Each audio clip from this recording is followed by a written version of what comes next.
chief guest of the day, will be arriving here in a couple of minutes. I'd request all of you to kindly take your seats.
നമ്മുടെ ഇന്നത്തെ മുഖ്യാതിഥി Shri P Vijayan IPS, അദ്ദേഹത്തിന് ഹൃദയം നിറഞ്ഞ സ്വാഗതം.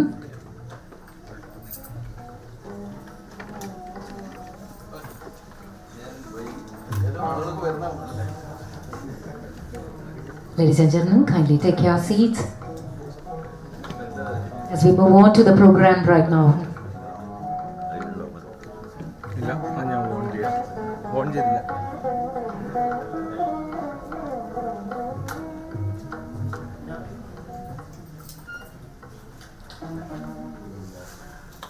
You know you have them because you do them over and over again. You continue to use them until they became who you are and what you do and the basis for how life is. They are your thought patterns. Everything you think, feel and do rests upon the foundation of these thought patterns. So if you think, feel or act in unproductive ways, there is a thought pattern at its origin that is perpetuating it. The good news is that your thought patterns were created by you and therefore can be altered or reset by you. The bad news is that your thought patterns were created by you and you have to convince yourself that it needs to be replaced by new, better patterns. Thought patterns affect our daily lives and our quest for healthy and productive emotions and actions. So, what do we do? The answer lies in PI or pattern intelligence. It's the key to just about every aspect of human problem solving. The PI helps you unlock this power of self through the Professor M.K. Menon Center for Pattern Intelligence. We at PI believe that the power of self can transform the society by unlocking the infinite potential of the self in every individual. How do we do it? Well, we pioneer real-world strategic insight into approaching challenges of the world. Our self-analytics is rooted in patterns of Gita intelligence, science of neuroplasticity and thought-powered strategies for brilliance in life and living. And who is behind this truly amazing, life-changing initiative, which has already taken the Middle East by storm? Shri Satish Kumar Menon. He was the Chief of Operations of the R&D Unit of Environmental Systems Research Institute in the UAE for the last 15 years. Prior to this, Shri Menon has worked for 8 years with DRDO Government of India at NPOL as a scientist, instrumental in developing the knowledge-based software systems for sonars for the Indian Navy. He has also worked at MAPS Geosystems for 12 years as a systems engineering manager. Shri Menon is a Bachelor of Electrical Engineering with a Master's in Electronics, followed by an advanced certification in Software Engineering and in Technology Management. Chief Guest of the Day, Shri P. Vijayan IPS, Guest of Honor, Professor Dr. B. Mahadevan, other distinguished speakers, our respected patrons, ladies, gentlemen, and dear children. It gives me great pleasure to welcome all of you on behalf of Professor M.K. Menon Center for Pattern Intelligence to our inaugural seminar aptly named PRERANA. And now to formally welcome the distinguished guests in the guest gathering, we have Mrs. Girija Menon here. Over to her.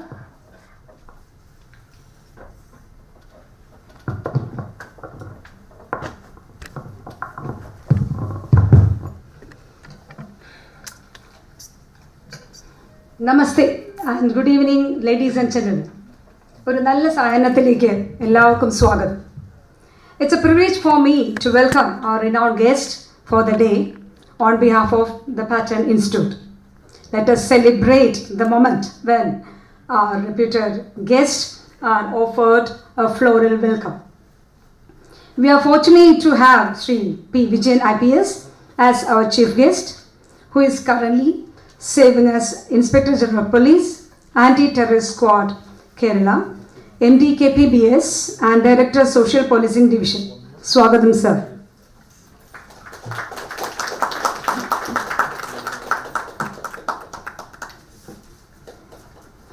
Equally privileged we are to have with us Professor B. Mahadevan of the Indian Institute of Management, Bangalore, who is a management guru as well as a great scholar of Indian spiritual traditions. He will deliver the keynote speech today. A warm welcome to you, sir.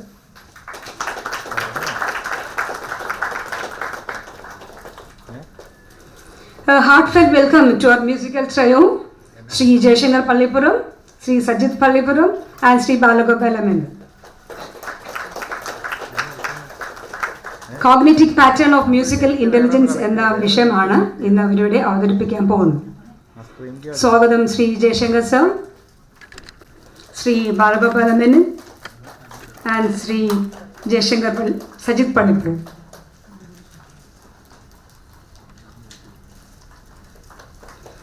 Our next set of guests are known for their proficiency in our all-time favorite storytelling. I extend a warm welcome to Srimati Geeta Anand and Srimati Vishnupriya Rajesh.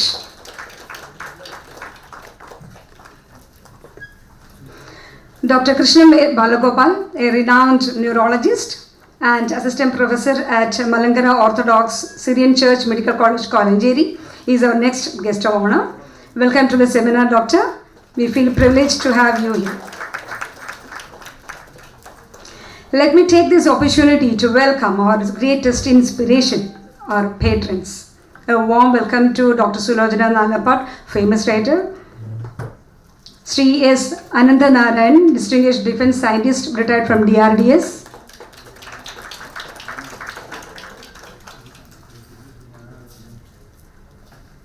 Sri Harisena Verma, IPS, retired DGP. Professor N.R. Menon, Director of Master Coaching Board, apparently the first alternative coaching center in Kerala. He is also the President of Sakshama Kerala, an organization for empowerment of differently abled. Welcome you, sir.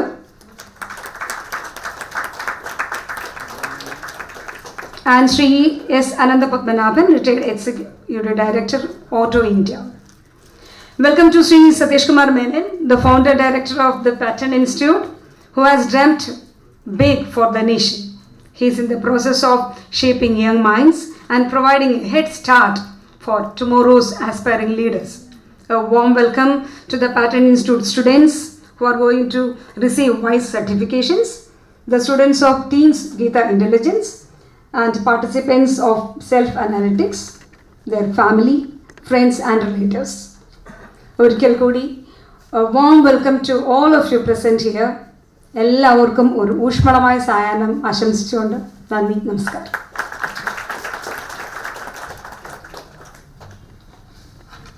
Thank you, ma'am. Lighting of the ceremonial lamp marks the auspicious beginning of an occasion. I would now request Sri P. Vijayan IPS and Dr. B. Mahadevan to light the ceremonial lamp. I'd also request Sri Satish Kumar Menon to join the chief guest and guest of honor. May also request Sri Vinod Hariharan to recite the prayer during the lamp lighting. നിലവിളക്കിൽ തിരി തെളിച്ചുകൊണ്ട് ശുഭകരമായ തുടക്കം.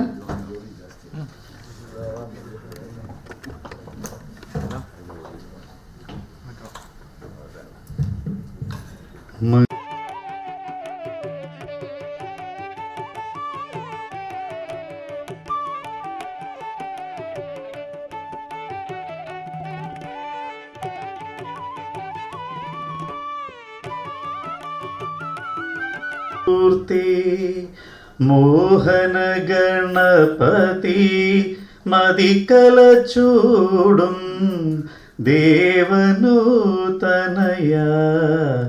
മഹിത മഹാശയനേ തുണതരണേ മാതംഗാനന ശ്രീഗണനാഥ മംഗളമൂർത്തി മോഹന ഗണപതി മതിക്കല ചൂടും ദേവനൂതനയ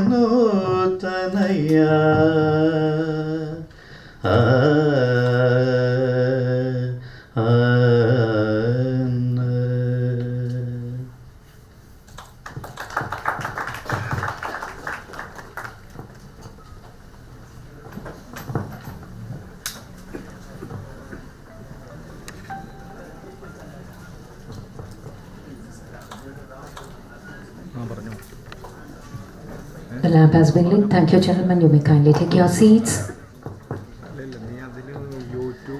On this momentous occasion, Sri Satish Kumar Menon remembers his father, Professor M.K. Menon.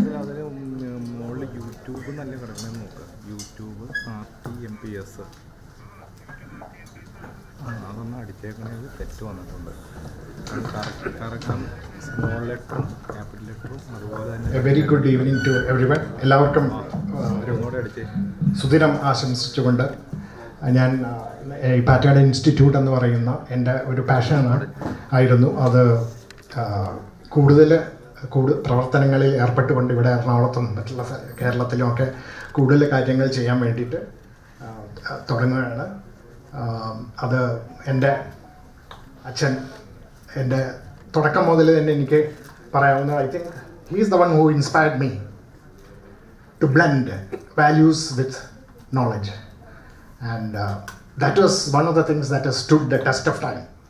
Whatever areas of education, areas of expertise, domain knowledge that I have gathered pales in insignificance to the value systems that my father and my mother, of course, both of them inspired through their actions. So inspiration is one of the greatest things that parents can give their children, and that is one of the things that I also have tried to give my children, as well as tell the parents of all the Vigyan Vikas and the Pattern Institute children that they should come up living in this world through that the spirit of inspiration. What is this inspiration is basically what we are trying to give the children. And I'm not going to go into the details of that. That is our trademark secret. So we will explain that later. But before that, we are going to start this today's function with IGP Vijayan sir's speech and his message for us. അപ്പോൾ അത് തുടങ്ങുന്നതിന് മുമ്പ് എനിക്ക് പെട്ടെന്ന് ഇവിടെ ഇപ്പോൾ കണ്ട ഒരു സാറിന് പൂവ് കൊടുത്തു കഴിഞ്ഞപ്പോൾ സാറ് അതിൻ്റെ പുറത്തുള്ള പ്ലാസ്റ്റിക് ഇതിനെ പറ്റിയിട്ട് സാറൊരു കമൻറ്റ് പറഞ്ഞു. വളരെ ശരിയാണ്. കാരണം ഞങ്ങൾ പല വിധത്തിലും സ്റ്റാൻഡപ്പ് ബാനറൊക്കെ നമ്മൾ പ്ലാസ്റ്റിക് ഉപേക്ഷിച്ച് തുണിയിലേക്ക് പോയേക്കായിരുന്നു. പക്ഷേ ഈ പുഷ്പത്തിൻ്റെ സമയത്ത് നമുക്ക് സമയത്തിന് വേറൊരു അറേഞ്ച്മെൻറ്റ് ചെയ്യാൻ സാധിച്ചില്ല. പെട്ടെന്ന് അത് ചെയ്യേണ്ടതായിട്ട് വന്നതുകൊണ്ട് അതിന് ക്ഷമാപണം ചോദിച്ചുകൊണ്ട് ഞാൻ അദ്ദേഹത്തെ ഈ സ്റ്റേജിലേക്ക് വിളിക്കുകയാണ്. ശ്രീ IGP വിജയൻ അദ്ദേഹത്തിൻ്റെ പ്രൊഫൈലും അദ്ദേഹത്തെ ഇൻട്രൊഡ്യൂസ് ചെയ്യാൻ വേണ്ടിയിട്ട് മാസ്റ്റർ ഓഫ് സെറമണീസ് ചെയ്യും. അതിനുശേഷം അദ്ദേഹം സംസാരിക്കുന്നു. Thank you, sir. As we all know, Sri P. Vijayan IPS is our chief guest of the day. He is currently serving as the Inspector General of Police Anti-Terrorist Squad Kerala, Managing Director KPPS and Director Social Policing Division. He is a recipient of the prestigious Indian Police Medal for Meritorious Service and fellowships from international universities for his outstanding contribution to policing and numerous social initiatives.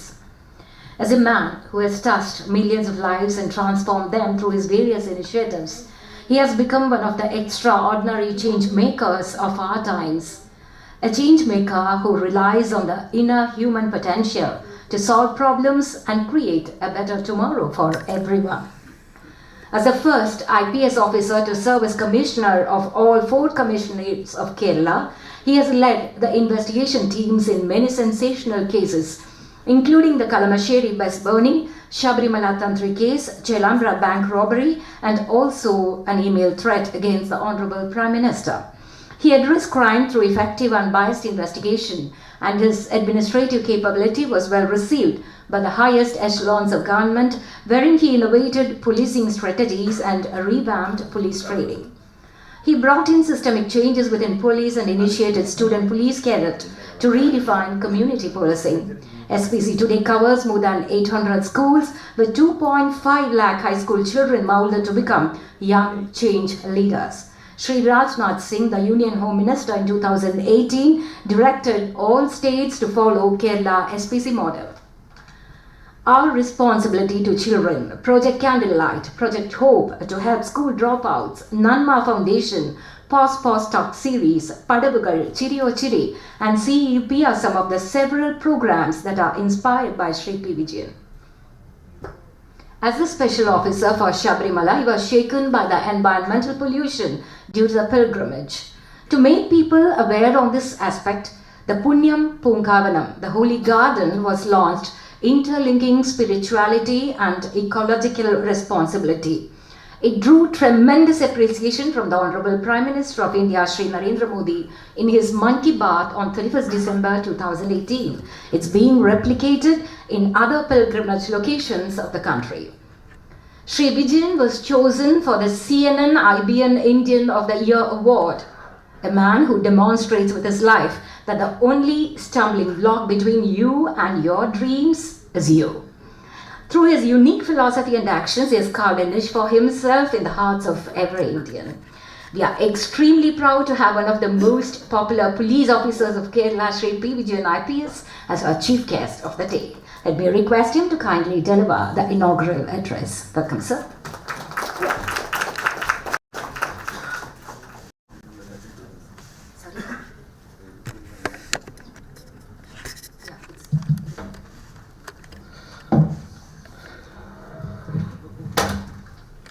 Very good evening to one and all. Shri Priya has been actually, with us all the programs. That's the reason she has taken this much time to, introduce myself. I'm sorry that she has taken this much time. Professor Madhav Menon sir, Sri Sadish Kumar Menon, ഞങ്ങളുടെ senior ആയിരിക്കുന്ന DGP അരിസ്റ്റന Varma sir, ഇവിടെ കൂടിയിരിക്കുന്ന ബഹുമാന്യ വ്യക്തികൾ, ഒരിക്കൽ കൂടി നിങ്ങൾക്ക് എല്ലാവർക്കും നമസ്കാരം. സാധാരണ ഇത്തരത്തിലുള്ള പാറ്റേൺ ഇൻസ്റ്റിറ്റ്യൂട്ടിൻ്റെയും പാറ്റേൺ തിങ്കിങ്ങിലും ഒക്കെ പോലീസുകാരെ സാധാരണ വിളിക്കുന്നത് എന്താണെന്ന് എനിക്കിപ്പോഴും മനസ്സിലായില്ല. കാരണം ഞങ്ങളെ കുറിച്ചിട്ട് വേറെ പല അഭിപ്രായമാണ് പലർക്കും ഉള്ളത്. ഞാൻ ഇപ്പോൾ ശബരിമലയുടെ സീസണാണ്. നിങ്ങൾ ശബരിമലയിലേക്ക് പോയിരിക്കുന്ന ആളുകൾക്ക് അറിയാൻ പറ്റും. നമ്മൾ ഈ 41 days വ്രതവും എടുത്തിട്ടും ശബരിമലയിലേക്ക് പോയി കഴിഞ്ഞാൽ, അതും പ്രത്യേകിച്ചും ശബരിമലയുടെ 41 days വ്രതം, ഞാൻ അവിടെ സ്പെഷ്യൽ പോലീസ് ഓഫീസറായിട്ട് 9 കോൺസിക്യൂട്ടീവ് ഇയേഴ്സ് ഉണ്ടായിരുന്നു. അപ്പോൾ അവിടെ വരുന്ന ചില ഹാർഡ് കോർ ഭക്തന്മാരായിട്ട് ഇൻട്രാക്ട് ചെയ്യുമ്പോൾ അവർ പറഞ്ഞു തന്ന ചില കഥകളുണ്ട്. അവർ പറയാറുണ്ട്, ഭാരത ജീവിതധർമ്മത്തിൽ അല്ലെങ്കിൽ വർണ്ണാശ്രമധർമ്മത്തിൽ 4 സ്റ്റേജസും, അതായത് ബ്രഹ്മചര്യം, ഗാർഹസ്ഥ്യം, അതുപോലെ തന്നെ സന്യാസം, വാനപ്രസ്ഥം, ഇത് ഒരുപോലെ ജീവിതത്തിൽ അനുഷ്ഠിക്കുന്ന ഒരു ഷോർട്ട് കോഴ്സ് നിങ്ങൾക്ക് കാണാൻ പറ്റില്ല. ഒരു നല്ല ഭക്തൻ എന്തായിരിക്കും? ബ്രഹ്മചാരിയായിരിക്കും, വീട്ടിൽ താമസിച്ച് ഗൃഹസ്ഥാശ്രമിയായിരിക്കും. അവന് പ്രിയപ്പെട്ടത് എന്തൊക്കെയാണോ തോന്നുന്നത് അതെല്ലാം ഉപേക്ഷിച്ചുകൊണ്ട് അവൻ എന്തായിരിക്കും? ഒരു സന്യാസിയായിരിക്കും. അവസാനം കെട്ടും കെട്ടി പോകുന്നത് കാട്ടിലേക്കുമായിരിക്കും. ഇത് കഴിഞ്ഞ് ഒരു 18 പടികൾ കയറി, 18 പടികൾക്ക് 18 പല സങ്കല്പങ്ങളും പലരും പറയാറുണ്ട്. കഴിഞ്ഞിട്ട് അവിടെ ആരും അധികം ശ്രദ്ധിക്കപ്പെടാതിരിക്കുന്ന ഒരു സാധനമുണ്ട്. അവിടെ എഴുതി വെച്ചിരിക്കുന്ന ഒരു ബോർഡും അതിനെ പിന്തുടർന്നിരിക്കുന്ന ഒരു ചെറിയ അനൗൺസ്മെൻ്റ് ഉണ്ട്. അതിൽ എഴുതിയിരിക്കുന്നത് തത്വമസി എന്നാണ്. വളരെ മൈൽഡായിരിക്കുന്ന ഭാഷയിൽ ആളുകളുടെ ശരണം വിളിയിൽ മുങ്ങിപ്പോയിരിക്കുന്ന ഒരു അനൗൺസ്മെൻ്റ് ഉണ്ടാകാറുണ്ട്. നിങ്ങൾ അന്വേഷിക്കുന്നവൻ ആരാണോ അത് നിങ്ങൾ തന്നെയാണ് എന്നുള്ളത്. ഞാൻ അപ്പോഴൊക്കെ ആലോചിക്കാറുണ്ട്, ഭാരതത്തിൻ്റെ എല്ലാ ധർമ്മശാസ്ത്രങ്ങളും സ്ക്രിപ്ചേഴ്സും ഒക്കെ വായിച്ചു കഴിഞ്ഞാൽ ആത്യന്തികമായിട്ട് കാണുന്നത് എന്താണ്? ദൈവം നിങ്ങളിൽ തന്നെ കുടികൊള്ളുന്നു എന്നുള്ളതാണ്. ഈ ശബരിമലയുടെ സീസണെ കുറിച്ച് പറയാൻ കാരണം, ഈ അവനവനിൽ ഉണർന്നിരിക്കുന്ന ദൈവത്തെ കണ്ടെത്താനുള്ള, ഡിവൈനിറ്റിയെ പ്യൂരിഫൈ ചെയ്യുന്നതിനുള്ള ഒരു മീൻസ് ആയിട്ടാണ് ഈ വ്രതത്തെയും ശബരിമല തീർത്ഥാടനത്തെയും വിഷ്വലൈസ് ചെയ്തിരിക്കുന്നതെന്ന്, ഡിസൈൻ ചെയ്തിരിക്കുന്നതെന്ന് പല അറിവുള്ളവരും പറയാറുണ്ട്. എൻ്റെ മനസ്സിൽ തോന്നുന്ന ഒരു ചോദ്യം ഇതൊന്നല്ല.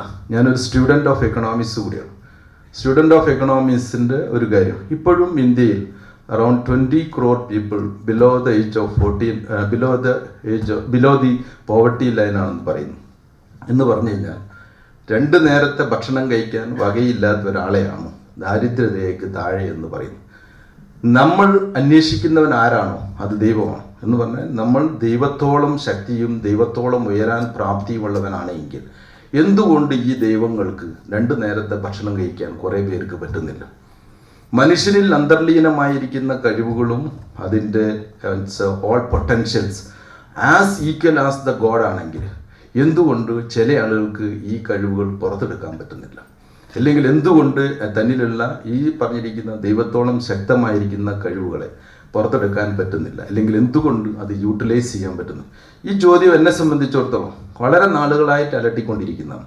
കാരണം എങ്ങനെയാണ്, അല്ലെങ്കിൽ ഒന്ന് ഈ പറയുന്നത് ശരിയല്ലേ, you are as those whom you are in search of you എന്നുള്ളത് ഒന്ന് ഇത്രയും മനീഷികൾ പലതിടങ്ങളിൽ തപസ് ചെയ്തൊക്കെ കണ്ടെത്തിയിരിക്കുന്ന ഈ കാര്യം ഒരു അസത്യമാകാനുള്ള സാധ്യത ഉണ്ടായില്ല. പിന്നെ എന്തുകൊണ്ടാണ് ഇത്രയും ഒരു വലിയൊരു കൂട്ടം ആളുകൾക്ക് ഈ ഒരു ലെവലിലേക്ക് ഉയരാൻ പറ്റാതെ പോകും? പിന്നീട് ഞാൻ എന്നെ തന്നെ കുറിച്ചും അതുപോലെ തന്നെ ഞങ്ങൾ ഇവിടെ ഏകദേശം ഒരു 2 മില്യൺ 20 lakhs കുട്ടികളെ വിവിധ പ്രോഗ്രാമിലൂടെ ഗൈഡ് ചെയ്യാൻ ശ്രമിക്കുന്നുണ്ട്. അപ്പോൾ അവരെയൊക്കെ ഗൈഡ് ചെയ്യണമെങ്കിൽ ഗൈഡിനെ സംബന്ധിച്ചിടത്തോളം അല്പം വിവരം ഉണ്ടാവണമല്ലോ എന്ന് കരുതി പലപ്പോഴും സതീഷ് കുമാർ മേനോൻ പറഞ്ഞ പോലെയുള്ള ആളുകളായിട്ട് ഇൻട്രാക്ട് ചെയ്യണം. അപ്പോൾ നമ്മൾ പലപ്പോഴും നോക്കുമ്പോൾ ഒരു വ്യക്തി ഐഡൻറ്റിറ്റി എന്ന് പറയുന്നു, ഒരാളുടെ വ്യക്തിത്വം എന്ന് പറയുന്നു, അത് പോലീസ് എന്നുള്ള വ്യക്തിത്വം, അല്ലെങ്കിൽ ഒരു പ്രൊഫസർ എന്നുള്ളൊരു വ്യക്തിത്വം, അതല്ലെങ്കിൽ ഒരു കള്ളൻ എന്നുള്ള വ്യക്തിത്വം, ഒരു ഡോക്ടർ എന്നുള്ളത്, ഒരു അഡ്വക്കേറ്റ് എന്നുള്ളത്, ഒരു ജഡ്ജ് എന്നുള്ള വ്യക്തിത്വം, എങ്ങനെയാണ് ഒരു വ്യക്തിത്വം ഉണ്ടാകുന്നത്? അല്ലെങ്കിൽ എങ്ങനെയാണ് ഒരാളുടെ ഐഡൻറ്റിറ്റി രൂപപ്പെടുന്നത്? എന്തുകൊണ്ടാണ് ഒരു ഐഡൻറ്റിറ്റി? ഇപ്പം അമർത്യ സെന്നിനെ പോലെ ആളുകൾ പറയുന്നത് ഒരാൾക്ക് 90-ൽ പരം ഐഡൻറ്റിറ്റികളുണ്ട്, പക്ഷെ അതിൽ ഏതൊന്നാണോ പ്രൊജക്റ്റ് ചെയ്യപ്പെടുന്നത് ആ ഐഡൻറ്റിറ്റിയിലായിരിക്കും ആ വ്യക്തി അറിയപ്പെടുന്നത്. സാറ് ഇപ്പം അദ്ദേഹത്തിന് തന്നെ ഒരു പക്ഷേ പല രീതിയിലുള്ള ഇന്ന പ്ലേസിൽ ജനിച്ചവനെന്നോ, അല്ലെങ്കിൽ ഇന്ന കോളേജിൽ പഠിച്ചവനെന്നോ, അല്ലെങ്കിൽ ഇന്ന ഗ്രൂപ്പിലെ ഫ്രണ്ട്സിൻ്റെ ഗ്രൂപ്പ് എന്നൊക്കെ പറഞ്ഞിരിക്കാം. പക്ഷെ അറിയപ്പെടുന്ന മേജർ ഐഡൻറ്റിറ്റിയാണ് ഇവിടെ എല്ലാം പ്രൊജക്റ്റ് ചെയ്തിരിക്കുന്നത്. Professor of business management Ahmedabad അല്ലെങ്കിൽ ബാംഗ്ലൂർ എന്നുള്ള ഈ പ്രോമിനൻ്റ് ഐഡൻറ്റിറ്റിയാണ് പലപ്പോഴും നമ്മൾ പ്രൊജക്റ്റ് ചെയ്യപ്പെടുന്നത്. എങ്ങനെയാണ് ഐഡൻറ്റിറ്റി രൂപപ്പെടുന്നത്? നമ്മൾ ഭഗവത്ഗീതയിലേക്കൊക്കെ എടുത്ത് നോക്കിക്കഴിഞ്ഞാൽ എന്താ പറയുക, U are nothing but your thoughts എന്നാണ്. നിങ്ങൾ ഏതൊന്നാണോ അത് നിങ്ങളുടെ ചിന്തകളാണ്. അപ്പം തോട്ട്സ് ആണ് എന്ത് ചെയ്യുന്നത്, നമ്മളെ ചിന്തകളാണ് നമ്മളെ ഐഡൻറ്റിറ്റി ഉണ്ടാക്കുന്നത്. പണ്ട് ഈ ചെമ്മയാസിൻ്റെ സ്വാമികളൊക്കെ പറയുന്നത് 4 പേര് ഒന്നിച്ചൊരു മുറിയിൽ കിടന്നുറങ്ങുകയാണെന്ന് ചെയ്യുന്നത്. ഉറങ്ങിക്കിടക്കുന്നതിൽ ഒരാൾ ഡോക്ടറും, ഒരാൾ പോലീസും, ഒരാളൊരു ജഡ്ജും, ഒരാളൊരു പെരുങ്കള്ളനുമാണ്. ഉറങ്ങിക്കിടക്കുന്ന സമയത്ത് നിങ്ങൾ അവർ ഉറങ്ങിക്കിടക്കുന്ന അർദ്ധരാത്രിയിലേക്ക് ആ മുറിയിലേക്ക് കയറി ചെന്നാൽ ഈ 4 പേരിൽ ഒരാൾ ആരാണ് കള്ളനെന്ന് നിങ്ങൾക്ക് പറയാൻ പറ്റില്ല, ആർക്കും പറയാൻ പറ്റില്ല. മറിച്ച് മറിച്ചെന്താണ്, അവർ ഉണർന്നു കഴിയുമ്പോഴേക്കും കുറച്ച് കഴിയുമ്പോഴേക്കും നിങ്ങൾക്ക് എന്ത് ചെയ്യാൻ പറ്റും, നമുക്ക് ഓരോരുത്തർക്ക് ഐഡൻറ്റിഫൈ ചെയ്യാൻ പറ്റും ഇത് ആരാണ്. അപ്പോഴാണ് അവരെ ചിന്ത എന്തെന്ന് പ്രവർത്തിച്ചു തുടങ്ങും. ചിന്ത പ്രവർത്തിച്ചു തുടങ്ങുമ്പം അയാളുടെ ഐഡൻറ്റിറ്റി വെളിവായി വരുന്നു. ഇനി ചോദ്യം, ചിന്തകളാണ് ഐഡൻറ്റിറ്റി രൂപീകരിക്കുന്നതെങ്കിൽ, you are nothing but your thoughts ആണെങ്കിൽ, ചിന്തകളാണ് വ്യക്തിത്വം രൂപീകരിക്കുന്നതെങ്കിൽ, വ്യക്തിത്വ രൂപീകരണത്തിൽ നമ്മൾ എന്ത് ചെയ്യണം, എവിടെ സ്വാധീനിക്കാൻ പറ്റും? അവിടെയാണ് എനിക്ക് തോന്നുന്നത് we must influence the very texture of thoughts. തോട്ടിൻ്റെ അടിസ്ഥാനമായ ഉൽപ്പത്തിയിലേക്ക് ഇറങ്ങിച്ചെല്ലണം. ഇവിടെയാണ് മിസ്റ്റർ സതീഷ് മേനോൻ്റെ ഈ പാറ്റേൺ തിങ്കിങ്ങിനെ പോലുള്ളതിൻ്റെ പ്രാധാന്യം വർദ്ധിച്ചു വരും, പ്രത്യേകിച്ചും യങ്സ്റ്റേഴ്സിൻ്റെ ഇടയിലുള്ള ഈ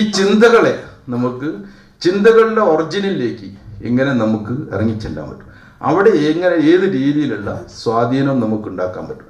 ആ സ്വാധീനമാണ് ചിന്തയെ ഫോം ചെയ്യുന്നു. ആ ചിന്തയിൽ നിന്നാണ് പിന്നീട് എന്തുണ്ടാകുന്നത്, ഈ പറയുന്ന ഐഡൻറ്റിറ്റിയിൽ രൂപപ്പെടുന്നു. അപ്പോൾ ഐഡൻറ്റിറ്റിയെ സ്വാധീനിക്കണമെങ്കിൽ അത് തന്നെ പറയുന്നുണ്ടായിട്ടുണ്ട്, ഐഡൻറ്റിറ്റിയിൽ നിന്ന് നെക്സ്റ്റ് ഒരു സാധനമുണ്ട്, ലെഗസി എന്ന് പറഞ്ഞു.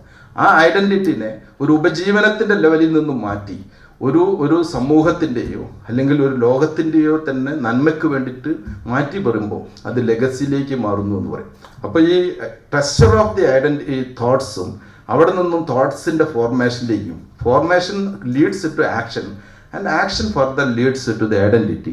In some of them can be lifted to the level of legacy also. We call them a legend, like നമ്മുടെ APJ അബ്ദുൽ കലാം സാറോ അല്ലെങ്കിൽ മഹാത്മാഗാന്ധിയെ പോലെയുള്ളവരോ ചെറുതും വലുതുമായിരിക്കുന്ന ലെജൻസുകളെ നമുക്ക് കാണാൻ പറ്റും ഇവിടെ. പക്ഷേ ഇതിൻ്റെ ഒരു പ്രോബ്ലം, ഇത് എങ്ങനെ സാധ്യമാകുമെന്നുള്ളത് ഇറ്റ്സ് നോട്ട് സോ ഈസി. ഞാൻ അറ്റ്ലീസ്റ്റ് ലാസ്റ്റ് ഒരു 15-20 years ആയിട്ട് എൻ്റെ വളരെ പാഷനേറ്റ് ആയിട്ട് റിസർച്ച് ചെയ്യാൻ വേണ്ടി ശ്രമിക്കും. റിസർച്ച് എന്ന് പറഞ്ഞു കഴിഞ്ഞാൽ not like he has gone to the big internationally famous universities and all. ഞാൻ പോയിരിക്കുന്നത് ഇവിടുത്തെ സ്കൂളുകളിലും സ്ലമ്മുകളിലും അതുപോലെ തന്നെ ഈ സാധാരണ ആളുകളിലൊക്കെ ഇൻട്രാക്ട് ചെയ്യും. എന്താണ് അവരെ ചിന്തകളിലേക്ക് നയിക്കുന്ന ഘടകങ്ങൾ? ഞങ്ങൾ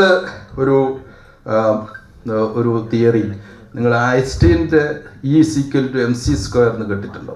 പേഴ്സണാലിറ്റിയെ കുറിച്ചിട്ട് ഒരു തിയറി ഞങ്ങൾ കണ്ടെത്തിയിരിക്കുന്നത് P means the personality or the phenotype of a person's personality is equal to GE² എന്നാണ്.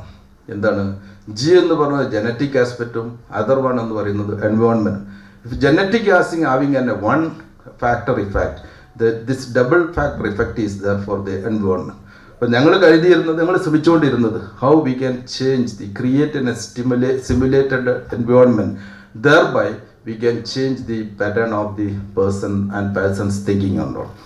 ഇവിടെ അത് കഴിഞ്ഞ് ഞങ്ങളൊരു 3-4 പ്രോഗ്രാം ഇവിടെ എക്സ്പ്ലെയിൻ ചെയ്യുന്നുണ്ടായിരുന്നു. അതിലൊരു പ്രോഗ്രാം ആയിരിക്കുന്നു സ്വീപ്പ് എന്ന് പറഞ്ഞൊരു പ്രോഗ്രാം. സ്വീപ്പ് എന്ന് പറയുന്നത് എക്സാക്ട്ലി ഇറ്റ്സ് ഓൾമോസ്റ്റ് സെയിം ഫിലോസഫിയാണ്. ഞങ്ങൾ we had a very extensive discussion on it. Sweep എന്ന capability exploration and enhancement programme. Capability exploration എന്ന് പറഞ്ഞത് every individual is having enormous amount of capabilities or the inner potential എന്നാണ് നമ്മൾ വിശ്വസിക്കുന്നത്. എല്ലാവരും എന്താണ് enormous amount of inner potential and capabilities.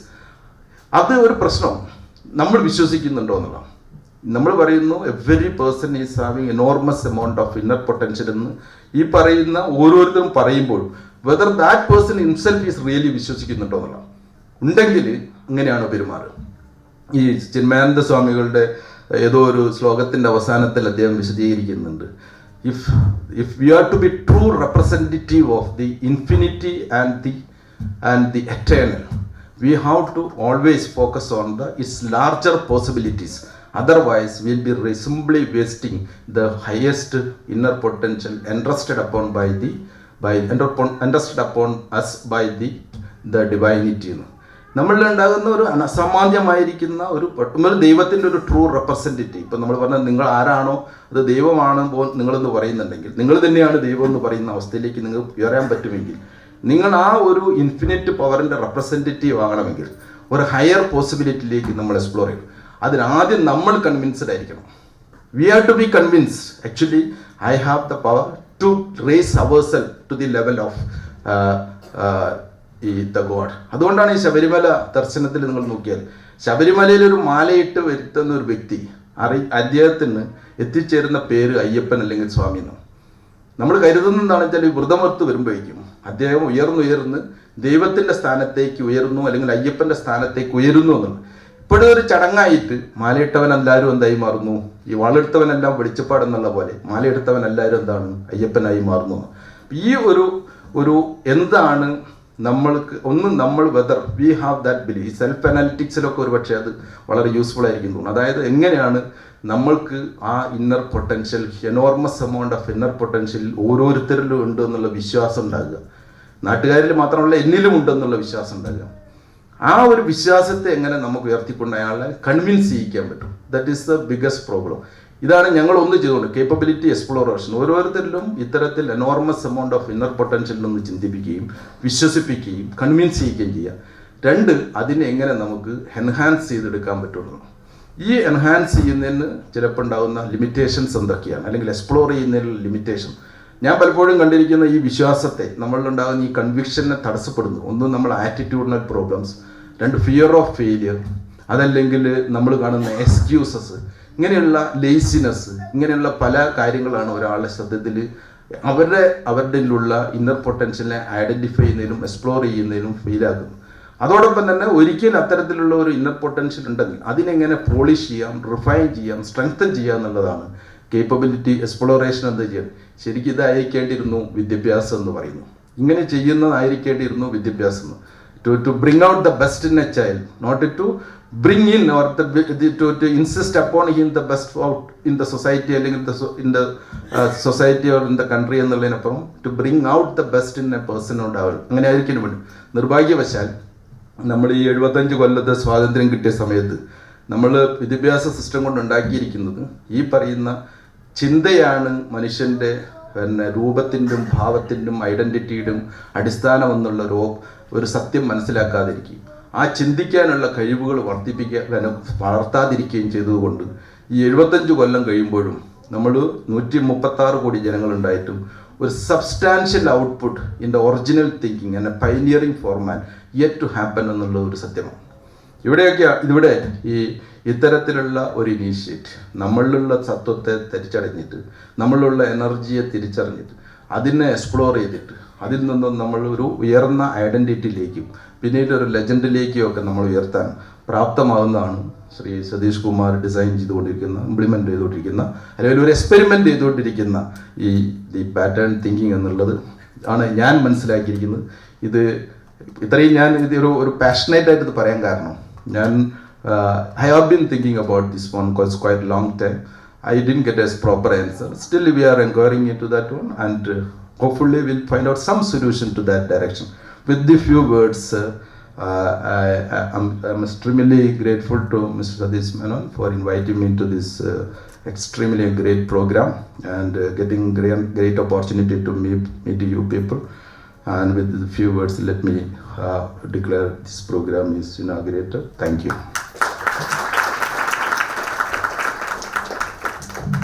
We are nothing but our thoughts, and each one of us have tremendous potential in ourselves. Thank you very much, sir, for your brilliant thoughts. Menon sir would like to add something to that.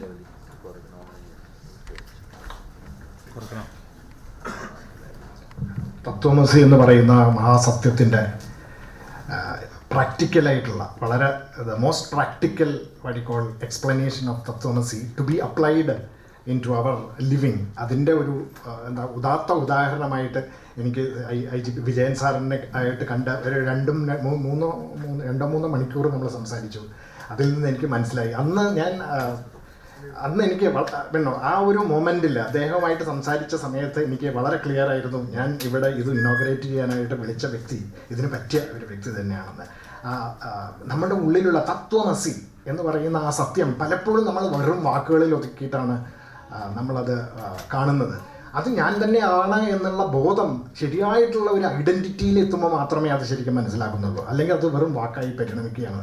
അതിൻ്റെ ഉദാഹരണമാണ് CEP, student cadet policing. അതുമാതിരി ഒരുപാട് ആക്രോണിംസ്. പണ്ടൊക്കെ ഞങ്ങൾ പറയാറുണ്ട്, ഈ computer സയൻസുകാർക്ക് ഒരു സൂക്കേടുണ്ട്, ഒരുപാട് ആക്രോണിംസ് കണ്ടുപിടിക്കുമായിരുന്നു. അപ്പോൾ അതിനെ നമ്മളെ വെല്ലുന്ന ഒരു വ്യക്തിയായിട്ടാണ് എനിക്ക് വിജയൻ സാറിനെ കാണാൻ സാധിച്ചത്. അദ്ദേഹത്തിൻ്റെ പ്രോജക്റ്റുകൾ എണ്ണിക്കഴിഞ്ഞാൽ ഒരു ഡസൻ പ്രോജക്റ്റുകളുണ്ട് ഇതുപോലെ, എല്ലാത്തിനും ആക്രോണിംസ് ഉണ്ട്. അതെല്ലാം വളരെ വളരെ പ്രാക്ടിക്കലായിട്ട് കുട്ടികളുടെ, ചെറുപ്പക്കാരുടെ, എൻവയറൺമെൻറ്റിൻ്റെ, അങ്ങനെ ഓരോന്നിൻ്റെയും ഉള്ളിൽ നിന്നുള്ള ആ ഡിവിനിറ്റിയെ പുറത്തേക്ക് കൊണ്ടുവരുന്ന പരിപാടികളായിട്ടാണ് എനിക്ക് തോന്നിയിട്ടുള്ളത്. അദ്ദേഹത്തിനെ ഈ പാറ്റേൺ ഇൻസ്റ്റിറ്റ്യൂട്ട് ഇനോഗ്രേറ്റ് ചെയ്യാൻ കിട്ടിയത് എൻ്റെ ഒരു വലിയ ഭാഗ്യമായിട്ട് ഞാൻ കരുതുന്നു. പല തിരക്കുകളുടെ ഉള്ളിലും 2, 3, 4 റെസ്പോൺസിബിലിറ്റീസ് ഒരുമിച്ച് പാരലായിട്ട് ഹാൻഡിൽ ചെയ്തുകൊണ്ടിരിക്കുകയാണ്. പലപ്പോഴും നമ്മൾ ഒരു റെസ്പോൺസിബിലിറ്റി തന്നെ ഇതെനിക്ക് കൂടുതലാണെന്ന് പറഞ്ഞിരിക്കുന്ന സമയത്ത് നമുക്ക് 3, 4 റെസ്പോൺസിബിലിറ്റികൾ ഒരുമിച്ച് ഹാൻഡിൽ ചെയ്തു പോകുന്ന അദ്ദേഹത്തിന് ഇന്ന് ഇവിടെ നമ്മുടെ കൂടെ വന്നിരിക്കാനും കുറച്ച് സമയം സ്പെൻഡ് ചെയ്യാനും സാധിക്കും എന്ന് പറഞ്ഞത് തന്നെ എൻ്റെ ഒരു ഭാഗ്യമായിട്ട് ഞാൻ കരുതുന്നു. Thank you very much sir for coming, and I request you to be here as much as you can, and then at whatever time you feel it is required for you to go, you can, and definitely we will understand that. ഒരു ചെറിയൊരു മൊമെൻറ്റവും കൂടി സ്വീകരിച്ചപ്പോൾ സാറിന് എപ്പോൾ വേണമെങ്കിൽ പോകാൻ freedom തന്നുകൊണ്ട് As a mark of our respect and gratitude for gracing this occasion and inaugurating the Pattern Institute, let's present a memento to Vijayan sir on behalf of all of us here. And also presents a memento to Shri Vijayan IPS. Thank you, sir.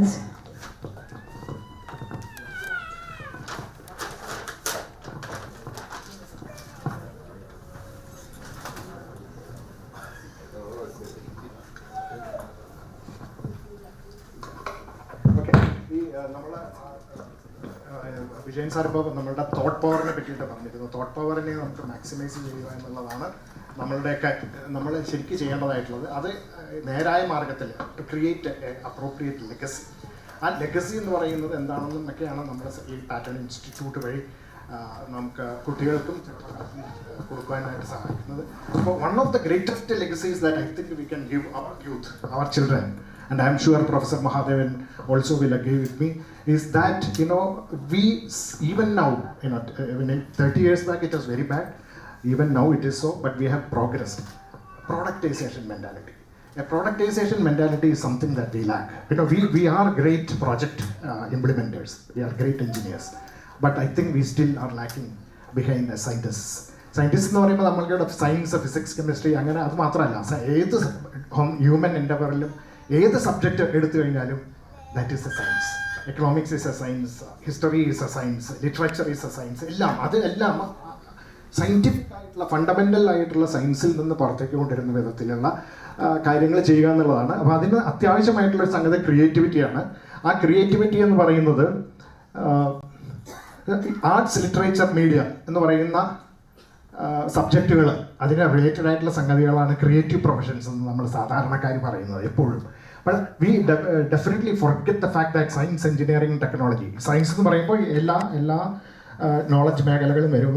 അത് ഒരു creative ആയിട്ടുള്ള science ഒരു മേഖലയായിട്ട് നമ്മൾ പലപ്പോഴും കാണുന്നു. ശരിക്കും പറയുകയാണെങ്കിൽ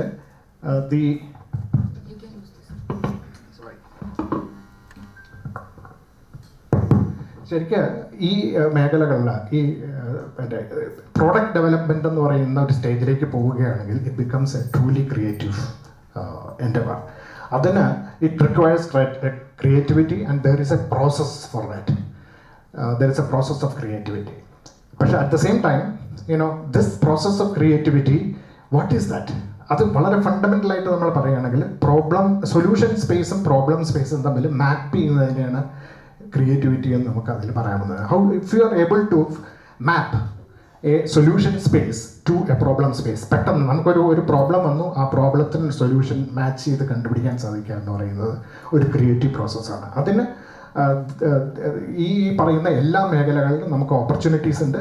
അതിന് ആവശ്യമായിട്ടുള്ളത് ഒരു പ്രൊഡക്ടിവിറ്റി എന്ന് പറയുന്ന ഒരു creativity which is followed by productivity, and there is one more aspect which is profitability. ഇത് എല്ലാം കൂടി ചേർന്ന്, പ്രോഫിറ്റബിലിറ്റി ഇല്ലാണ്ട് നമുക്ക് എന്തെങ്കിലും ഉണ്ടാക്കിയിട്ട് കാര്യമില്ല. So profitability has to be supporting production, and all this requires skills and dexterity എന്ന് പറയുന്ന 4 സംഗതി.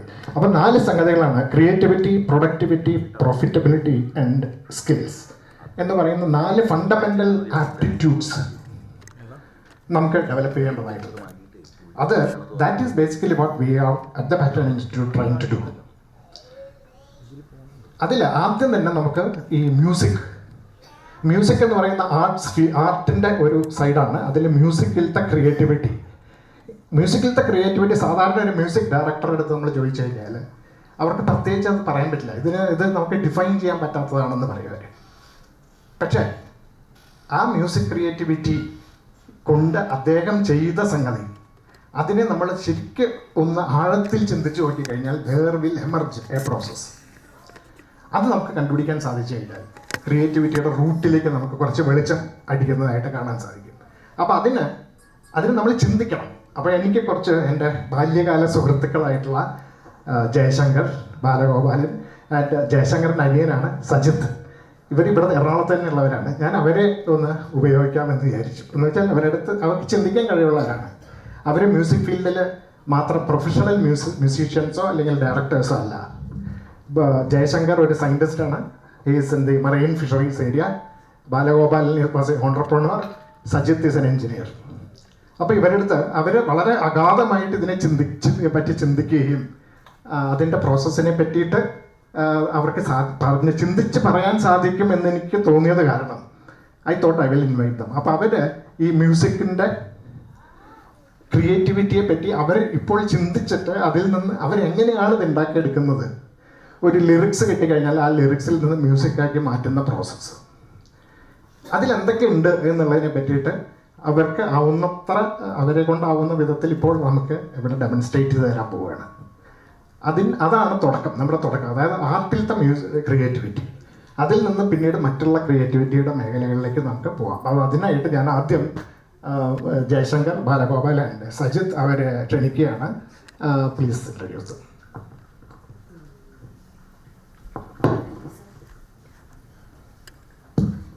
Thank you, sir.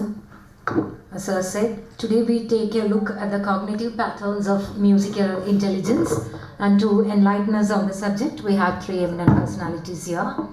Before they take over, a quick introduction of these talented musicians.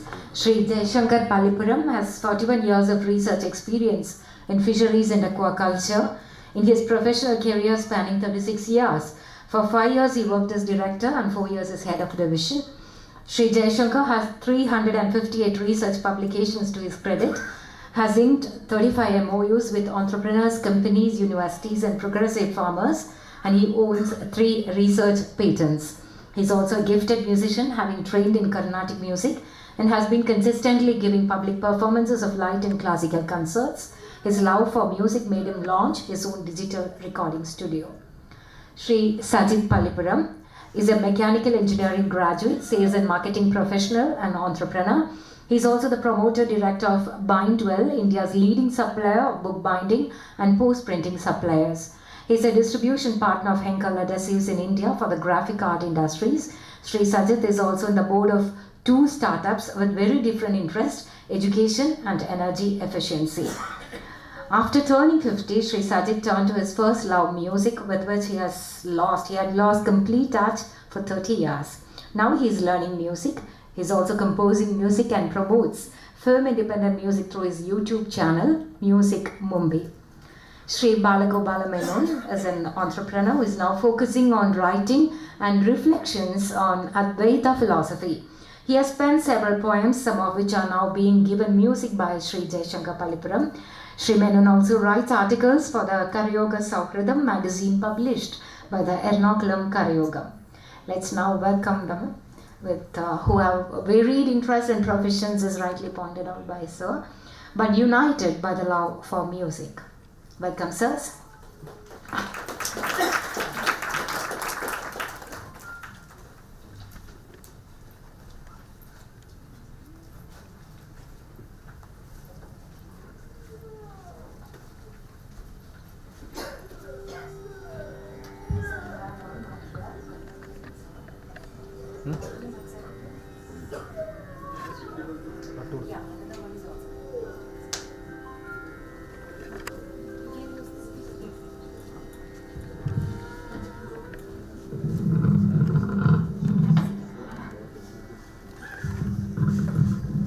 Namaskaram. Good evening. At the outset, I should thank Sadish. ഞങ്ങൾ സതിയപ്പൻ എന്നാണ് വിളിക്കുക. I am more comfortable calling him as സതിയപ്പൻ. As you told, we know each other for past 57 years.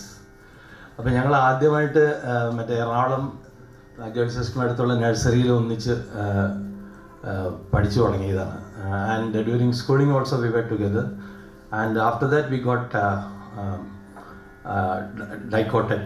Here they have gone to different fields, and I was working in fisheries basically.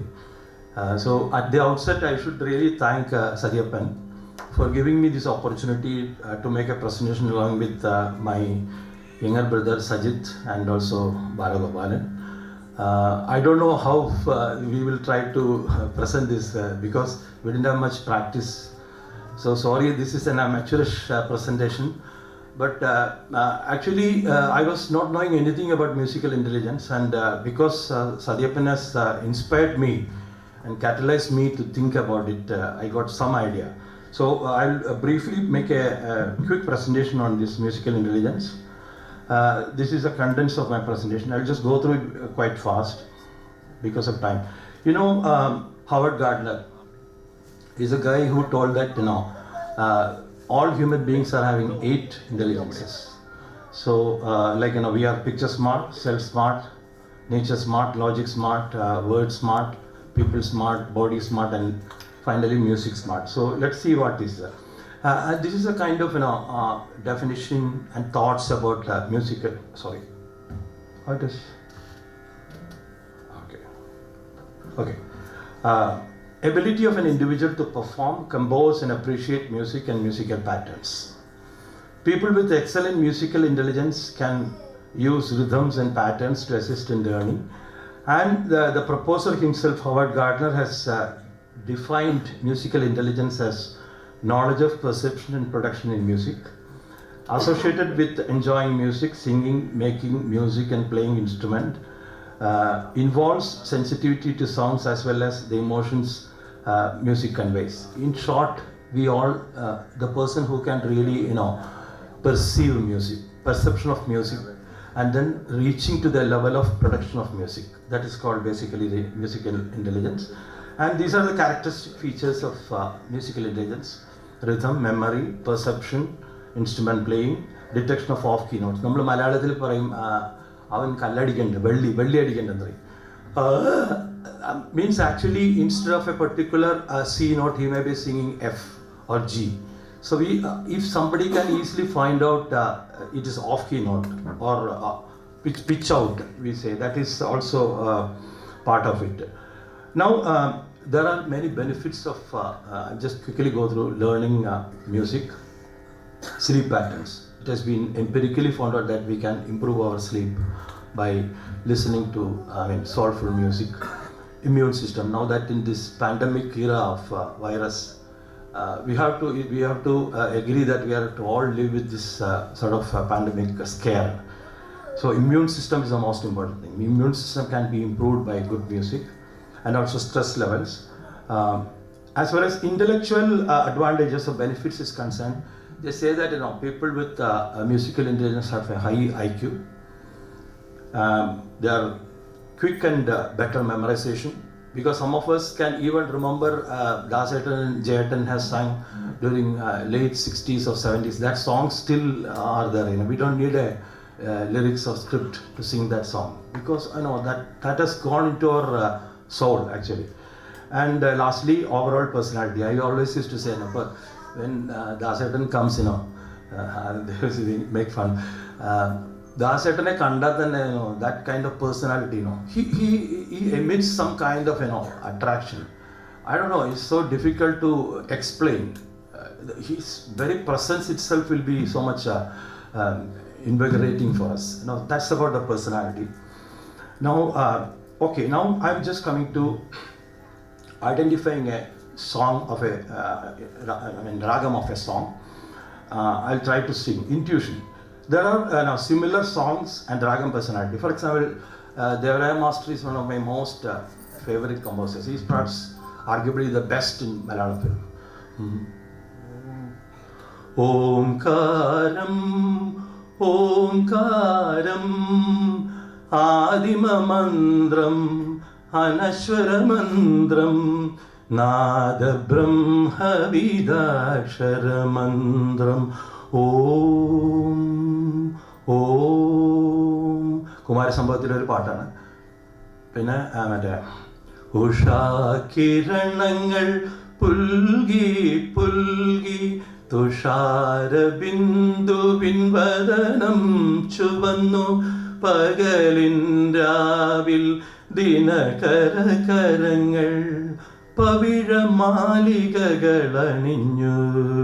ഈ രണ്ട് പാട്ടുകൾ കേൾക്കുമ്പോഴും നമുക്കറിയാം മാഷ് ഇത് same രാഗത്തിലാണ് compose ചെയ്തിരിക്കുന്നത്. But next level is what is that രാഗം? That will be Malayamarutham. But I think that's another level. And രാഗം can also be a personality. For example, we can visualise രാഗം as a human being. That's again intuitive. And logically, notes. I'll just briefly tell about notes. Basically, I'll come to that slide later. There are 7 notes. Sa, Re, Ga, Ma, Pa, Da, Ni. Next Sa is a Shadjam, which is a repetition of the first Sa. And in the western side, we have got C, D, E, F, G, A, B. So that's about the notes. And lastly, Gamagas. For example, ഇത്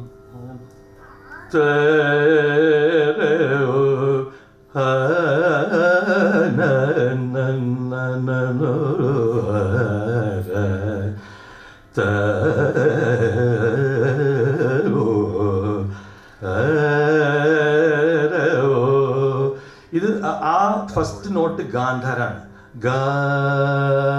പക്ഷേ ഗാന്ധാരം നമ്മൾ എങ്ങനെയാണ് ഇതിൽ കാണിക്കേണ്ടത്? ഗമഗാസ് വഴിയിട്ടാണ്. അപ്പോൾ ഗമഗാസ് is basically oscillation patterns.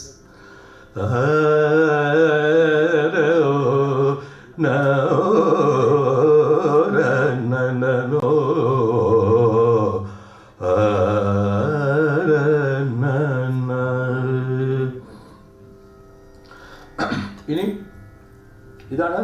Sorry. Musical notes are, as I told earlier, there are only 7 notes. Sa, re, ga, ma, pa, da, ni. But the interesting part is that, except Shadjam and Panjamam, all the other notes are having variations. For example, if you take Rishabam, Shuddha Rishabam, Chasur Rishabam, Sadharana Gandharam, Andhara Gandharam, Shuddha Madhyamam, Pradimadhyamam, Shasri Devadam, Shuddha Devadam, Kagale Nishadam, Kaishi Nishadam. Like that, there are variations of the same note. That is why so many songs are coming, so many ragas are coming. I'll just go to the ragas next slide. Now, if you take ragams, basically there is something called Sambhurna Ragam and Janya Ragam. If you see the first one, the Sambhurna Ragam, there can be Melakarta Ragas because the Carnatic music is all based on this chakra. 72 ragams. Okay, 72 ragams are Melakarta Ragas having all the 7 notes. But the interesting part is the Sambhurna, all the Melakarta Ragas are Sambhurna Ragas having 7 notes. But not vice versa. All Sambhurna Ragas need not be, and I will tell you an example.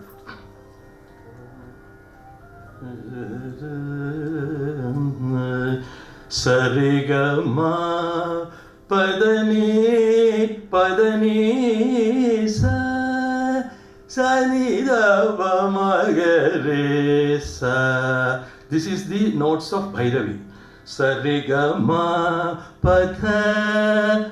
That Daivadam is actually the Chajusriti Daivadam. That is why D2 it is written.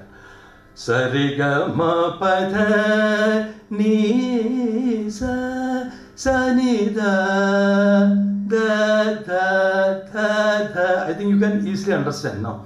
So in the Arohanam, it is the Chajusri Devadam, and in the Avarohanam, it is the Sadharana Devadam. That's a simple Devadam.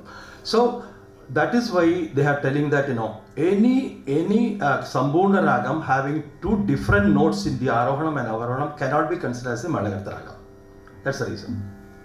And can I have a little water?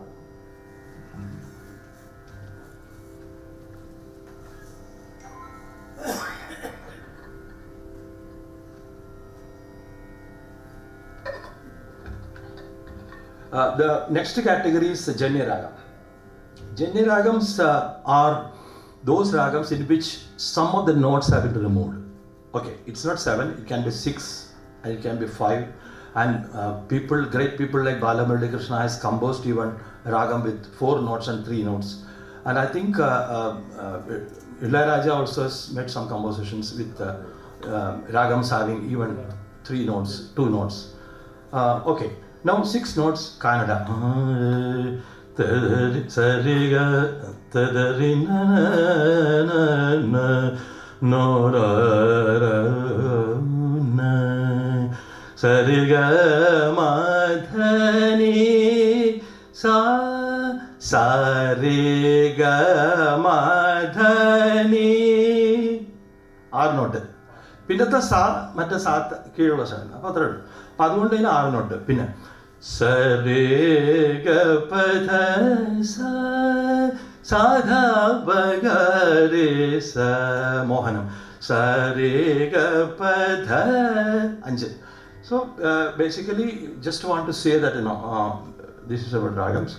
I know I'm coming to my penultimate slide because there are other 2 persons in our group to make a presentation. This is about a song. I'm very happy that you all know Biju Narayanan. Biju is already recorded this song for me, and this is written by my friend Balagopalan. So it is we are going to release this song during Ernakulam Shivashetram festival. Biju has sung beautifully, absolutely good. This is my first song with Biju. I'll just try to sing. This is actually composed in a ragam called Begada. I think you are all familiar with Begada. This Begada is a Janya Ragam of Shankarabharanam, and I'm really excited to say something about Shankarabharanam because even Samagadi Swami has told that we should have actually started teaching students with Shankarabharanam. It is not Mayamalagola. You know why?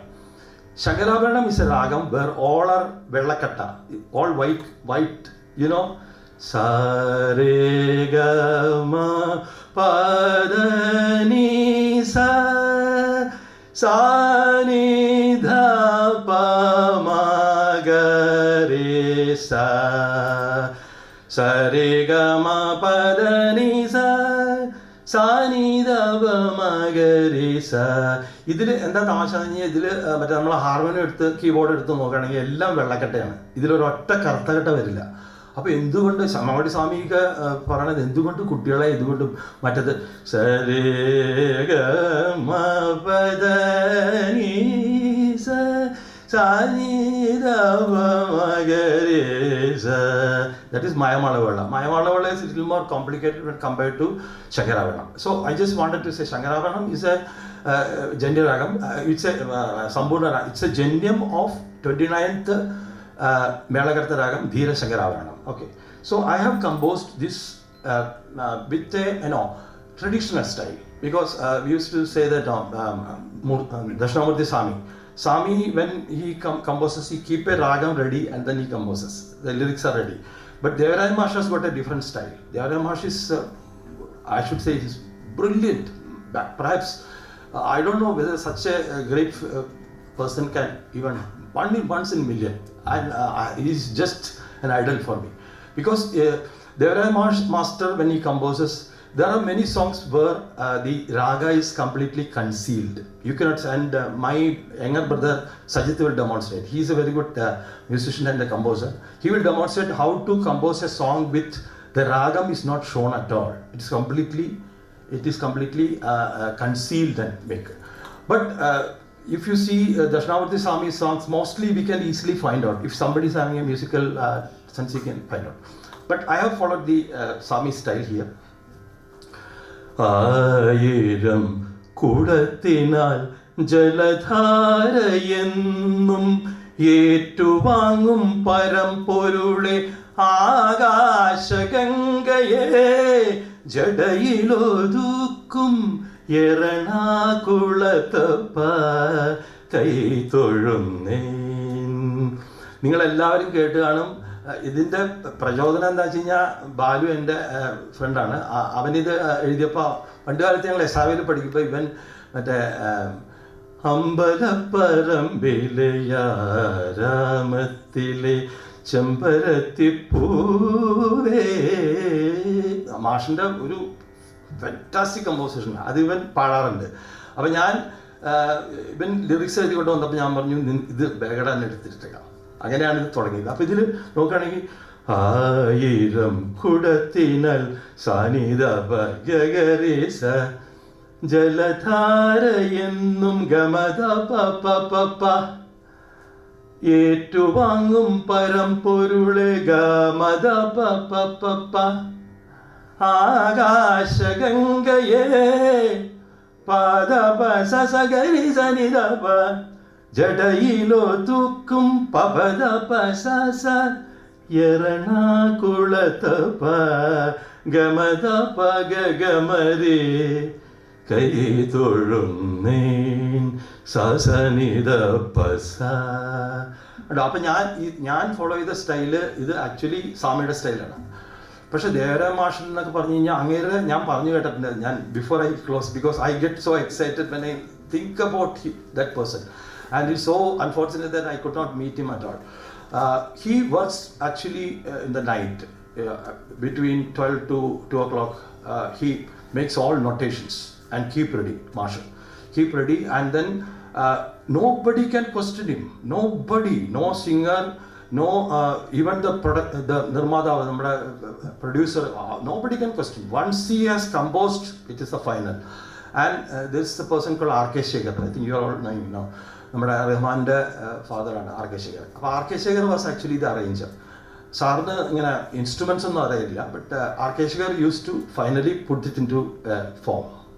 So there are millions, maybe thousands and thousands of good songs. So I'm not going to that now. This is my absolutely last slide. Basically, I'm also a little bit of biotechnologist.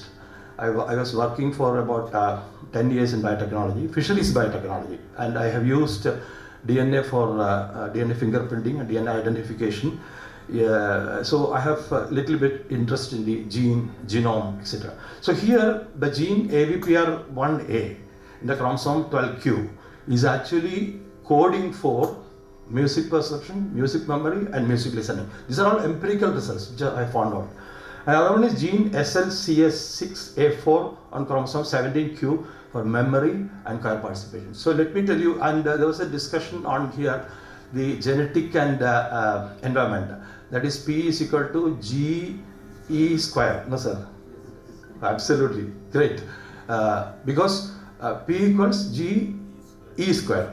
So that E square is something environment, double influence of environment. But there is, what as a geneticist and biotechnologist I should say, there is a strong element of whether anybody, a good singer, there is some kind of genetic connection is there. Either their father, their mother, or their grandmother. Somebody will be having a gene which has been inherited.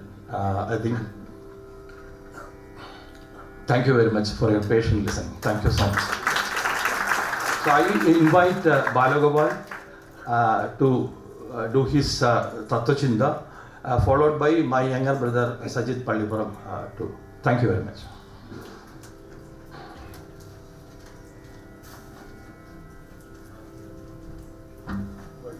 എല്ലാവർക്കും നമസ്കാരം. സതീഷ് എന്നെ വിളിച്ചത് എന്തിനാണെന്ന് വെച്ച് കഴിഞ്ഞാൽ എനിക്ക് പറയാറില്ല. മ്യൂസിക്കിനെ പറ്റിയിട്ടല്ല ഞാൻ സംസാരിക്കാൻ പോകുന്നത്. എന്തായാലും മ്യൂസിക്കിലെ ലിറിക്സ് വേണ്ടതുകൊണ്ട് ഞാൻ കുറച്ചിങ്ങനെ ഓരോന്നൊക്കെ എഴുതാറുണ്ട്. അപ്പം അതിൻ്റെ ഒരു ഇത് വെച്ചിട്ട് ഞാൻ പറയാമെന്ന് മാത്രമേ ഉള്ളൂ. എല്ലാവർക്കും നമസ്കാരം. പ്രോഗ്രാമിൻ്റെ പേര് തന്നെ പ്രേരണ എന്ന ഞാൻ വായിക്കുകയുള്ളൂ. എനിക്ക് പ്രസംഗിച്ചൊന്നും ശീലമില്ലാത്തതുകൊണ്ട് ഞാൻ കുറച്ച് എഴുതിക്കൊണ്ടെന്നെ വായിക്കാമെന്ന് മാത്രമേ ഉള്ളൂ. 5 മിനിറ്റേ ഉള്ളൂ. സജിത്തിന് ഇനി 10-15 മിനിറ്റ് കൊടുത്തോളാമെന്ന് പറഞ്ഞിട്ടുണ്ട്. ജസ്റ്റ് ഇതൊന്ന് വായിച്ചു പോകാൻ അത്രയേ ഉള്ളൂ. ഓക്കെ. പ്രോഗ്രാമിൻ്റെ പേര് തന്നെ പ്രേരണ എന്നാകയാൽ എൻ്റെ രചനകൾക്കും ഇതുമായുള്ള ബന്ധം തന്നെ നിങ്ങളുമായി പങ്കുവയ്ക്കാമെന്ന് വിചാരിക്കുന്നു. ചെറിയ തോതിലുള്ള എഴുത്തുകൾ തുടങ്ങിയിട്ട് കുറച്ചു കാലമായി എങ്കിലും അതിനുള്ള പ്രേരണ എന്തെന്ന ചോദ്യം എൻ്റെ മനസ്സിൽ ഉദിക്കുന്നേയില്ല. എന്നാൽ ഇപ്പോൾ ആ ചോദ്യം വന്ന സ്ഥിതിക്ക് കുറച്ച് പുറകോട്ട് പോകണമെന്ന് തോന്നി. എഴുത്തിന് മുമ്പ് നാം വായനയാണല്ലോ തുടങ്ങിയത്. ഏത് വായിക്കുകയാണെങ്കിലും ആ വിഷയത്തോട് താല്പര്യം വേണമെന്നുള്ളതിൽ ആർക്കും സംശയമുണ്ടാവില്ല. അതിനെപ്പറ്റി ചിന്തിക്കുമ്പോൾ ഭാരതത്തിൽ പിറന്ന അദ്വൈത ചിന്തയെക്കുറിച്ചുള്ള വായനകളായിരുന്നു എൻ്റെ താല്പര്യമെന്ന് ഓർത്തെടുത്തു. കാരണങ്ങൾ നിരത്തിയുള്ള ഒരു തത്വവിചാരമായതിനാൽ അതിന് പ്രത്യേകം മതപരിവേഷം ചേർക്കേണ്ടതുമില്ല. അതിലേക്ക് കൂടുതൽ ചെന്നപ്പോൾ ഭഗവത്ഗീത പോലുള്ള അനുബന്ധ ഗ്രന്ഥങ്ങളിൽ വിവരിക്കുന്ന തത്വങ്ങൾ അദ്വൈതവുമായി ബന്ധിപ്പിച്ചു കുറിച്ചിടാൻ തുടങ്ങി. അത് മനസ്സിൽ ഒരർത്ഥത്തിൽ സന്തോഷവും സമാധാനവും ഉളവാക്കി. ഈ കുറിപ്പുകൾ വിപുലീകരിക്കുമ്പോൾ ചെറുകവിതകളും ലേഖനങ്ങളും പിറവികൊണ്ടു. ഇതാണ് എൻ്റെ അനുഭവം. വേദങ്ങളിൽ ഒളിഞ്ഞിരിക്കുന്ന ഈ സിദ്ധാന്തം വ്യാഖ്യാനം ചെയ്യുമ്പോൾ കാണുന്ന വ്യത്യാസങ്ങൾ മനുഷ്യ സഹജം മാത്രം. ഉദാഹരണത്തിന് ശ്രീമദ് ഭാഗവതത്തിൽ നമുക്ക് ഭക്തിമാർഗമായും കർമ്മമാർഗമായും ജ്ഞാനമാർഗമായും അതിനെ കാണാം. ഗുണങ്ങളനുസരിച്ച് വിവക്ഷിക്കാം. എന്നാൽ ശ്രീ ശങ്കരാചാര്യരുടെ അദ്വൈത വേദാന്ത വ്യാഖ്യാനം എതിർക്കാനും തർക്കിക്കാനും തോൽപ്പിക്കാനും മാത്രം കെൽപ്പുള്ള ശാസ്ത്രജ്ഞരോ തത്വചിന്തകരോ ഭൂലോകത്തിൽ ഉണ്ടായിട്ടുണ്ടോ എന്ന കാര്യത്തിൽ എനിക്ക് സംശയമുണ്ട്. അതുതന്നെയാണ് ഈ വിഷയത്തെപ്പറ്റി എഴുതാനുള്ള പ്രേരണയും. മതമേതായാലും മനുഷ്യൻ നന്നായാലും മതി എന്ന ഗുരുവാക്യം ഒരു അദ്വൈതവാദിക്ക് മാത്രമേ ഉപദേശിക്കാനാവൂ. അത് അദ്വൈതത്തിൻ്റെ വിശാലതയും ശക്തിയും. ഇതൊക്കെ പഠിച്ചതുകൊണ്ട് എന്തു ഫലം, ജീവിതത്തിൽ എന്തു നേട്ടം എന്ന് ചോദിക്കുന്നവർക്കുള്ള മറുപടി: 1.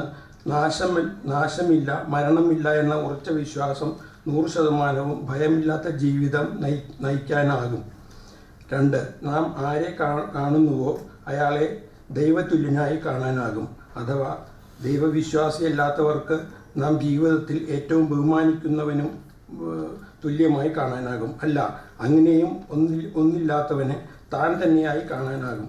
അതായത് അദ്വൈത കാഴ്ചപ്പാടിൽ എല്ലാം ഒന്ന്. അത് അറിയുന്നവനും അറിയാത്തവനും എന്ന വ്യത്യാസം മാത്രം. എങ്കിലും സത്യമായ ഒന്നിന് മാറ്റമില്ല.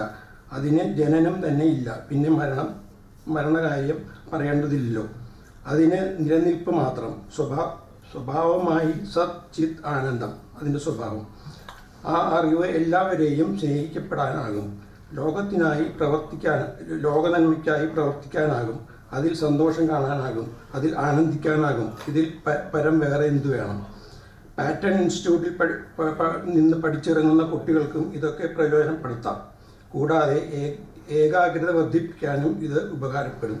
പാറ്റേൺ ഇൻസ്റ്റിറ്റ്യൂട്ടിന് സർവ്വഭാവങ്ങൾ നേർന്നുകൊണ്ട് അതിൻ്റെ വളർച്ച അടുത്തിരുന്ന് കാണാനുള്ള ഭാഗ്യം ഉണ്ടായതിൽ സന്തോഷിച്ചുകൊണ്ട് തൽക്കാലം നിർത്തുന്നു. നമസ്കാരം. ഹലോ, ഇരുന്നുകൊണ്ട് പറയായിരിക്കും നല്ലത്, അല്ലെങ്കിൽ ഹൈറ്റ് കൂടിയൊരു പാറ്റേൺ ആണ്. അതിൻ്റെ മീതെ കയറിയ കുറെ കൂടി പ്രശ്നം.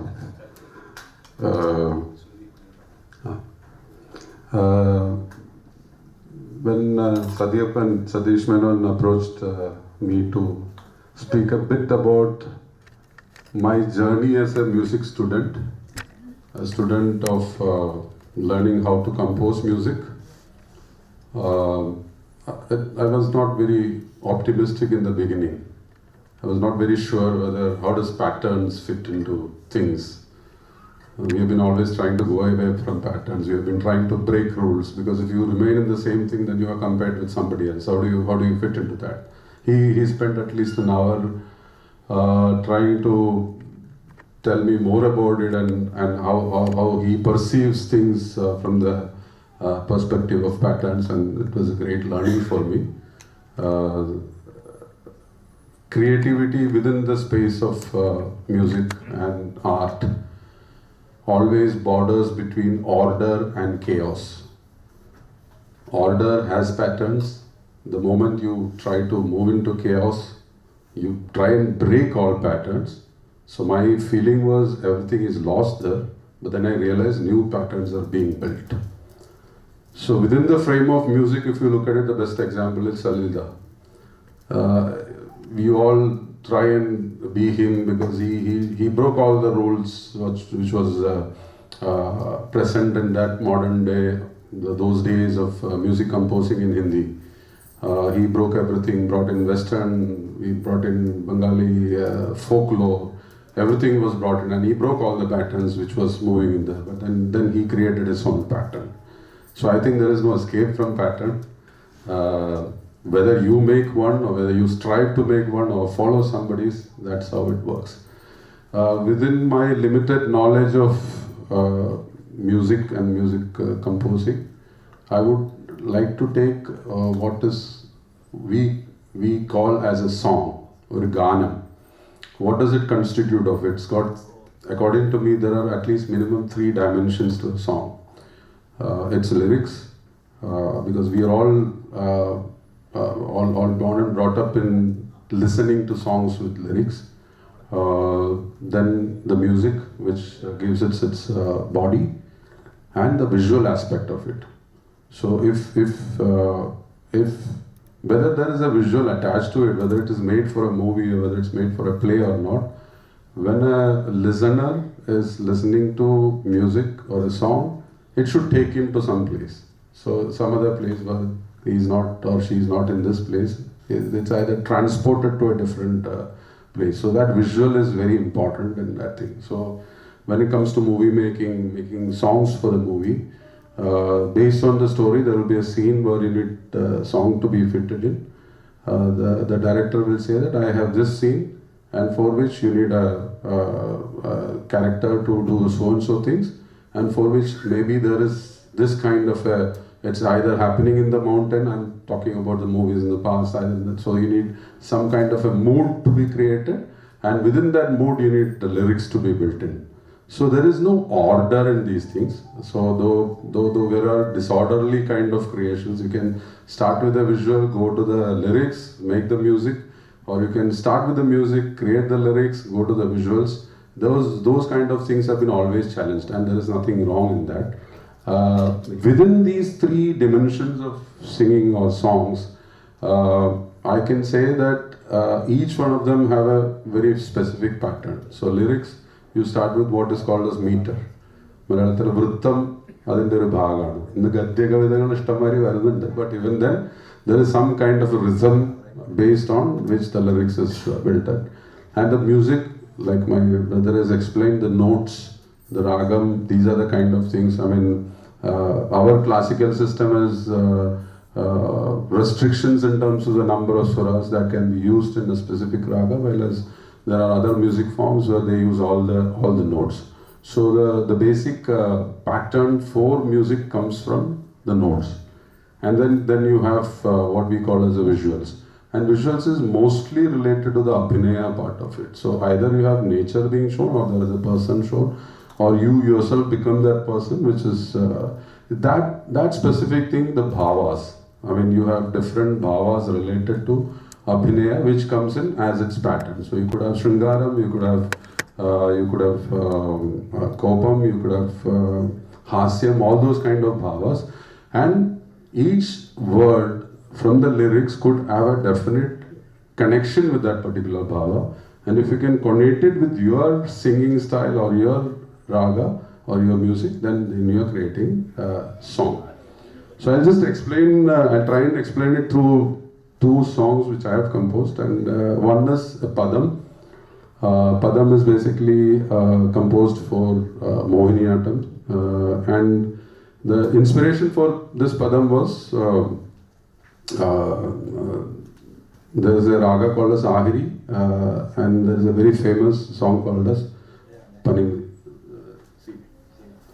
Panimati Mukhi Bale. So while I was taught this song, Ahiri has got a signature or a pattern of being a very vilamba kala, very slowly. Panimati Mukhi Bale Padmanabhanin Panimati Mukhi Bale Padmanabhanin Kanivillagaya Kaman Paramideyunno Manasi Dusahamiyo Madana Kadanamindu Madirakshinan Cheyavu. So it's about viraha. It's that dussaha is brought in. So you will, the good teachers teach you in the Bhagavad that dussaham should come out in your expression. So these are things associated with the padam. So ahiri is generally used for a vilamba kala kind of thing. So and I was inspired by, again, Devarajan Master's Prananadhani Nikku Nalgiya Paramananda, which was an epitome of beautiful Vipralambha Sringaram being brought into a song. And then I told my friend Murali we should create a song or a padam in Ahiri. So Ahiri, all the other songs. Mayam Anine Pilachite Matlada Radha Natoma. So it's always very sweet and soft. Now we come to Vipralambha Sringaram, we can have viraham in that. Now how do you pitch it up? So that's where you try and break the pattern. So the song I made was Ravine Priyadarama Kiya Dindino Radhike Ragalole. So it begins in that viraha song and then try and move it in. And then there is a portion where it's pure Vipralambha Sringaram. It has to be at a slightly rhythmic mode. So then I broke the I even checked with my guru later that I have not used any wrong swaras or something for that.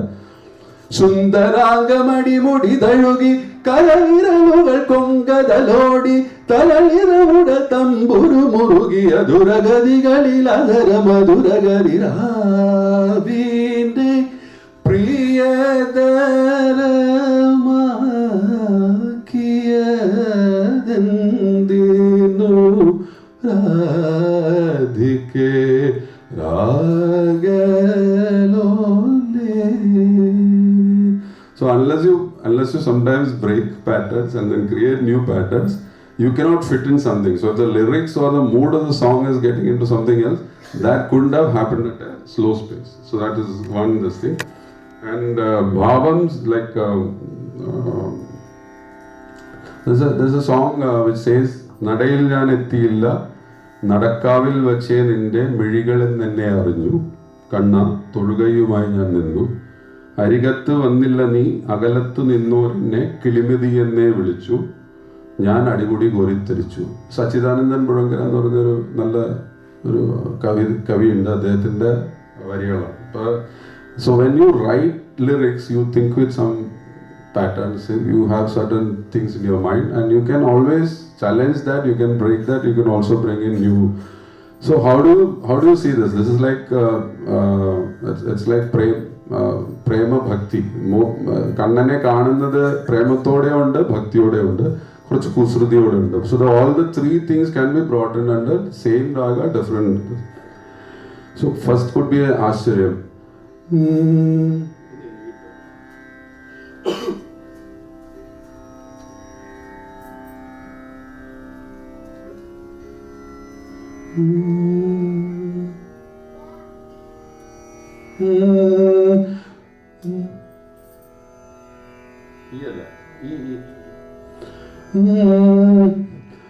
നടയിൽ ഞാൻ എത്തിയില്ല നടക്കാവിൽ വച്ചേ എൻ്റെ മിഴികളിൽ നിന്നെ അറിഞ്ഞു കണ്ണ തൊഴുകയുമായി ഞാൻ നിന്നു.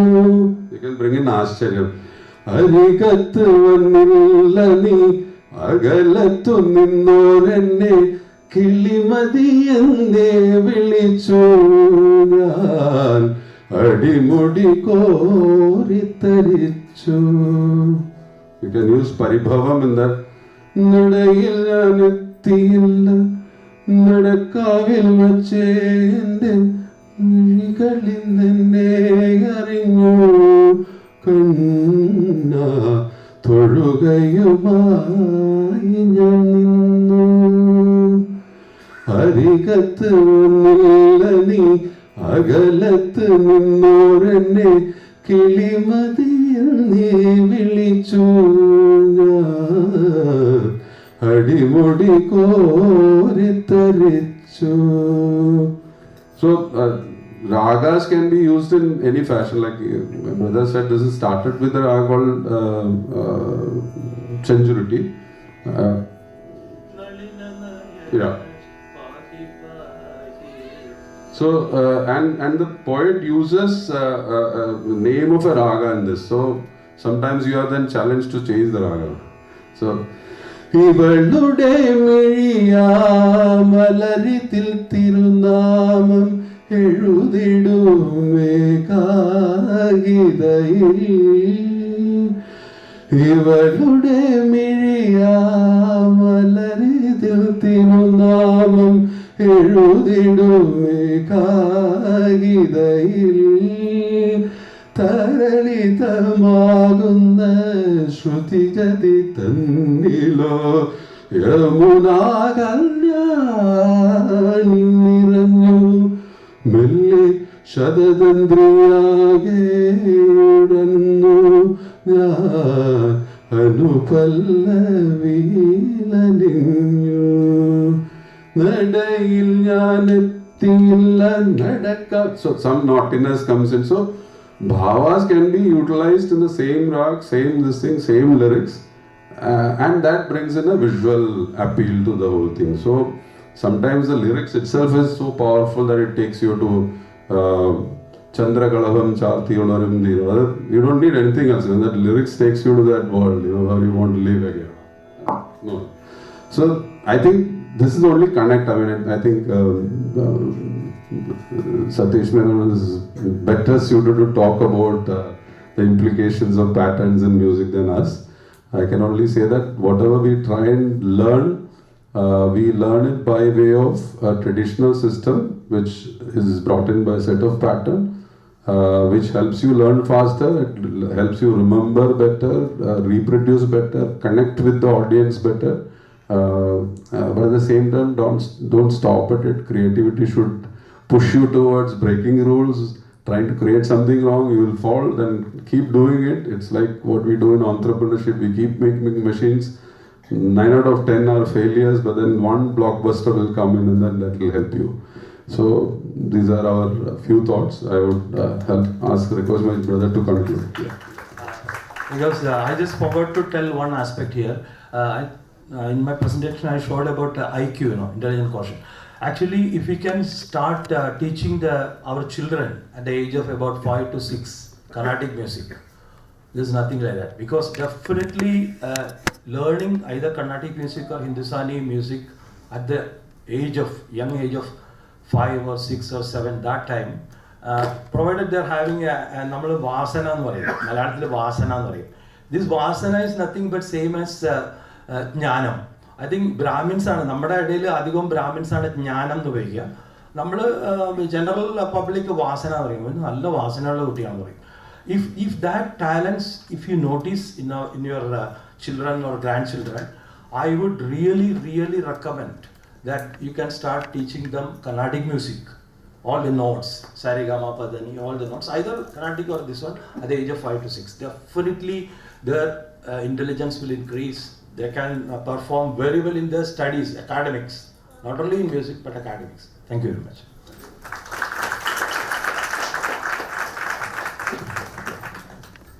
അപ്പോൾ നമ്മൾ മ്യൂസിക്കിൻ്റെ ലോകത്തിൽ പാറ്റേൺസും ക്രിയേറ്റിവിറ്റിയെ പറ്റി പറഞ്ഞിരിക്കുന്ന അത് എന്തെങ്കിലും ഒരു ഐഡിയ നമുക്കൊക്കെ കിട്ടിയിട്ടുണ്ടാവുമെന്ന് എനിക്ക് തോന്നുന്നു. ഇപ്പോൾ സച്ചു അവസാനം പറഞ്ഞതാണ് learn, reproduce and create.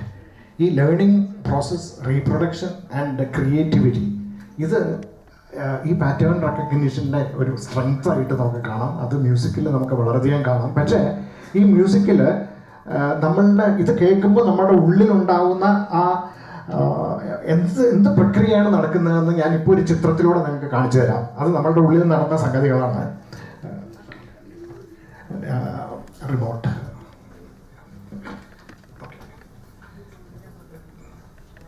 Lyrics.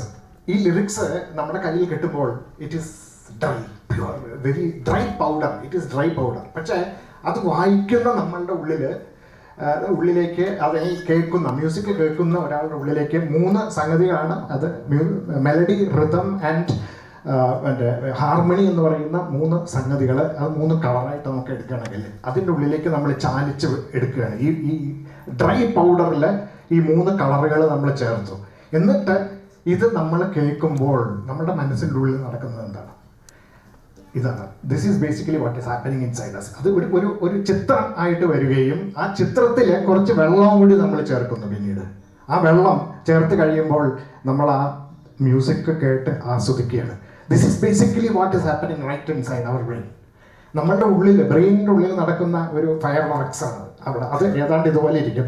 ആ പല കളറുകളുടെ ഈ പറഞ്ഞ ഈ ലിറിക്സിലൂടെ വന്നിരിക്കുന്ന അതിൻ്റെ അർത്ഥങ്ങളും അതിലേക്ക് ചേർത്തിരിക്കുന്ന ഭാവങ്ങളും പിന്നെ നമ്മളുടെ എക്സ്പീരിയൻസസ്, നമ്മളുടെ മെമ്മറീസ്, ഇതെല്ലാം കൂടി ചേർത്ത് ഈ വെള്ളം എന്ന് പറയുന്നത് നമ്മൾ ഓരോരുത്തരും ചേർക്കുന്ന വെള്ളമാണത്.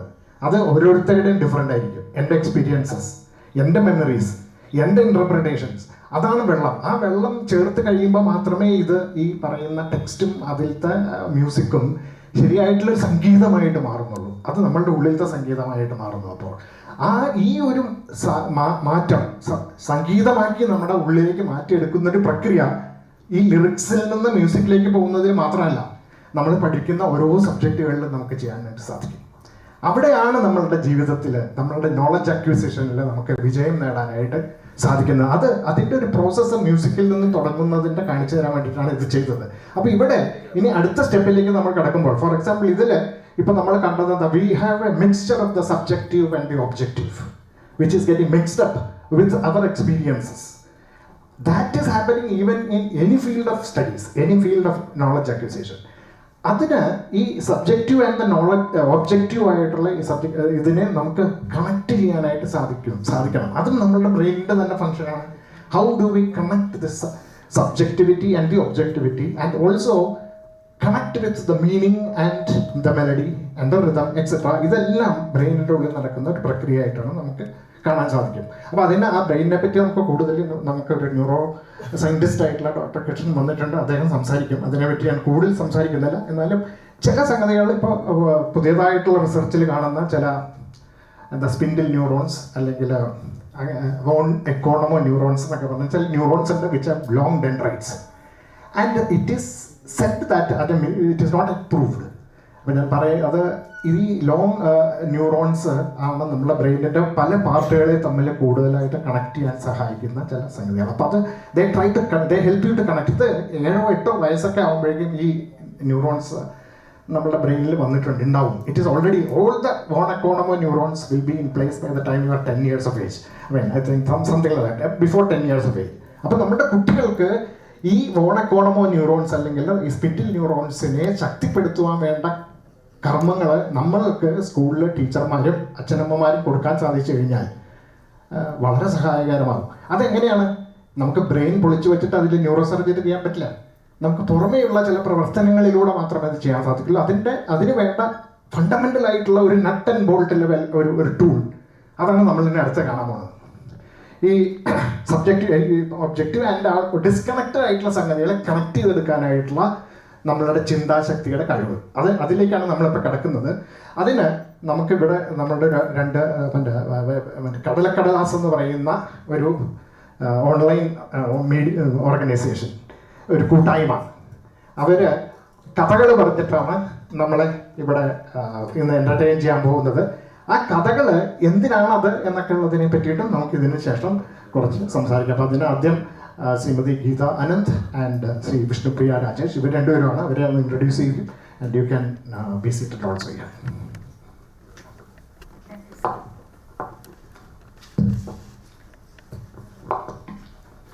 As we all know, the age-old practice of storytelling is one of the most effective tools used to convey ideas and motivate people.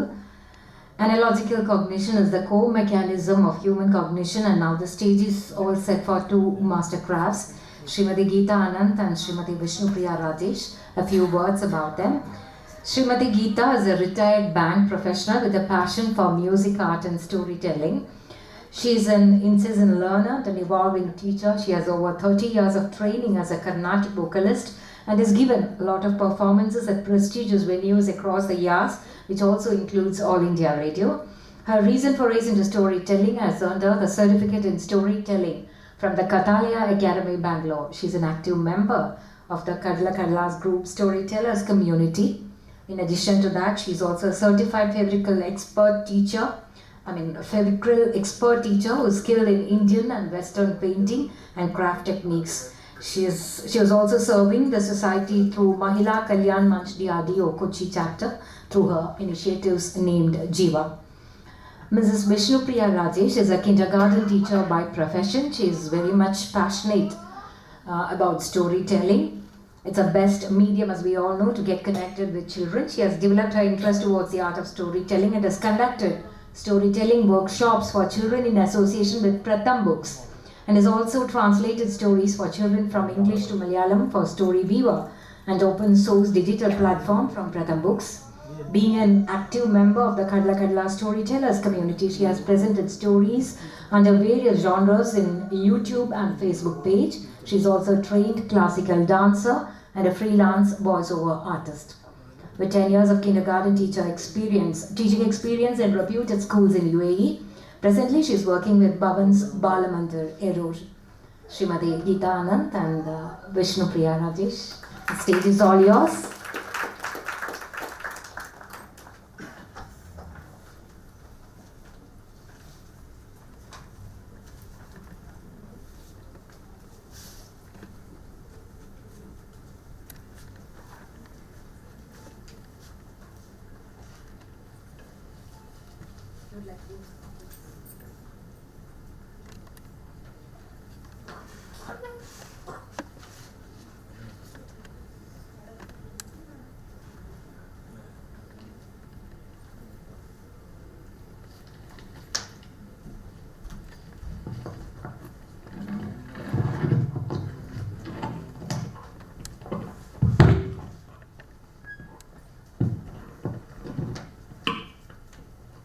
നമസ്കാരം. കടലാസ് എന്ന ഒരു കൂട്ടായ്മയുടെ ഭാഗമായിട്ടാണ് ഞങ്ങൾ രണ്ടുപേരും ഇവിടെ എത്തിയിരിക്കുന്നത്. 2020 തുടങ്ങിയ ഒരു ചെറിയ കൂട്ടമാണ്. ഞങ്ങൾ അതിനെക്കുറിച്ച് ആലോചിച്ച് തുടങ്ങിയപ്പോഴത്തേക്കും കോവിഡ് എന്ന മഹാമാരി വന്ന് ആകെ പ്ലാനിങ് എല്ലാം തെറ്റി. അപ്പോൾ എന്തായാലും മനസ്സിൽ ചിന്തിച്ചതാണല്ലോ എന്ന് കരുതി FB പേജായി ഞങ്ങൾ ആരംഭിച്ചു. ഏതായാലും കോവിഡ് കാലത്ത് സമയമുണ്ടായിരുന്നതുകൊണ്ട് എല്ലാവരും വീട്ടിൽ നിന്ന് തന്നെ ഓൺലൈൻ വഴി കഥകൾ, പല തീംസ് എടുത്ത് കഥകൾ പറഞ്ഞു തുടങ്ങി. അത് കൂടുതലും മലയാളത്തിൽ തന്നെ പറയണം. കേരളത്തിൽ ഇരിക്കുന്നതുകൊണ്ട് മലയാളം എന്ന ആ ഭാഷയ്ക്ക് നമ്മൾ കൊടുക്കുന്ന ഒരു ബഹുമാനം, അതുകൊണ്ട് ഇംഗ്ലീഷ് പറയാൻ പറ്റുമാണെങ്കിലും കഴിയുന്നതും മലയാളത്തിൽ തന്നെ പറഞ്ഞ് ഞങ്ങൾ ആ കഥകൾ തുടരുകയാണ്. അപ്പോൾ ഇന്ന് നമുക്ക് ഇന്നത്തെ കഥയിലേക്ക് കടക്കാം.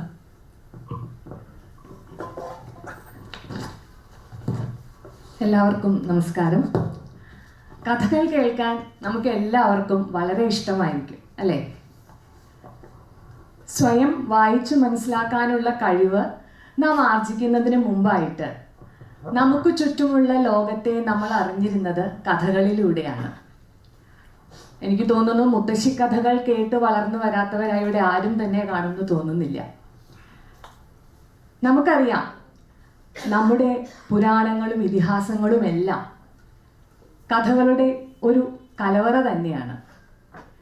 ഏതു കാര്യവും നമ്മൾ കഥകളിലൂടെ പറയുമ്പോൾ അത് നമ്മുടെ മനസ്സിൽ ആഴത്തിൽ പതിയുന്നു, അല്ലേ?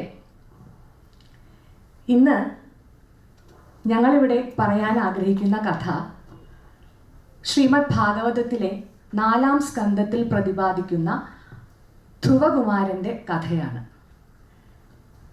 ഈ പുരാണങ്ങളിലെ കഥകളിൽ അടങ്ങിയിരിക്കുന്ന തത്വങ്ങൾ അത് നമുക്ക് കൂടുതൽ മനസ്സിലാക്കുന്നതിന് വേണ്ടിയാണ് കഥകളിലൂടെ അവതരിപ്പിക്കപ്പെട്ടിരിക്കുന്നത്.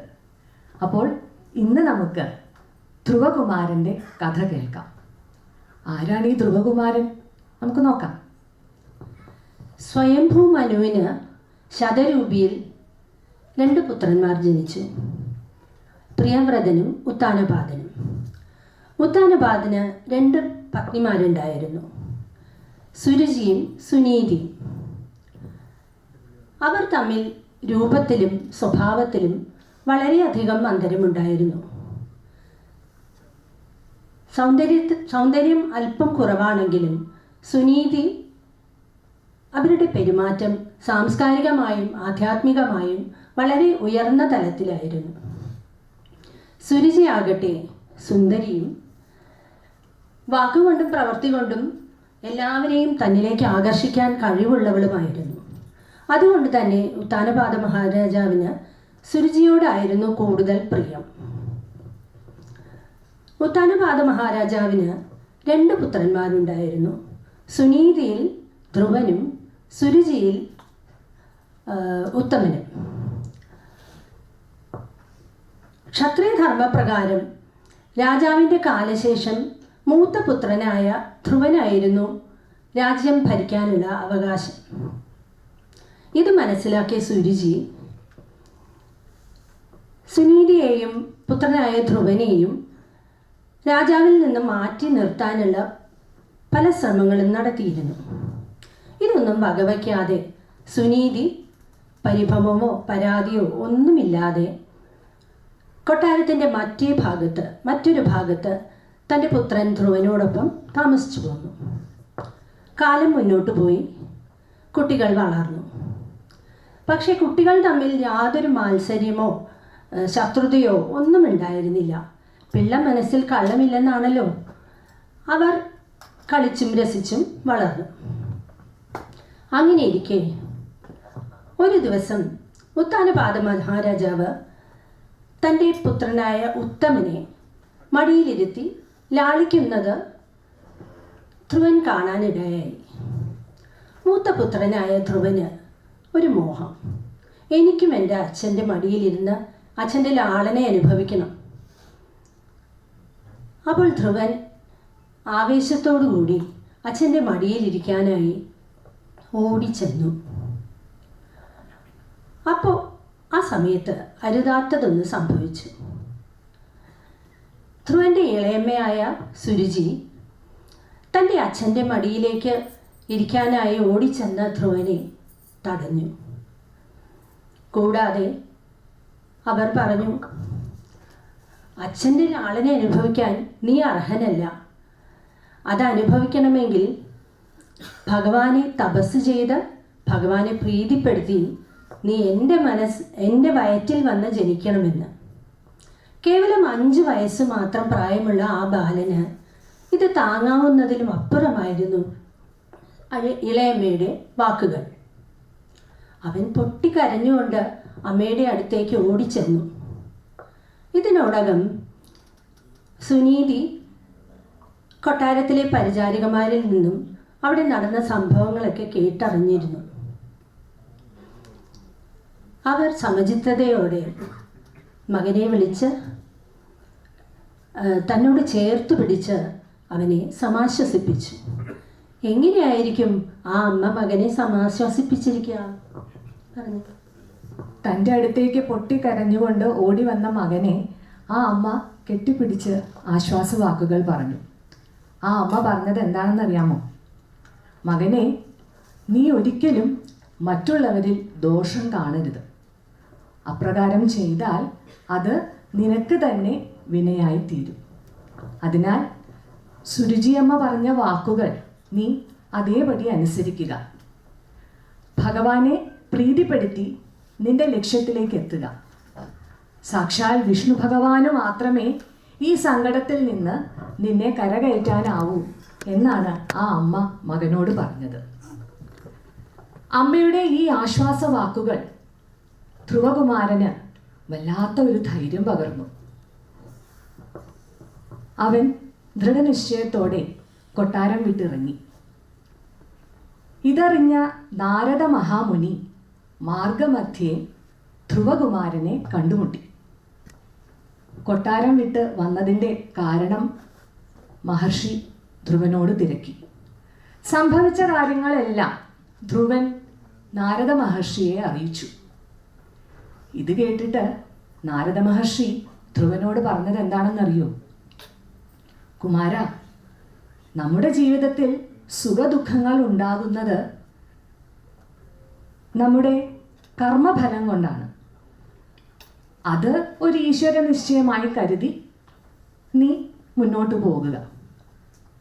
നീ ആഗ്രഹിക്കുന്ന ആ ലക്ഷ്യം അത് ഉത്തമമാണെങ്കിലും ഒന്നോർക്കണം, വർഷങ്ങളായി കഠിന തപസ് അനുഷ്ഠിക്കുന്ന മഹാമുനികൾക്ക് പോലും അപ്രാപ്യമായ ഒന്നാണ്. അതിനാൽ നീ ഇതിൽ മനസ്സ് വിഷമിപ്പിക്കാതെ കൊട്ടാരത്തിലേക്ക് തന്നെ മടങ്ങിപ്പോവുക.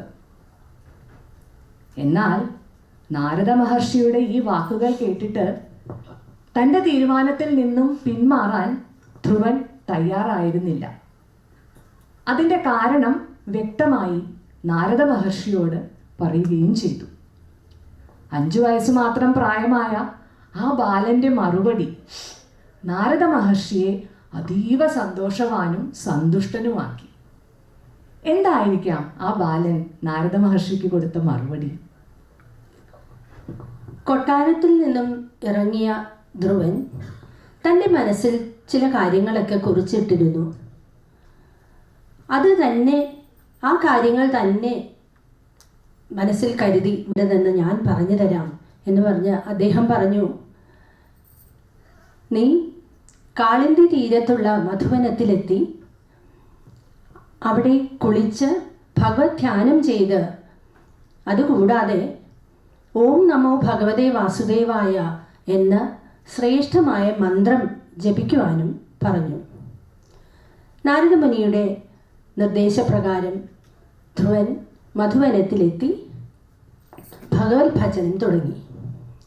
അതികഠിനമായ തപസ്സാണ് ധ്രുവൻ അനുഷ്ഠിച്ചത്. ആദ്യം ഫലമൂലാദികൾ, പിന്നെ ഇലകൾ, പിന്നെ ജലം മാത്രം, പിന്നെ വായു മാത്രം. അത് കഴിഞ്ഞ് ശ്വാസം പോലും അടക്കിയാണ് ധ്രുവൻ തൻ്റെ കഠിനമായ തപസ് ഒറ്റക്കാലിൽ നിന്ന് അനുഷ്ഠിച്ചത്. ഇത് ത്രിലോകങ്ങളെ നടുക്കി. ധർമാദികൾ മഹാവിഷ്ണുവിനെ കണ്ട് സങ്കടമുറപ്പിച്ചു. ഇങ്ങനെ പോയാൽ കാര്യങ്ങൾ ശരിയാവില്ല എന്ന്. മഹാവിഷ്ണു ഏതായാലും ധ്രുവനെ ഈ തപസ്സിൽ നിന്നും പിന്തിരിപ്പിക്കാമെന്ന് അവരോട് വാക്കുകൊടുത്തു. അങ്ങനെ മഹാവിഷ്ണു ധ്രുവൻ്റെ മുന്നിൽ പ്രത്യക്ഷപ്പെട്ടു.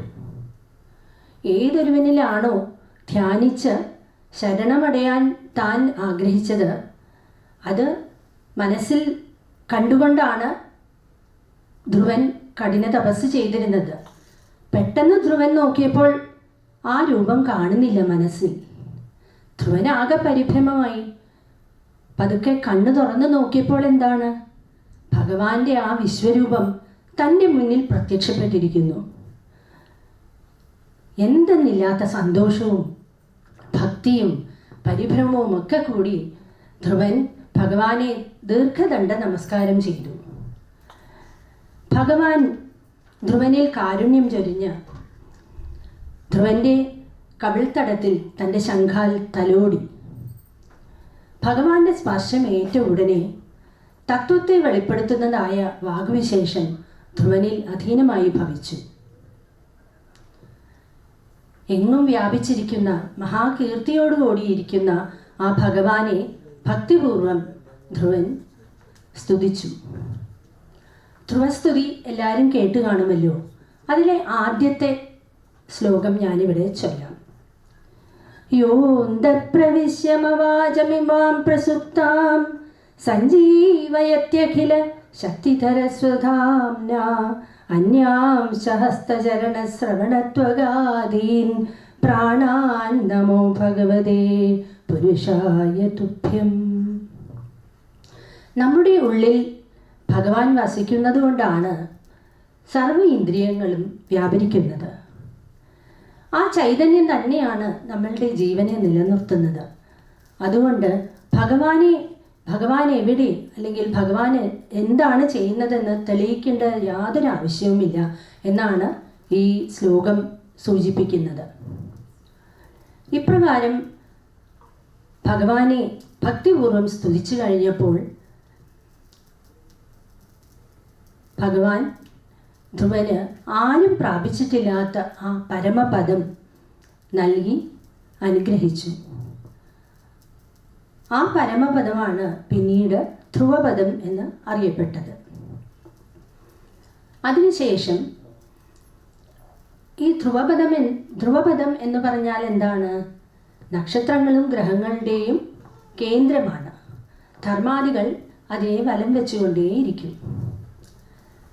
പിന്നീട് ഭഗവാൻ ധ്രുവൻ്റെ മുന്നോട്ടുള്ള ജീവിതത്തെക്കുറിച്ച് വിശദീകരിച്ചു. അതെന്തൊക്കെയാണെന്ന് നമുക്ക് നോക്കാം. ഭഗവാൻ ധ്രുവനോട് പറഞ്ഞു, ഉത്താനപാദ മഹാരാജാവ് നിന്നെ യുവരാജാവായി വാഴിക്കുമെന്നും 36,000 സംവത്സരം ധ്രുവൻ രാജ്യം ഭരിക്കുമെന്നും ഈ അവസരത്തിൽ ധ്രുവൻ്റെ സഹോദരനായ ഉത്തമൻ നായാട്ടിനായി കാട്ടിലേക്ക് പോകുമ്പോൾ മരണപ്പെടുമെന്നും ആ മകനെ അന്വേഷിച്ചു പോകുന്ന സുരുചി കാട്ടിൽ വെച്ച് മരണപ്പെടുമെന്നും ഭഗവാൻ ധ്രുവനെ അറിയിച്ചു. തുടർന്ന് പൂജാതി കർമ്മങ്ങൾ കൊണ്ടും ദാനധർമാദികൾ കൊണ്ടും ഭഗവാനെ പ്രാർത്ഥിച്ച് ഒടുവിൽ നീ വിഷ്ണുപദത്തിൽ എത്തിച്ചേരുകയും ചെയ്യും എന്ന് ഭഗവാൻ അരുൾ ചെയ്തു. ഇത്തരത്തിൽ ധ്രുവനെ അനുഗ്രഹിച്ച ശേഷം ഭഗവാൻ വൈകുണ്ഠത്തിലേക്ക് മടങ്ങി. ഭഗവാനെ പ്രീതിപ്പെടുത്താൻ സാധിച്ചുവെങ്കിലും ധ്രുവ ധ്രുവൻ അത്ര തൃപ്തനായിരുന്നില്ല. അതെന്തായിരിക്കും ധ്രുവന്റെ ഈ അതൃപ്തിക്ക് കാരണം? മറ്റൊന്നുമല്ല, ഭഗവാനെ പ്രീതിപ്പെടുത്തി മോക്ഷം നേടുകയായിരുന്നു ധ്രുവന്റെ ലക്ഷ്യം. എന്നാൽ അത് സാധ്യമാകാത്തതിലായിരുന്നു ധ്രുവന്റെ അതൃപ്തി. താൻ വീണ്ടും നശ്വരങ്ങളായതിനെ വരിച്ചുവല്ലോ എന്നോർത്ത് ധ്രുവന് മനസ്താപമുണ്ടായി. അതായിരുന്നു ആ അതൃപ്തിക്ക് കാരണം. എന്നാൽ കൊട്ടാരത്തിലേക്ക് മടങ്ങിച്ചെന്ന ധ്രുവന് ഗംഭീര സ്വീകരണമാണ് ലഭിച്ചത്. ഭഗവാൻ പറഞ്ഞതുപോലെ തന്നെ ഉത്താനപാദ മഹാരാജാവ് ധ്രുവനെ യുവരാജാവായി വാഴിക്കുകയും ചെയ്തു. പിന്നീട് അങ്ങോട്ട് ഭഗവാൻ അനുഗ്രഹിച്ച പോലെ തന്നെയുള്ള കാര്യങ്ങൾ ധ്രുവന്റെ ജീവിതത്തിൽ സംഭവിക്കുന്നു. ഈ കാലയളവിൽ ധ്രുവന്റെ മുത്തശ്ശനായ മനുവിൻ്റെ ഉപദേശം ധ്രുവന്റെ ജീവിതത്തിൽ ഒരു വഴിത്തിരിവായി മാറുന്നുണ്ട്. ഏത് സന്ദർഭത്തിലാണ് മുത്തശ്ശൻ ധ്രുവനെ ഉപദേശിക്കാനായി എത്തിയത്? എന്തായിരുന്നു അതിനു പിന്നിലുള്ള ആ സംഭവം? അത് നമുക്കൊന്ന് കേൾക്കാം. ധ്രുവന്റെ സഹോദരനായ ഉത്തമൻ നായാട്ടിനായി പോയി യക്ഷരാൽ കൊല്ലപ്പെട്ടു. ഇതറിഞ്ഞ ധ്രുവൻ ക്രോധാകുലനായി നിരവധി യക്ഷരെ കൊന്നൊടുക്കി. ഈ വിവരം അറിഞ്ഞ മുത്തശ്ശനായ മനു ധ്രുവനെ ഉപദേശിച്ചു, ഇത്തരം ദുഷ്കൃത്യങ്ങളിൽ നീ ഏർപ്പെടുന്നത് നമ്മുടെ കുലമഹിമയ്ക്ക് നിരക്കുന്നതല്ല എന്ന്. അതുപോലെ ജനന മരണങ്ങൾ ഈശ്വരഹിതം പോലെ സംഭവിക്കുന്നതാണ്. ക്രോധത്തിനടിമപ്പെട്ട് യക്ഷരെ കൊന്നതിലൂടെ നീ ഭഗവാനെ തന്നെ നിന്ദിച്ചിരിക്കുന്നു. അതിനാൽ എത്രയും വേഗം നീ ഭഗവാനെ പ്രീതിപ്പെടുത്തുക. ഈ ഉപദേശം കേട്ട് ധ്രുവൻ ആ യുദ്ധത്തിൽ നിന്നും പിന്മാറി. യക്ഷരുടെ രാജാവായ കുബേരൻ ധ്രുവനിൽ പ്രീതനായി ധ്രുവന് ഒരു വരം നൽകാൻ ആഗ്രഹിച്ചു. ധ്രുവന്റെ ആഗ്രഹപ്രകാരം നിശ്ചല ഭക്തി ഉണ്ടാവാനുള്ള അനുഗ്രഹം വേണമെന്ന് ആവശ്യപ്പെട്ടിട്ട് കുബേരൻ അത് ധ്രുവന് നൽകുകയും ചെയ്തു. അതിനുശേഷം ധ്രുവന് വിഷ്ണുപദം പോകി. എങ്ങനെയാണ് ധ്രുവന് വിഷ്ണുപദം പ്രാപിച്ചത്? ഭഗവാൻ അനുഗ്രഹിച്ചതുപോലെ തന്നെ ധ്രുവന്റെ ജീവിതത്തിൽ സംഭവിച്ചു എന്ന് ഞാൻ നേരത്തെ പറയുകയുണ്ടായിരുന്നു. അതുപോലെ തന്നെ ധ്രുവൻ രാജാവായി 36,000 സംവത്സരം രാജ്യം ഭരിച്ചു. തുടർന്ന് രാജ്യഭരണം പുത്രനെ ഏൽപ്പിച്ച് ബദരികാശ്രമത്തിലേക്ക് പോയി. അവിടെ ധ്യാന നിമഗ്നനായിരുന്ന ധ്രുവന്റെ മുന്നിൽ വിശിഷ്ട വിമാനത്തിൽ സുനന്ദനന്ദനന്മാർ പ്രത്യക്ഷപ്പെടുകയാണ് ഉണ്ടായത്. സ്വർഗത്തിലേക്ക് കൂട്ടിക്കൊണ്ടുപോകാൻ വന്നതാണെന്നും ധ്രുവൻ വിഷ്ണുപദം പ്രാപിച്ചിരിക്കുന്നു എന്നുള്ള വാർത്ത അവർ ധ്രുവനെ അറിയിച്ചു. ഇത് സന്തോഷകരമായ ഒരു വാർത്തയായിരുന്നെങ്കിലും ധ്രുവന്റെ മനസ്സിൽ അല്പം വിഷമമുണ്ടായിരുന്നു. അതെന്തുകൊണ്ടെന്നാൽ തൻ്റെ അമ്മയെ ഒറ്റയ്ക്കാക്കി താൻ എങ്ങനെ സ്വർഗത്തിലേക്ക് പോകും എന്ന ചിന്തയായിരുന്നു ധ്രുവനെ അലട്ടിയിരുന്നത്. അപ്പോൾ അമ്മയായ സുനീതി മുമ്പേ വിമാനത്തിൽ പോകുന്നത് സുനന്ദനന്ദനന്മാർ ധ്രുവനെ കാട്ടിക്കൊടുത്തു. അതിൽ അതീവ സന്തോഷവാനും സംതൃപ്തനുമായ ധ്രുവൻ വിമാനത്തിലേക്ക് കയറാൻ ശ്രമിക്കവേ ധ്രുവന്റെ ശരീരം സ്വർണവർണ്ണ നിറമാവുകയും തുടർന്ന് വിഷ്ണുപദത്തെ പ്രാപിക്കുകയും ചെയ്തു. സ്വയം പ്രകാശിക്കുന്നതും സഹജീവികളോട് അനുകമ്പയില്ലാത്തവർക്ക് അപ്രാപ്യമായതും ശാന്തർക്കും പ്രാപ്യമായ ആ പരമമായ പദം ധ്രുവൻ സ്വീകരിച്ച് ത്രിലോകങ്ങൾക്കും ചൂടാമണിയായി ഒരു ധ്രുവ നക്ഷത്രമായി ഇന്നും ശോഭിക്കുന്നു. ഇവിടെ ധ്രുവകുമാരൻ്റെ കഥ അവസാനിക്കുന്നു.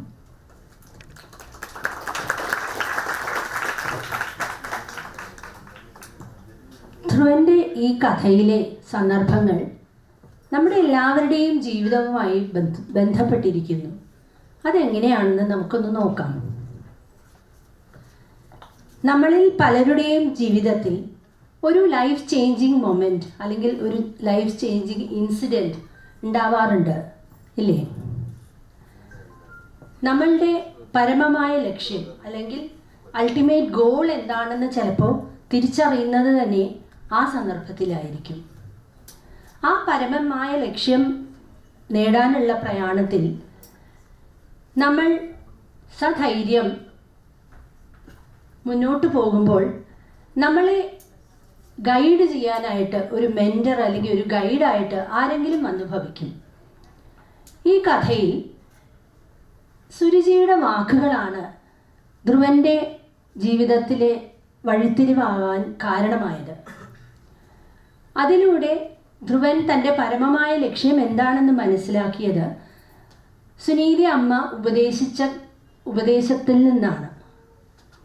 അപ്പോൾ നമ്മൾക്ക് അവിടെ സുനീതി അമ്മയെ ഒരു ഗൈഡായിട്ടോ മെൻറ്ററായിട്ടോ കാണാം, അല്ലേ? അതുപോലെ തന്നെ ലക്ഷ്യത്തിലേക്കുള്ള മാർഗങ്ങൾ നിർദ്ദേശിച്ചു കൊടുത്ത നാരദ മഹർഷിയെയും നമുക്കിവിടെ ഒരു ഗുരുവിൻ്റെ സ്ഥാനത്ത് കാണുവാൻ സാധിക്കും, അല്ലേ? മറ്റൊരു പ്രധാനപ്പെട്ട കാര്യം ഈ കഥയിലൂടെ നാം മനസ്സിലാക്കുന്നത് നമ്മുടെ ലക്ഷ്യത്തിലേക്ക് എത്താൻ കഠിന പ്രയത്നവും ആത്മസമർപ്പണവും നിശ്ചയദാർഢ്യവും അത്യന്താപേക്ഷിതമാണ്. There is no gain without pain എന്നല്ലേ പറയുന്നത്. അപ്പോൾ ഇവിടെ ധ്രുവൻ്റെ കാര്യം നോക്കൂ. അതികഠിനമായ തപസ്സാണ് ആ ലക്ഷ്യം നേടാനായി ധ്രുവൻ ചെയ്തത്. നമ്മൾ പറഞ്ഞത് കേട്ടു, പ്രാണനെ പോലും അടക്കി നിർത്തിയിട്ടുള്ള ഒരു തപസ്സായിരുന്നു അത്. അത്രയും ഡെഡിക്കേറ്റഡ് ആൻഡ് കമ്മിറ്റഡ് ആയിരുന്നു ആ ലക്ഷ്യത്തിലേക്ക് എത്താൻ ധ്രുവൻ എന്ന് നമുക്ക് ഇതിൽ നിന്നും മനസ്സിലാക്കാം. മറ്റൊരു പ്രധാന പാഠം നമ്മൾ ഈ കഥയിലൂടെ മനസ്സിലാക്കുന്നത് ഒരിക്കലും നമ്മളുടെ വികാരങ്ങൾ നമ്മളുടെ ആക്ഷൻസിനെ ഇൻഫ്ലുവൻസ് ചെയ്യരുത് എന്നാണ്. നമ്മൾ സമചിത്തതയോടെ കാര്യങ്ങളെ കാണണം. ഈ കഥയിൽ ധ്രുവൻ വികാരങ്ങൾക്ക് അടിമപ്പെട്ടതുകൊണ്ടാണ് യക്ഷരെ കൊല്ലാനായിട്ട് തുടങ്ങിയത്. പക്ഷേ തക്ക സമയത്ത് വേണ്ട ഉപദേശം കൊടുക്കാനായിട്ട് മുത്തശ്ശനായ മനു ഉപദേശിച്ചതുകൊണ്ട് ധ്രുവൻ അതിൽ നിന്നും പിന്മാറി ആ പരമമായ ലക്ഷ്യം എത്താനായി ഇതെല്ലാം വികാരങ്ങളിന് അടിമപ്പെട്ടതെല്ലാം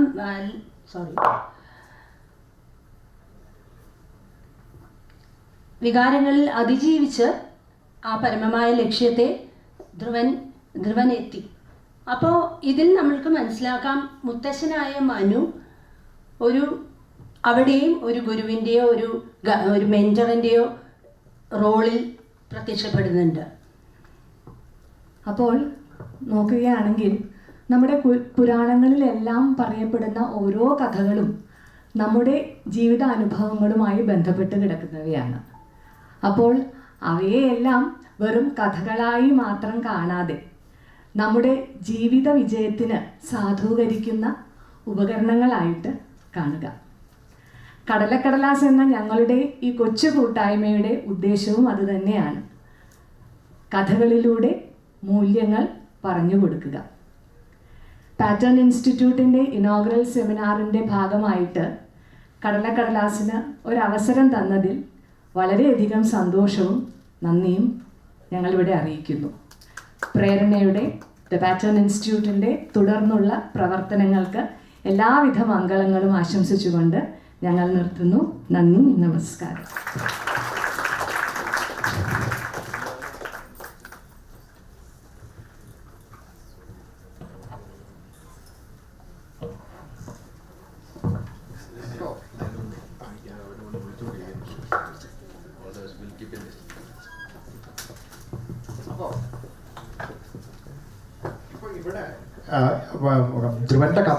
ധ്രുവൻ്റെ കഥയിലൂടെ സോഷ്യലായിട്ടുള്ള ഇംപ്ലിക്കേഷൻസിനെ പറ്റിയിട്ട് സംസാരിച്ചു. പിന്നെ നമുക്ക് വേറൊരു പേഴ്സ്പെക്റ്റീവ് കൂടി ഇതിലേക്ക് കാണാം.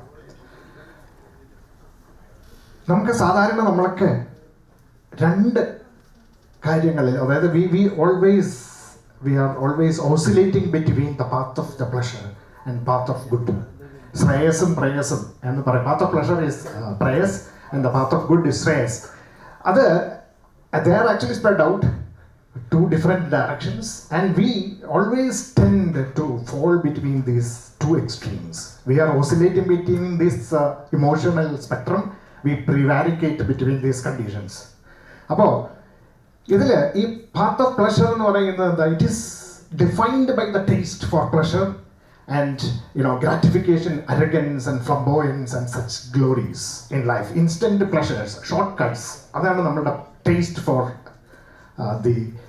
these things called as the path of pleasure. And then there is this path for goodness, which is defined by the prudence of goodness, fortitude, humility, austerity and selflessness. Angനെയുള്ള നല്ല qualities-ന്റെ ഒരു taste അല്ലെങ്കിൽ ഒരു prudence. Your discriminative intelligence that allows you to take the right path. അങ്ങനെയുള്ള രണ്ട് conditions-ന്റെ ഇടയിൽ നമ്മൾ കളിച്ചുകൊണ്ടിരിക്കുകയാണ്. And when we are actually run by the taste, or the result of this taste is that we have a gross intellect that is always thinking that this is what I am looking for. This is perfect for me. Whereas this other path, which is a subtle intellectual decision-making capability within us, is cultivated only through this what you call as a stable mind, and which requires you to be really determined and focused. That's our condition. And if we look at this, our mind actually asks us to, it pulls us back to the path of pleasure sometimes, and ഇതിങ്ങനെ എപ്പോഴും നടന്നുകൊണ്ടിരിക്കുന്ന ഒരു സംഗതിയാണ്. മനസ്സാണ് നമ്മളെ ഇതിനെ oscillate ചെയ്യിക്കാനായിട്ട് ചെയ്യുന്നത്. മനസ്സ് പറയും ഇത് ശരിയല്ല എങ്കിലും പലപ്പോഴും പലരും ഒരു 90% ആൾക്കാരും പാത്ത് ഓഫ് പ്ലഷറിലേക്ക് വീണുപോവുകയാണ് ചെയ്യുന്നത്. If you want to be determined and fixed on the path of goodness, then we need to actually have a steady mind. From unsteadiness, we need to grow to steadiness through the practice of disciplines, austerity and persistence. Discipline, structure. ഇതിലൂടെ മാത്രമേ നമുക്ക് ആ ഒരു വഴിയിലേക്ക് പോകാനായിട്ട് സാധിക്കുകയുള്ളൂ. ഈ പ്ലഷറിൻ്റെ പാത്തിൽ നമ്മൾ അനുഭവിക്കുന്ന സുഖങ്ങളൊക്കെ സാധാരണ വളരെ ഷോർട്ടിലൂടെ ആയിരിക്കും. കാരണം നമ്മളിപ്പോൾ ഒരു ഐസ്ക്രീം കഴിക്കണം എന്ന് വിചാരിച്ചു, ഒരു ഐസ്ക്രീം മൂന്നാമത്തെ ഐസ്ക്രീം എത്തുമ്പോഴേക്കും നമുക്ക് മതിയായി തുടങ്ങും. Because the senses are getting satiated very fast. This is the problem. That it is killed in the fire of the senses. Our tendency is for the pleasures. And the തെറ്റ് ചെയ്തതിലുള്ള ignorance കൊണ്ടുള്ള അതിനുള്ള guilt. ഈ ഗിൽറ്റിൻ്റെ ഗോസാണ് നമ്മളെ കൊല്ലുന്നത്. അതായത് we are actually we are down with this prick of conscience. ഇത് ഇങ്ങനെ സംഭവിക്കുന്നു. നേരെ മറിച്ച് if it is on the other side, then what happens is sustainable success through our discipline and structure is basically what results. And this is what is called as the touch of the self. Touch of the pleasures ആണ് മറ്റേ ഇവിടെ വരുന്നത്. ഇത് പറയുമ്പോൾ നമ്മളുടെ മനസ്സ്, ബുദ്ധി, ശരീരത്തിൻ്റെ സുഖങ്ങൾക്ക് വേണ്ടിയിട്ടുള്ള ഒരു ടെൻഡൻസി. വെറാസ് നമ്മളുടെ ഉള്ളിലുള്ള, അപ്പോൾ നേരത്തെ നമ്മൾ ആദ്യം മുതൽ കേട്ടിരുന്നു, നമ്മളുടെ ഉള്ളിലുള്ള that infinite capabilities, the power that can definitely give us this infinite power capabilities is that self, the power of the self. What is that self? അതിൻ്റെ ഡീറ്റെയിൽസ് ഒക്കെ ഇപ്പോൾ നമ്മളിവിടെ പറയുന്നില്ല. These are something that the Pattern Institute will make the youngsters understand the power of the self through understanding what the self is. So that power of the self is basically what results in this discipline, austerity and persistence that helps us to become determined and focused in life. That gives us lasting happiness and results in stardom in life. In fact, നമ്മളുടെയൊക്കെ പ്രൊഫഷൻസിൽ എല്ലാം നമുക്ക് most of the people, like about 80% of the people are run by path of pleasures, whereas only 10 to 15% of stars in professional workplaces are run by the qualities that determine stardom in workplaces. Stars in the workplaces. There are lots of research that has happened in the last 20 years specifically, where they have defined the characteristics that will make you a star in professions. In fact, there is a Professor Robert Kelly in Carnegie Mellon University who has conducted lots of research in this area, especially for thought-powered professionals. And he has come out with a set of capabilities and you can call it as strategies that can make you successful in professional thought-powered workplaces. And these, if you actually drain the essence of this, you can find that some of the eternal value systems that our Upanishads and Bhagavad Gita gives us is exactly the same. And we have conducted lots of research on this and have mapped these strategies into workplace strategies in the thought-powered workplaces. So they such people who understand these strategies and the essence of it, and they start applying this in the workplace, they can definitely rise to stardom in the workplace. Especially when you join a workplace at year 25.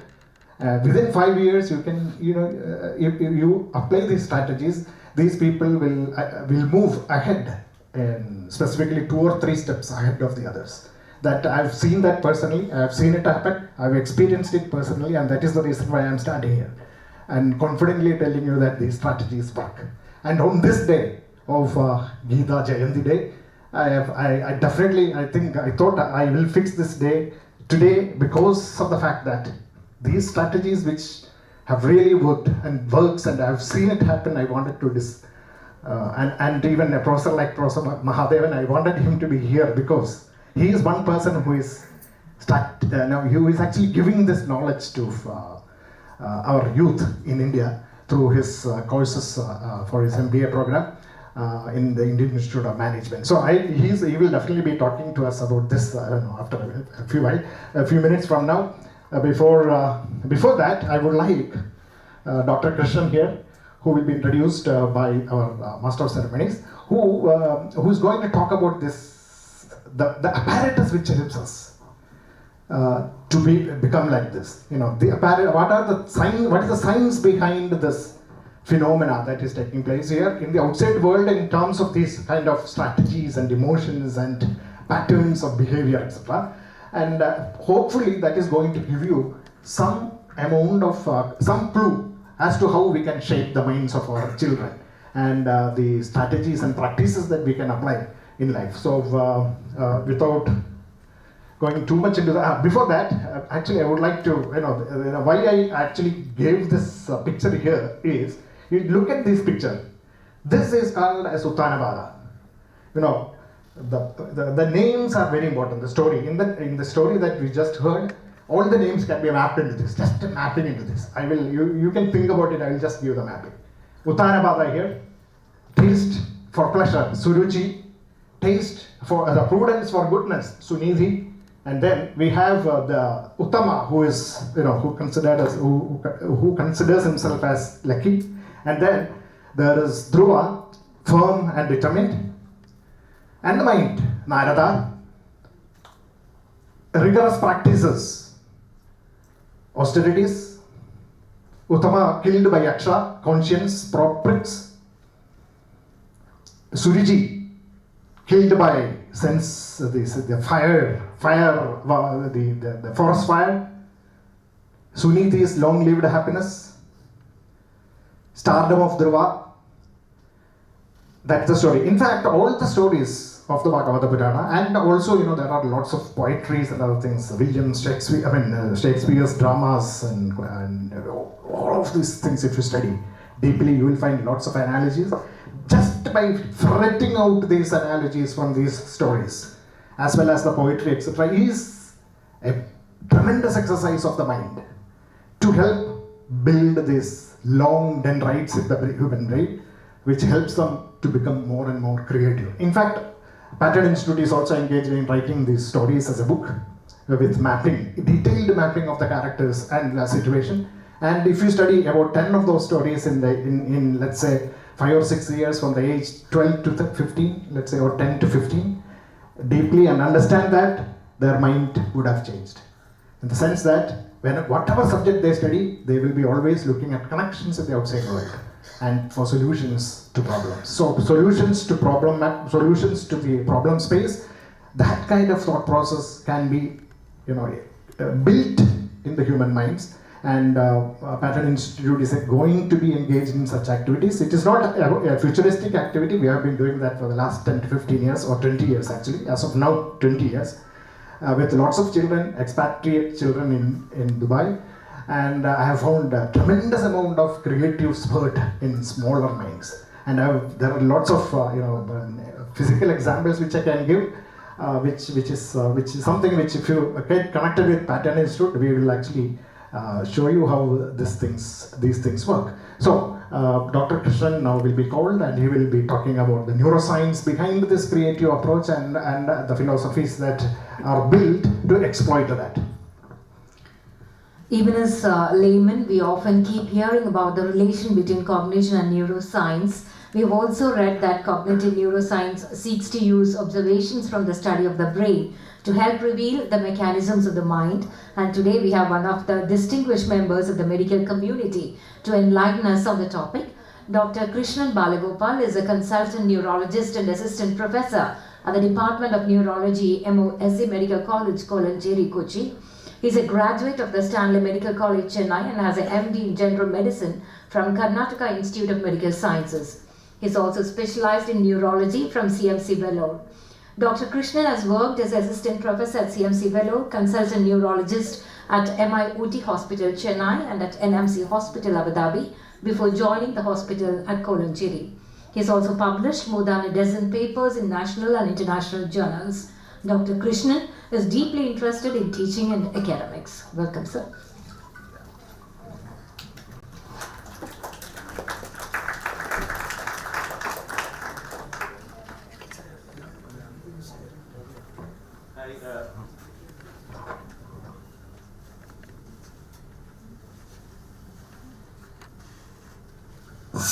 Thank you very much for that introduction. First of all, I just wanted to thank the Pattern Institute and Satish Uncle for inviting me to be part of this very august gathering. It's a very different audience to what we are used to, so a very good mixture. So thanks again for the invitation.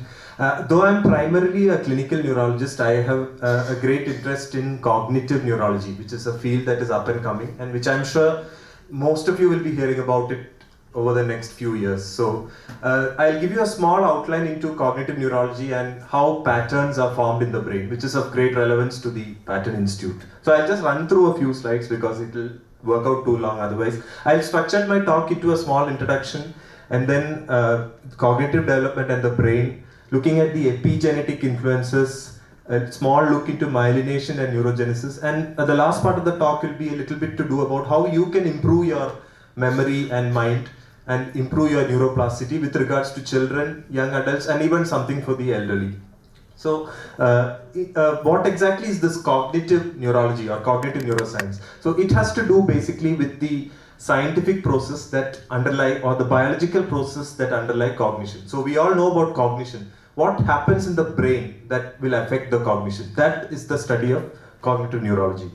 So it has its origins in history from the works of Vesalius, and the first part of cognitive neurology was called phrenology, or basically lumps and bumps in the brain.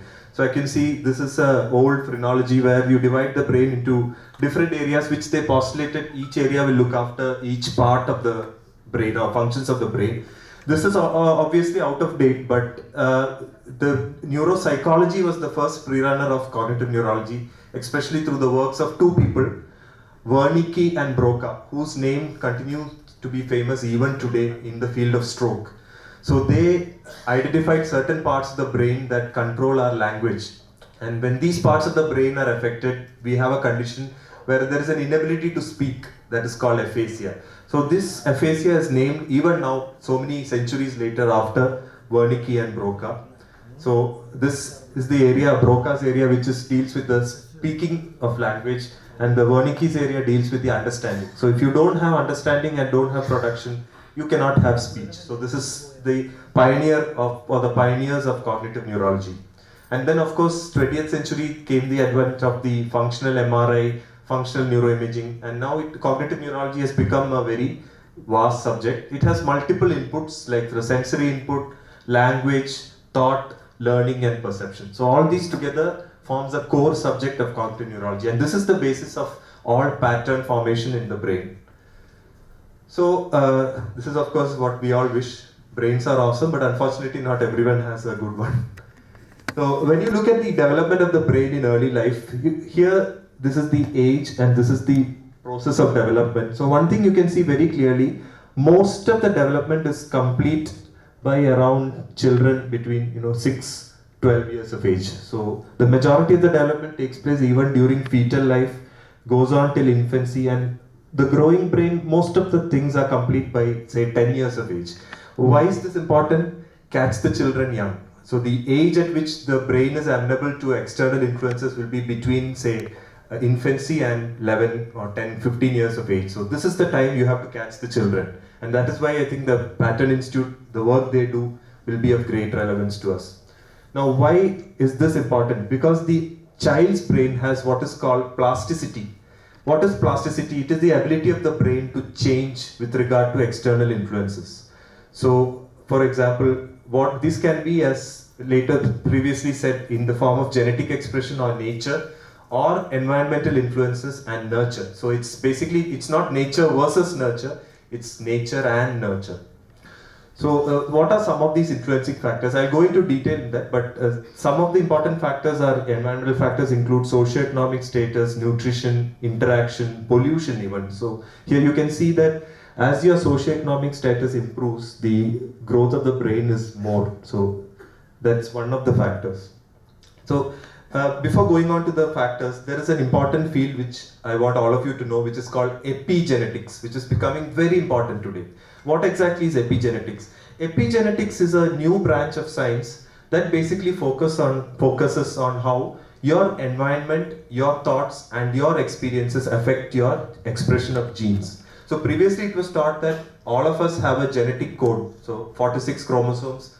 Those will determine all your characteristics, including your behavior, your appearance. This is proven to be not entirely true, and this is where epigenetics plays an important. So epigenetics basically means that your environmental influences and your thoughts can play a role in shaping your future. So how does this take place? So epigenetics changes your phenotype without actually changing your DNA. So your genetic code remains the same, but the expression of it varies, and this is why this is very important. So, what is important is these epigenetic changes are passed on to future generations. So it's not confined to that particular person. It can be passed on to future generations, and that is the phenomenon of inherited legacy. How do these modifications take place? So I know it's a complicated diagram, bear with me for a second. This is our genetic code, and you can see there are certain parts of the code here underlying in red. These are areas which are inactive. So this is the active part. These areas are inactive and they are hidden. This is a normal genetic code. Now certain environmental factors act, or epigenetic factors come and attach to this part which is called a histone. So when it attaches here, this part which is hidden spreads out, and this part of the DNA which is not seen previously will become exposed. So all human beings have certain parts of genetic code which are not expressed, but when you have certain environmental factors, those factors will become expressed. So that is how your environment can actually change your genetic makeup without actually changing the code. It just helps hidden parts of the genetic code to be expressed.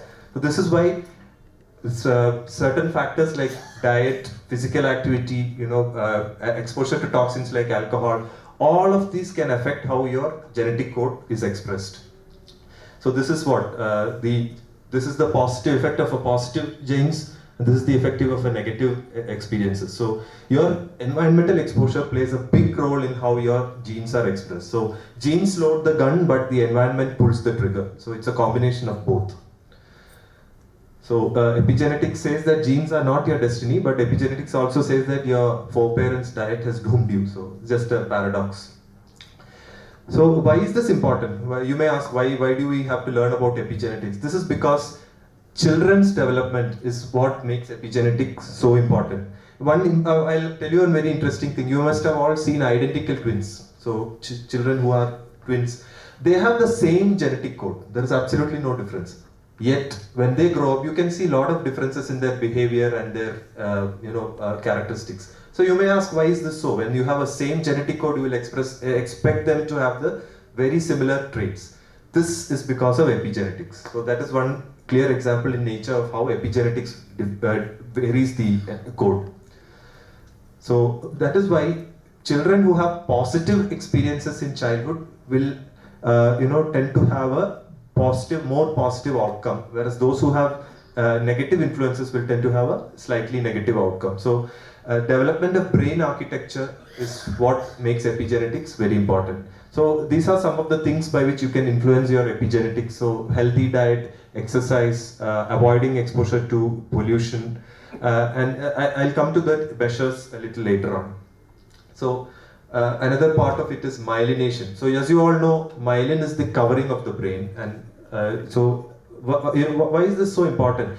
Myelination is important because the transport of signals throughout the brain happens through the myelinated neurons. So if you want your memory and thought process to be fast, you need a myelination to be complete and practical.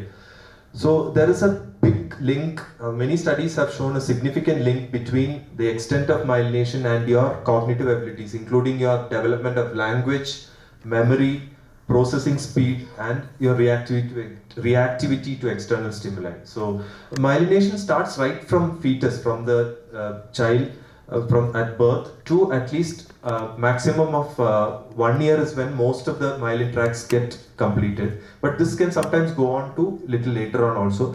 Why is this important? The extent of myelination will determine your processing speed. What is this processing speed? It is the speed by which children will process information. So you must have seen certain children able to adapt and assimilate things much quicker, whereas certain children it takes a little longer time.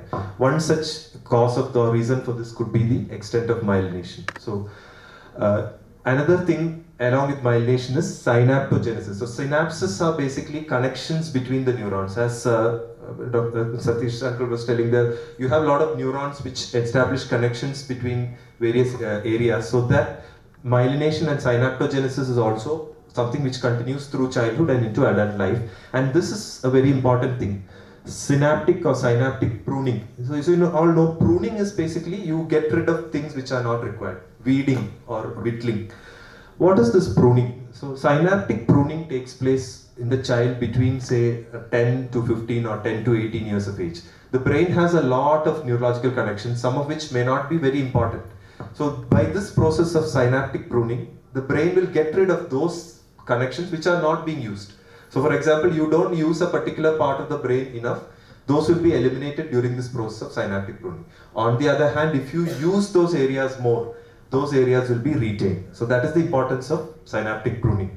So when you have a lot of early positive experiences, including visual, hearing and tactile stimulation, this allows more and more synapses to be preserved. And when these synapses are preserved, they are not eliminated during the pruning phase. So that is why more and more stimuli in early age is very, very important. And one of the most important stimuli for synaptic growth is music, as has been told in the previous talk. So music is something which promotes synaptogenesis, and especially during the time of pruning. So this is synaptic pruning. So you have this number of synapses at birth.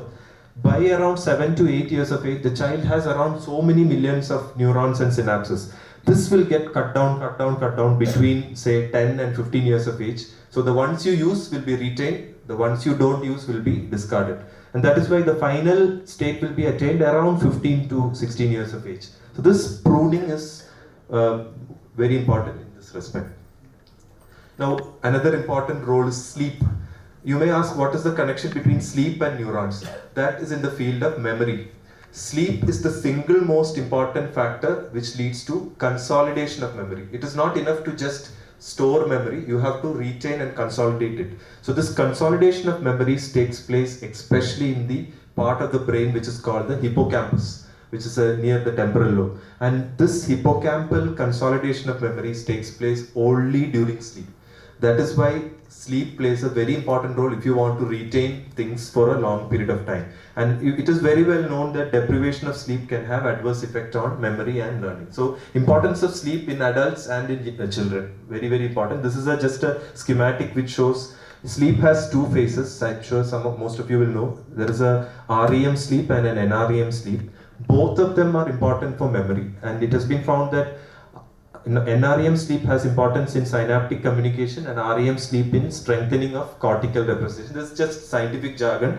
Basically, it shows that sleep is important for consolidation of memory. And the last part of the scientific thing is neurogenesis. Neurogenesis. We have all been taught that neurons do not reproduce. So nerve cells don't reproduce, and what you are born with is what you have. However, this is also proven to be false now. Neurogenesis has been proven to be there even in adults. So previously it was thought that adult brain is not plastic. Once it gets injured, that's it. It's not going to come back. It has been proven in research that there are some areas of the brain that have neurogenic zones. These zones can actually derive or lay growth to new neurons. So these zones are basic. There are two main zones which are called neurogenic niches. So the main one for us is the hippocampus, which is also the site of memory. So this is important. The site of memory is also a site where new neurons can happen. And this neurogenic genesis can happen even up to adulthood. So this is a new discovery. And the other area is the SVZ, other subventricular zone, which is not so important. I think the hippocampus is something which all of you should know. So it's a site for memory, and it's also a site for new neuron formation. So this is this addition of new neurons in the hippocampus will promote memory and learning in human beings. So what are some things which can modulate this new neurons? You may ask, what causes these new neurons to come? So there are various things which can have a trophic effect or a positive effect. One of these is learning skills. So try to learn more and more new skills. This will definitely have some sort of a mental training which can improve your hippocampal volume. And the other two important things are music. So we keep on repeating the same thing. Musical training is the single most important factor that leads to new neuron formation in the hippocampus. So this can improve your memory, and as already pointed out, can improve your IQ. One reason for this improvement in IQ may be because of addition of new neurons in the hippocampus. So music, especially in the hippocampus. And the other thing which can improve is, this is just a schematic of how music improves the brain, so basically it can have effect on all the parts of the brain. In the frontal lobe, it can improve your volume of white matter, improving speech. Temporal lobe, improvement of memory. This part, basal ganglia, is the one which contains your skills. So like learning to drive, that sort of learned skills. Music can improve these connections also. Parietal lobe has to do with memory and higher functions. Occipital lobe with vision, and cerebellum with balance. So all of these, music has a positive effect on this. And another thing is meditation. So the second or third factor that improves your promotes new neuron formation is meditation, which again involves the hippocampus. So learning new skills, musical training, and meditation. So just one line on what is neuroplasticity. So plasticity is basically the idea that experiences can change our brains. Our brain is not limited. It depends to what extent you use it and how you can change a part of the brain. So I think this is just a schematic and a wonderful article from Katsioulis et al. I just took this diagram. So it's basically teaching a new drug, old tricks, and rewiring the brain. So what it means, neuroplasticity in a nutshell, is learn new skills and new thoughts. They will carve out new pathways in the brain. You keep on repeating those pathways. Repetition and frequent practice will consolidate those pathways. And old pathways will get used less and less as you consolidate the new pathways. So with repeated attention towards a change, you are basically rewiring or putting a new part of the brain. So with practice, you can actually rewire your brain. And one very good experiment which I found very fascinating is, people were divided into two groups. One group practiced piano for 2 hours every day for 1 week. The second group did not practice it. They just imagined practicing without actually using the hands, but imagining that they are actually playing the piano. And what is interesting is that the first group, the motor cortex, this is the area which controls your motor movement, which is found in the frontal lobe. That part of the brain which involves the hands had increased in size in the first group, those who had actually done the piano. But even more surprising is those who actually did not practice but had imagined practicing it. Even in those patients, you found that, or those subjects, you found that the cortex had increased in size. So it's not just action alone, even the thought of it can actually impact your brain, which I found quite significant. So practice, practice and practice. So you can change your brain. So set goals, make decisions, and you can create new pathways. It's a very good article from Katsu. I'll advise all of you to go through it. So this is basically just training the brain. So the last part of the talk, I just want to highlight a few methods to increase your neuroplasticity, especially in youngsters. What are some of the things which we as neurologists can advise? So one is, of course, your diet, avoiding processed and refined foods, improving your diet, using vitamin supplements. Secondly, as I already told, the role of sleep. Ensure you get a good night's sleep, and this is very important. This is what we are advised nowadays. Afternoon nap, if possible, of around 20 minutes will definitely elevate your neuroplasticity potential further. I'm not asking all of you to take nap in the working hours, but as far as feasible, this is excellent for improving your neuroplasticity. And it improves the dendritic neurons, as he was telling you. The dendritic and spinal neurons will increase when you do this afternoon nap. Don't let your work day linger, especially for the software professionals. Leave on time. Don't stick on when it is not needed, and putting a stop to stresses of the day. The message, take-home message should be, it's okay to stop work when you are done. Expand your vocabulary, so try to learn a new word, if possible a new language, which will improve your language areas. Use your weak hand. This is very important. We in many of the neurological conditions like stroke and writer's cramp, we advise the patient to start using your non-dominant hand. Most of us are right-handed, so try to use your left hand for common things. It will definitely help you. Set micro goals. Don't put very large goals. Break it down into small goals. Exercise, of course, it goes without saying. Exercise will definitely improve your neuroplasticity. Travel, musical instruments, learning to play a new instrument, and avoiding procrastination, of course. To form a new habit, research has shown it takes anywhere between 18 and 254 days. So habit formation involves two processes. One is your conscious decision making, that is in your prefrontal cortex. Now, conscious making, you keep on practicing that habit, and after a certain period of time, the habit will become unconscious. It becomes second nature to you. That is when the basal ganglia takes over. So our aim should be to practice something so much that it becomes second nature to us.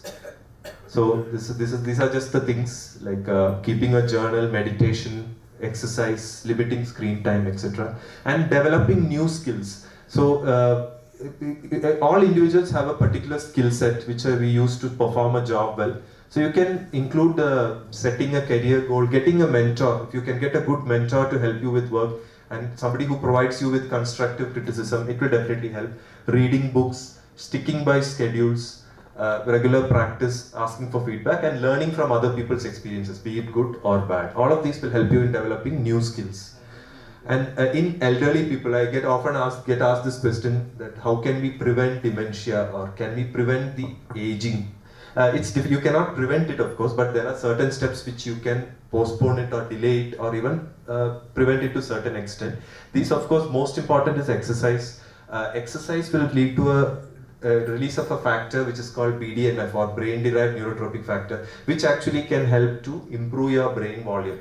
So that is something, 30 minutes of exercise, moderate exercise daily. Mental exercises, this is what we advise all our patients with dementia, especially Alzheimer dementia, to play games like crossword, Sudoku, join a book club, adequate sleep, of course, encourage social interactions, smoking, which can affect the memory, and of course treat all your associated conditions. It's not enough to just do all these things. If you have an associated condition like diabetes or hypertension, please treat it, because that can lead to a worsening of memory.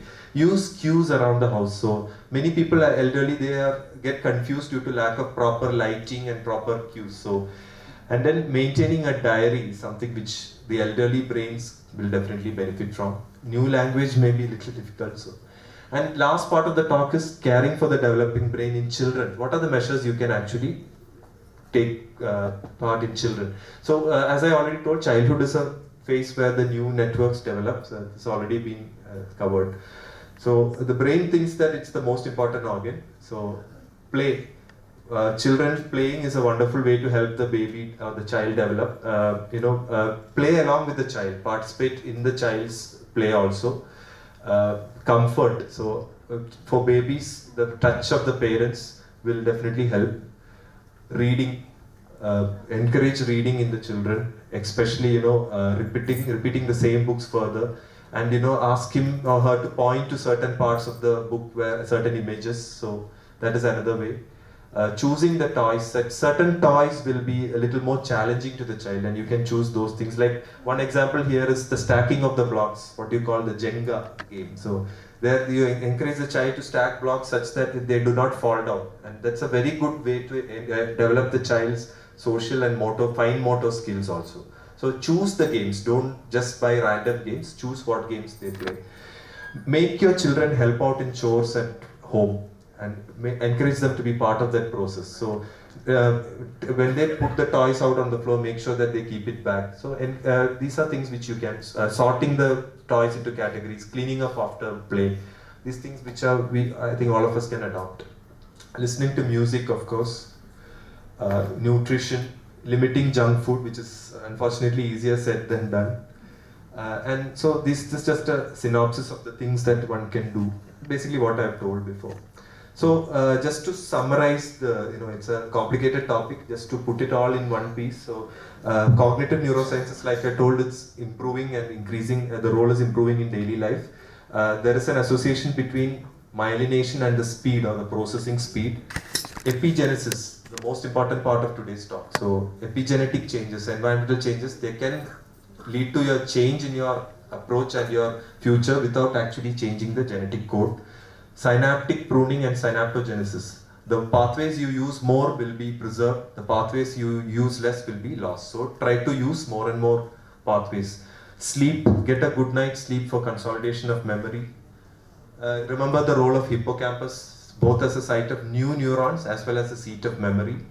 Neuroplasticity, improve your skills both in adults and in elderly. And certain methods to improve the brain in children. Of course, this is a very up-and-coming topic. I've been doing research into it, frankly, only after this topic was given to me. And as I read more and more, it's fascinating to us. And the more research is definitely needed in this. And to know how the patterns in the brain are built, it's a fascinating topic. So remember, the brain is one of the most wonderful organs, and try to realize its potential over a period of time. So thank you for the patient listening.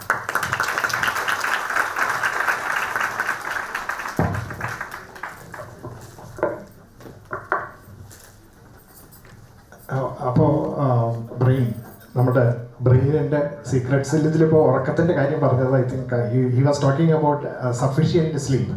Especially കൊച്ചു കുട്ടികളുള്ള അച്ഛനമ്മമാർ ശ്രദ്ധിക്കേണ്ട കാര്യം, sufficient sleep എന്ന് പറഞ്ഞാൽ എന്താണെന്നുള്ളത് ഞാൻ മനസ്സിലാക്കിയേക്കണം 8 മുതൽ 10 മണിക്കൂർ വരെ uninterrupted sleep.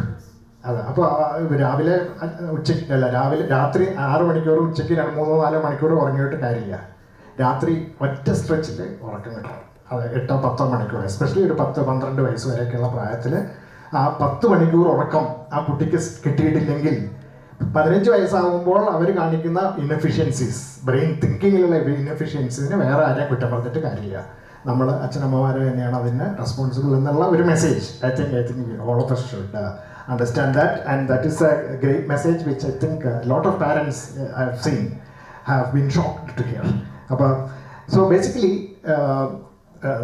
the neuroplastic brain is about അതിൻ്റെ ഒരു പിക്ചറൈസേഷൻ. നിങ്ങൾക്ക് to take away what Dr. Krishnan talked about. I'm just showing a picturization of the growth of dendrites that happens in your brain. ഇപ്പോൾ നമ്മൾ കേട്ടോണ്ടിരിക്കുമ്പോൾ ഇത് നടന്നുകൊണ്ടിരിക്കുന്നുണ്ട് മിക്ക ബ്രെയിനുകളിലും. And that is the synaptic connections taking place. And then there is this thickening of these connections, which is about myelination, which is about the increasing the firing, that is the insulation വർദ്ധിപ്പിക്കുകയാണ് ചെയ്യുന്നത്, so that the electrical pulsing becomes faster through that. And this is basically the synaptic connection and myelination. And then we have neurogenesis, new neurons getting formed, which is a wonderful news. Latest research telling us, especially the older people, that new neurons can still be grown within our brains. And that is neurogenesis. And in fact, there is one small bit of information which has come about recently. I think Dr. Krishnan can corroborate. Hippocampus and areas, embryonic cells are triggered by some neurons in the gut neurons. Brain head neuron, and there is also the gut neuron. And the gut feelings gut neurons can actually excite these embryonic neurons and convert them into neurons. So maintaining gut health is a very important thing.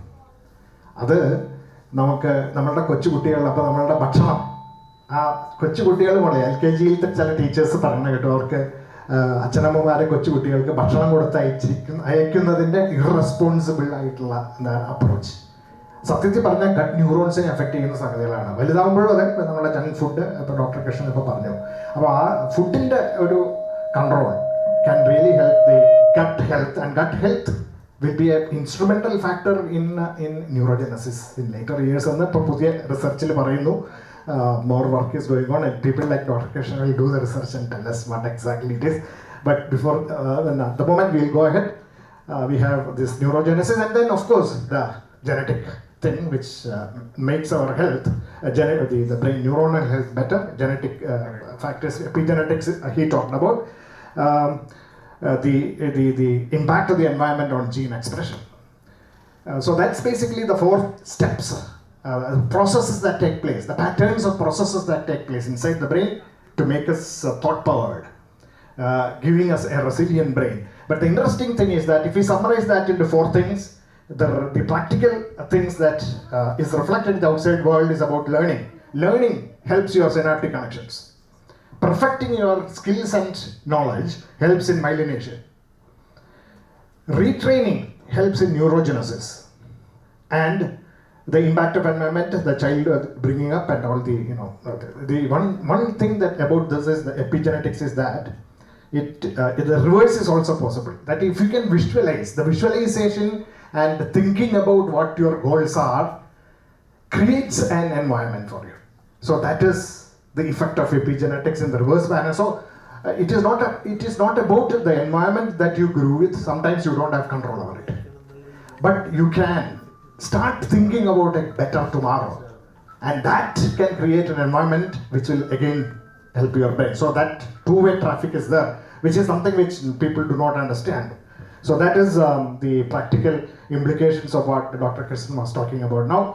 Now we are going to hear how all these things will be implemented, or such thought-powered people, how they actually succeed in life. And for that, what are the essences of wisdom that we can gather from our own literature, Indian philosophical systems, etc. And there is none other than Dr. Professor Mahadevan, who will be speaking to us. We will introduce him, and then he will let us hear his keynote address on this topic on this auspicious day.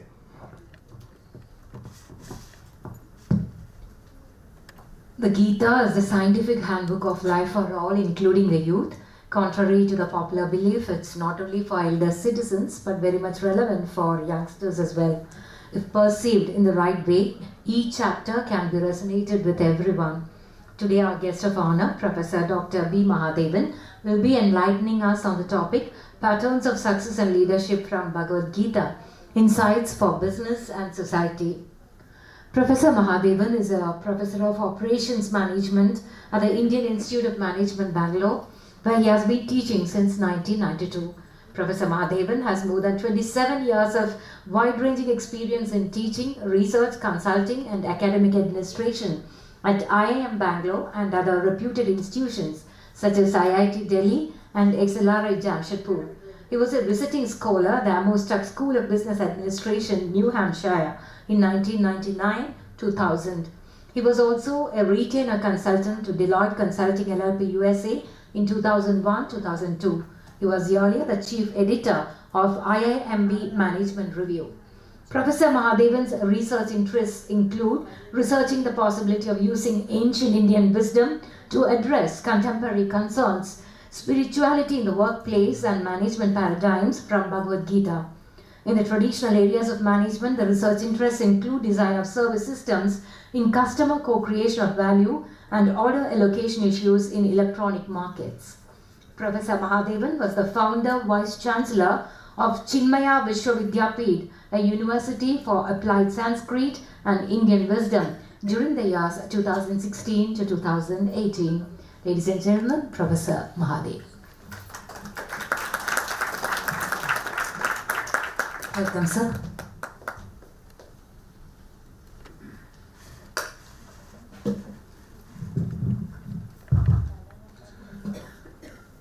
Thank you very much for this inviting me for this occasion. Today happens to be Gita Jayanti, and so therefore it's my pleasure to talk to you about Bhagavad Gita and so on. As I was listening to all those that has been going on for the last nearly 3 hours, there is something which very strongly mapped, there is a certain pattern which mapped into my mind. So let me first say that.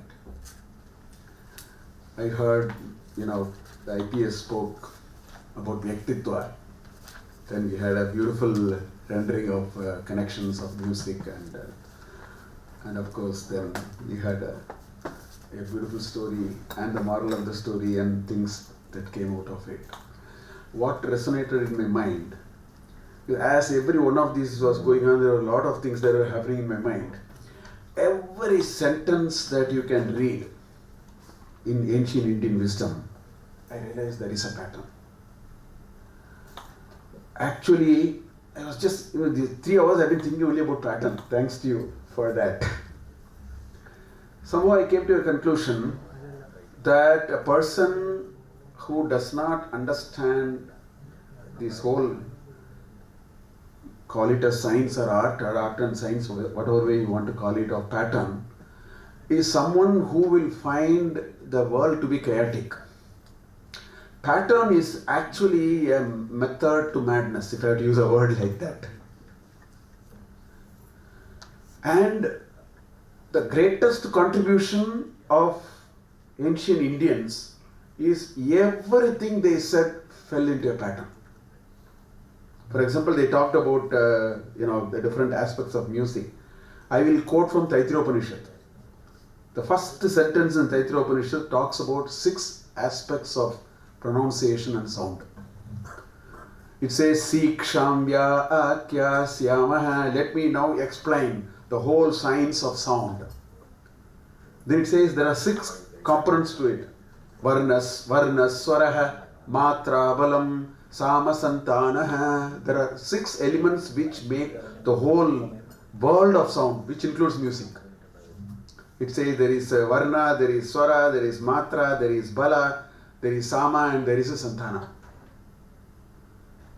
And everything, in fact, as they were talking, there were a lot of sentences which started, mapping into my mind. And I realized, for example, if you take the first sentence in the 2nd chapter of Taittiriya Upanishad, or it says, it talks about the entire origin of universe up to the multiplicity that we see in a series of patterns, actually. It says, Akashat Vayuhu, Vayor Agnihi, Agnerapah, Apyak Prithvi, Prithivyam Oshadayah, Oshadebhyonnam, Annat Purushaha. It gives a complete mapping of how the world of multiplicity came. It said Akasha, and then came Vayu. In fact, these are all and, not plus. It is actually and. If you want Vayu, you need Akasha first. Without space, how can, gas move around? Then if you want Agni, you want space and gas. Only then Agni will come. So this is how the whole... So our ancestors had an innate capability to understand patterns so deeply. And all that they were saying, out of patterns you create, destroy patterns. When you destroy a pattern, you'll only create another pattern. That's why it's called creative. There was a famous, economist, Joseph Schumpeter. His work, he was not given a Nobel Prize. He should have been given. He had the largest number of Sishyas. His entire work is called Innovation Through Creative Destruction. So destruction is very creative. That's why it is called Shiva Tattva. See, the word Shiva means Mangala. How can a god of destruction be Mangala? Sham karoti iti Shankaraha. Sham bhavati iti Shambho. You think of him, good will happen. But he is called a god of destruction. That's what they were alluding to when they were actually bringing those ideas and then they were talking about. So the first thing I want to tell all of you here is, if we can very seriously, in fact the two greatest contribution in terms of pattern is what is called Nyaya Darshana and Vaisheshika Darshana. If people understand the way we have categorized the world of reality. In fact, Nyaya says there are 17 categories to create knowledge and understand knowledge. There are 17 categories. That's how the entire Nyaya Darshana is written like that. And Vaisheshika says the world of existence can be categorized under 9 there are 9 attributes. And each one of them has so this is our DNA. First thing I want to tell you is, I think, there is a neuroscientist and all this, I did not use these words loosely, it's not a good idea to do that. But nevertheless, what I am saying is, I think we are naturally inclined to this pattern making. So I am very happy that this institute, Satish ji is wanting to expand it and make it a very substantive thing, because I have a feeling the connection will happen instantaneously. This is the point I would like to make. We are inherently, as a culture, who have believed in pattern. I mean, the greatest contribution, in fact, I write an equation. People ask me, what is world of multiplicity? I say it is Sat plus Chit plus Ananda plus Guna plus Nama plus Rupa. You can bring any existence in this world into this equation of 6 variables. There is a Purusha and there is a Prakriti. So our answer, the Triguna, is again a beautiful concept in making sense of the psychological construct and so on.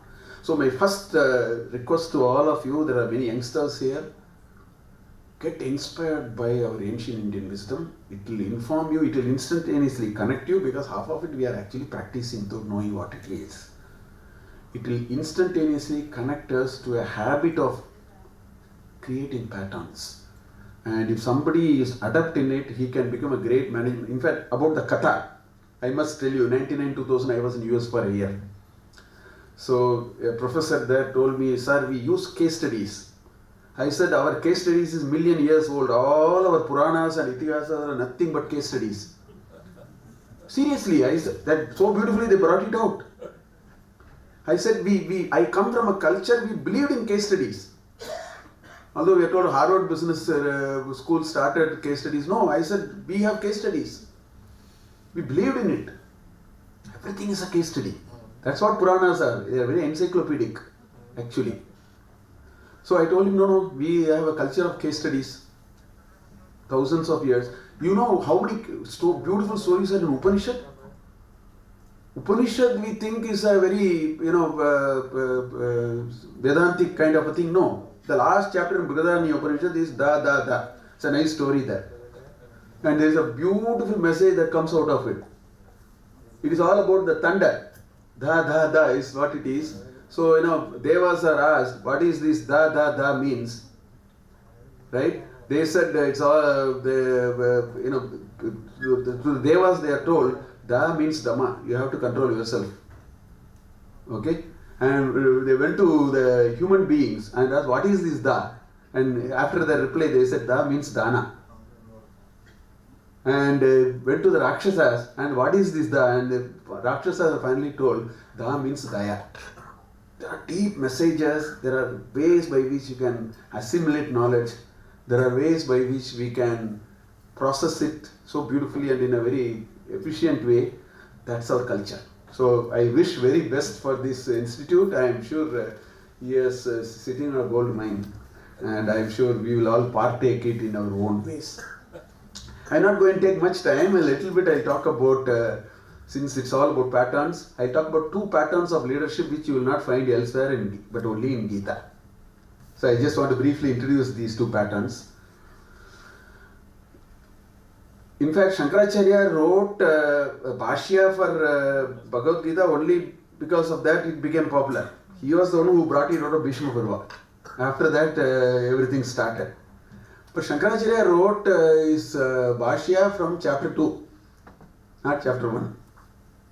Many people therefore don't look at it chapter 1. There's the first pattern of leadership you will see in pattern chapter 1, which is called failed leadership. We don't teach it anywhere. No business school can teach it. No business school knows it also. And it's very real in our life. So I want to briefly touch upon that. What is the story here? The story is, Arjuna was taken to the battlefield. In the 20th sloka in chapter 1, Arjuna says to Krishna, in fact, first 15 slokas are preamble. Dhritarashtra, what's happening, then Sanjaya says, Duryodhana comes and introduces his army, he also introduces the people in the other army. Then they said, we all have to protect Bhishma. These are all preamble. Then he gives the conch to Bhishma, Bhishma blows the conch. Then Pandavas, all these are some 18, 19 slokas. In the 20th sloka, Arjuna says, Senayor Ubayor Matye Ratam Stapya, some me Achyuta. Achyuta, please take my chariot. The two warring armies are there, keep it at the middle. I just want to take a look before we start. And what happened after that is the greatest lesson we all have to learn in our life. In the next 27 slokas, right, there is a complete meltdown of a great character called Arjuna. Complete breakdown. And people may think it is a war. But I just want to quote one sloka. Sidanti mama gatrani mukam cha parisushyati vepatuscha sharirem me romaharsham sajayate Gandivam sramsate hastat. He says the Gandhi was slipping out of my hand. That's what he says. Right? He says Brahmativa cha me mana. And my head is spinning. I am not able to hold the Gandiva. My body is all it's all heat. When you are intense, it is you will sweat like anything. Why? Because there is so much heat generated. No? He said my tongue has dried up. And in the next some 15 slokas, this great warrior made 4 great arguments. Anybody who heard that arguments would have wound up the shop and gone. No Mahabharata war. 4 great, very good arguments actually. They are not sada sida arguments. First thing he said is, I don't want to fight. It's my personal choice. You leave me alone, I will go. I don't want to fight. How can you force me? And the arguments get stronger and stronger. That's the first argument he made to Krishna. Then he said, Sojanam hi katam hatva sukinasyama madhava. He gives all the list of uncle, there are 5 generations he says. Father, grandfather, son, grandson, senior, ubayorapi, suhrud, sambandhi, matula, bratra. They are not on the same side. They are mixed up all over the place. So he says, Swajanam hi katam hatva sukinasyama madhava. Krishna answered only one question. By killing one's own people, how can one be happy? You answer that question, I will fight now. That's not a bad argument. Then there is a third argument. The argument of Varna Sankara. Beautiful argument. Actually, after I read the shloka, I read some, Czechoslovakia war, LTT war, everything that was written in the 2 shlokas happens. He talks about the fallout of a war. He says ladies will become insecure, the whole society will become orphan. That's what you see in Midwest. Go and see in Midwest, the kind of fight happening in there. Afghanistan, go and see. A lot of orphaned people. So that's, he says Kula Dharma and Jati Dharma will be destroyed for Shashwata. That's the third argument he made. Then he collapsed. End of the first chapter. Then Krishna energizes him in the second chapter. Then he comes and asks one question. Fourth argument. He left everything. He said, please tell me how can I kill Bhishma and Drona? Pujarham Arisodhana. They are worthy of worship here. How do I kill? No, you may think this is a story, this is something happening. No, it is happening. It is happening every one of our life. What is the message there? There are times when we will actually in the first chapter, 46 sloka, he drops all his this thing and he puts his hand, Shoka Samvigna Manasa. He put his hand like this and said, I jokingly tell my students, if it was 2022, he would have taken the thing and then called for a Uber or a Ola and ran out of the Unfortunately, Uber and Ola are not there. The point is, this is not story. There are times in our life when we will utterly fail. My better half is not listening, my son is not listening, nobody is respecting. All these things happen. A great leader will fail, meaning will show tendencies to fail. And that message we have to take. And that message is, there are times in our life where we will be crestfallen. We cannot run away from that. The rest of the story in Bhagavad Gita is about that. That people will feel low. People will say, I don't want to. These occasions are, even youngsters have it, old people also have it. I don't want to, why should I am living here? We even say all these sometimes. So, there are times when we will fail. That's the first pattern I want to tell you. If you read chapter 1 very clearly, carefully, you will find that there is a pattern of failed leadership. So, we should know that we can also fail. And then therefore the question is, because in business management we never talk about failures. We show some success stories. But there's a lot of learning in this also, no? We should know why and how. So the rest of the 17 chapters is a fantastic lesson on how do you handle these so-called failures that can come in our life, in which I find another beautiful pattern which I call as inspirational leadership. The greatest contribution of Krishna through Bhagavad Gita, Sri Krishna through Bhagavad Gita is showing you how can you be very inspirational in life. And inspirational leadership is contagious. In fact, you don't need a visiting card. You don't need to be a CEO to be a leader. You don't need to be head of the family to be a leader. It's a trait. It is a certain attitude that we develop in life. There are many, but I'll take only 3. I'll keep it very concise because we are already running very late and all that. I'll keep it very concise. There are 3 things. The first thing that Krishna talks about, he has talked about 40 times, not once or twice in Bhagavad Gita, 40 times. And as a professor of management for 30 years, the innumerable consulting I have done, I am more than convinced of this. In our own personal life also I have seen, all of us will. In 14 shloka in chapter 2, he introduces this concept for the first time. He says, Matra sparshast kaunteya, sitoshna sukha dukkataha, agamapaino anityaha tam titikshasva bharata. He says, we all have what is called pancha tanmatras. See, today, modern science says you are seeing because some signals go from here, electrical signals reach a certain part of the brain. So this is how we are explaining. In our scheme, we use what is called pancha tanmatras. There is a concept of seeing. There is something called hearing. It's an attribute. So we have now, conceptualized it in a particular way with some neuro signals and so on. We are saying it articulating in a different way. Krishna says, as long as your pancha tanmatras are active, which means I can hear well, I can see, I can smell. Smell is a much bigger word. Huh? It's not this smell. We smell many things in life. You have to understand these words. So that's why I should not use English words because it sometimes convey a little less. He says, as long as these 5 sensory organs are very, very active, alive and kicking, that's the word they use, right? As long as the 5 sensory organs are alive and kicking, he says, Arjuna, understand one thing. Sita Ushna Sukha Dukkataha. It will blow hot and cold in life. You will get Sukha and Dukkha. In fact, I tell my students, the buy one, get one free is, time immemorial. You want Sukha, Dukkha is free for you. But unfortunately, we don't teach it to our children. We should tell them you have to develop equanimity. Mental equipoise is what makes the strongest leader. That's the first raw material required. You ask for Sukha, Dukkha is given free to you.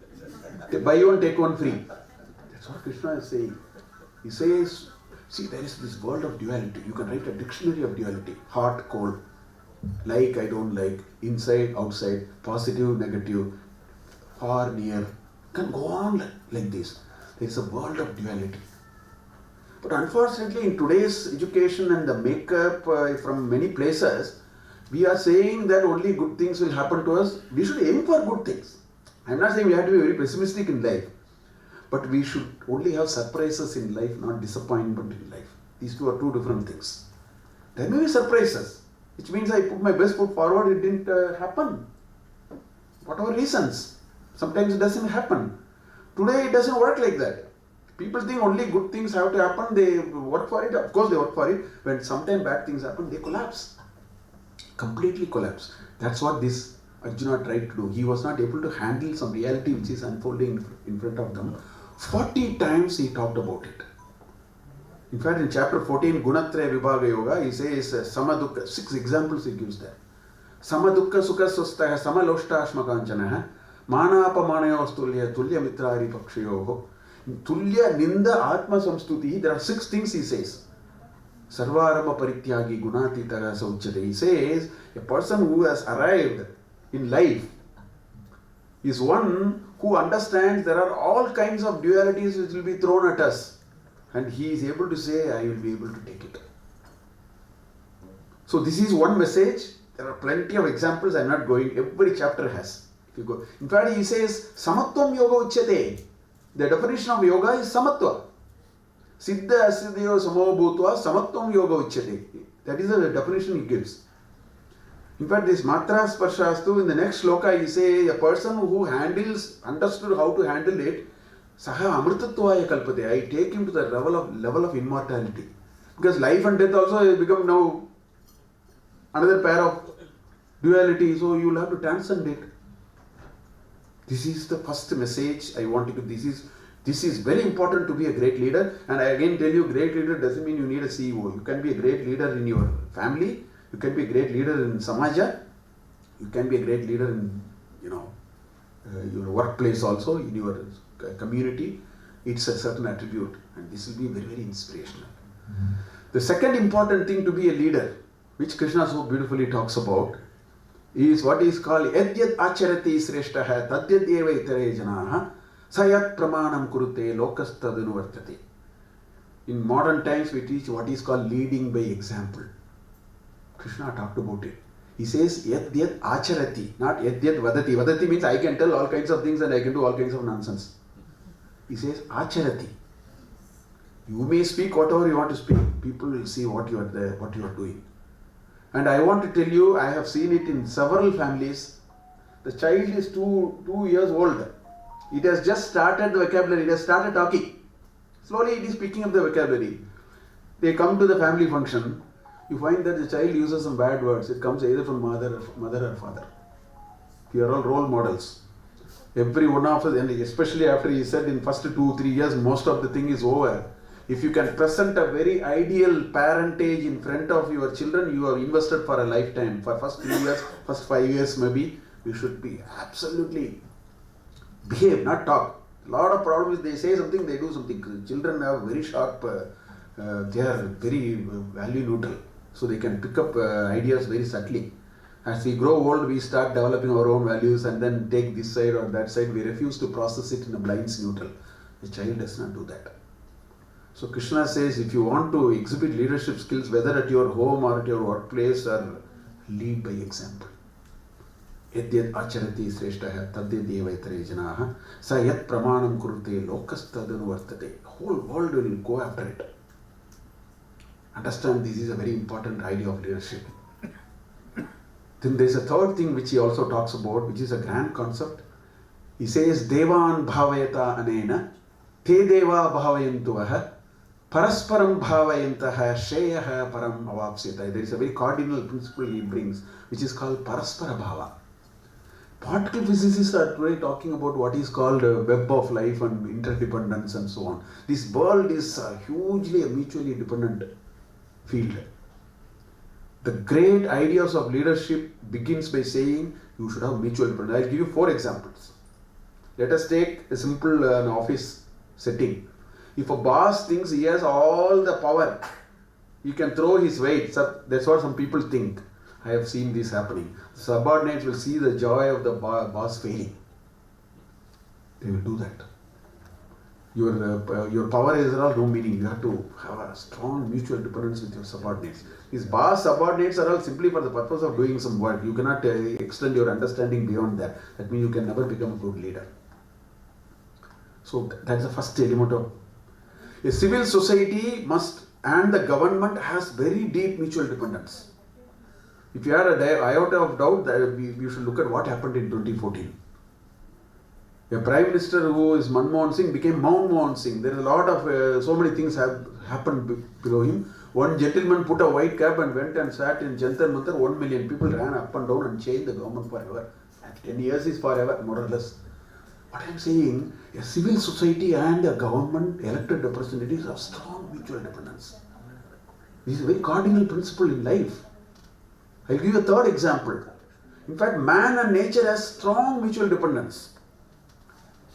In fact, people call me sometimes to talk about nature. I have also done some work and so on. So once they called me and said, Professor Mahadevan will tell us how to protect nature. I started by saying nature needs absolutely no helping hand from ordinary mortals like you and me. If possible, protect yourself. That's a fact. A place called Kedarnath in 2013, in a matter of 3 hours, the clock was wound by 150 years. How many of you know? Flood came and sorted out everything in 3 hours.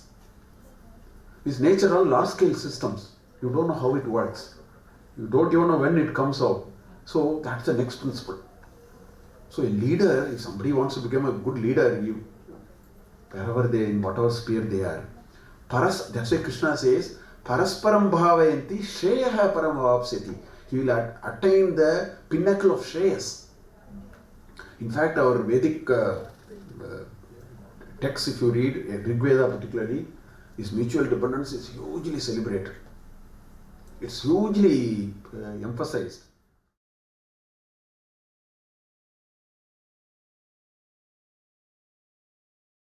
Don't make me happy.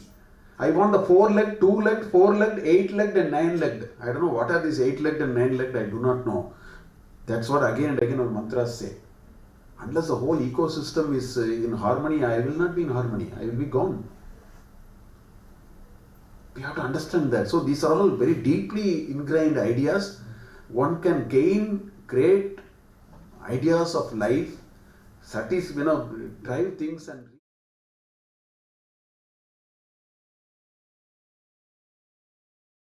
just gave only 2-3 examples just to sort of kindle your imagination.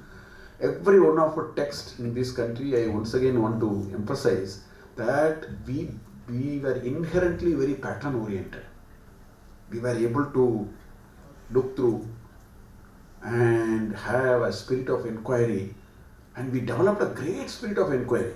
If you read some of the Upanishads and see how the questions are answered, how the questions are we developed a great culture of spirit of inquiry. I think a prerequisite for this pattern oriented thinking is to develop a spirit of inquiry. Questioning is very different from spirit of inquiry. In fact, if you read our literature, you will find that the Guru will never answer. He will never answer. Because if you ask a question, you have thrown it out of you. If you live with the question, so many interesting things will happen. You should never let out the question that easily. But I was attending one 80 hours of a special Vedantic lecture by a great Swamiji. So he asked me after about 40 days, 2 hours. After 2 weeks, he asked me, Professor Mahadevan, why are you not asking any question? Don't you have questions? I told Swamiji, I have a lot of questions, I will not ask. I live with it. That's our practice.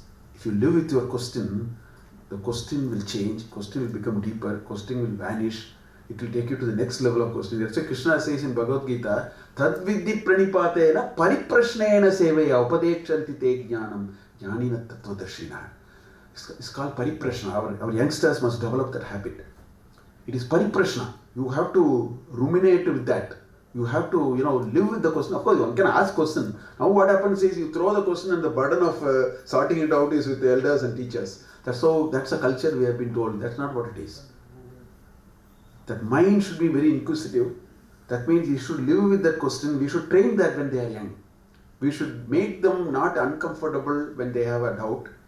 We should facilitate them to grow the doubt with supplementary things. Then all these will work very well. That's where the idea of creating patterns will eventually emerge. I'm sure we have plenty to draw from the Indian repository. My little experience is everywhere I keep reading, this was ruminating my mind for the last 2 hours. For everything they were saying, I was saying, I didn't tell you all of that because then it will be 10 o'clock by the time we finish. Already you are too late with this. I just wanted to only tell you that encourage In fact, we had a Upanishad called Prashna Upanishad. So this is a country which believed in a great amount of inquiry. And I'll tell you one more story in Brihadaranyaka Upanishad and stop it. It's again the last chapter of Brihadaranyaka Upanishad. Indra and Virochana went to Brihaspati, and it is very beautifully told. And there are deep messages there. You have to analyze it, just like they were trying to analyze the Dhruva Charitra. So Indra and so both of them went to Brihaspati. Said, we want to know, Virochana and Indra, we want to know who am I. Brihaspati said, stay here. 24 years they stayed. 24 years, not a day or two. 24 years you stay here. One day they called both of them. He said, come from. Both of them understood. They thanked Brihaspati and then went. Halfway Indra came back. He said, because he found a bundle of conflict in this understanding, he started thinking. Whereas Virochana went. Today we have a lot of Virochanas and a big industry working around it. That's a different story. But Indra came back. He said, I don't agree with you. This body will develop wrinkles. However much you put age defying and all that, the age cannot be defied. Finally it will show up. Everything happens. So I am not convinced. Whereas Virochana never had a doubt, he went away. Brihaspati said, wait for another 24 years. 4 times he made him to wait. 96 years.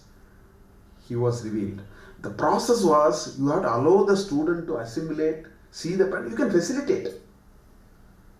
You can facilitate the process. In Chandogya, there is another story, right?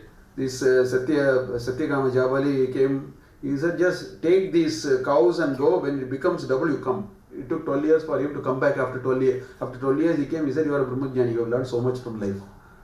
It's a beautiful conversation there. So our stories, our Upanishads, our scriptures have phenomenal amount of serious contemplation and thinking. I would request you to take more of these also and then add into your Kadalas and all that. Thank you for this opportunity. I really enjoyed listening to all of you. I really didn't feel like because it was so beautiful. So I was trying to say, why am I trying to come here and then tell some kind of a thing? I was trying to make a pattern out of this series of things which he has to make anyway. I got an answer at least for my lecture. Shankaracharya says in his Saundarya Lahari, see, when you eat something very sweet, you can't eat beyond a point. Typical, no? So if you want to eat more, take some buttermilk. Sour buttermilk, 1 tumbler, again start eating. Right? So he says, the Chakora Pakshi's face is like that. In Saundarya Lahari it is like that.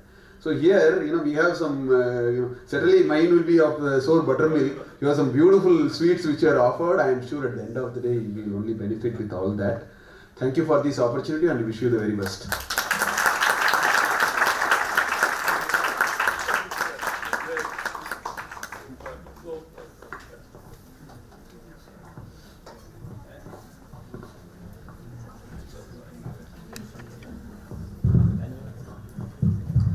Thank you very much, sir. And finally, now we have Shri Satish Kumar Menon, the founder director, talking to us about integrating pattern intelligence. He will also be summing up the evening's case studies.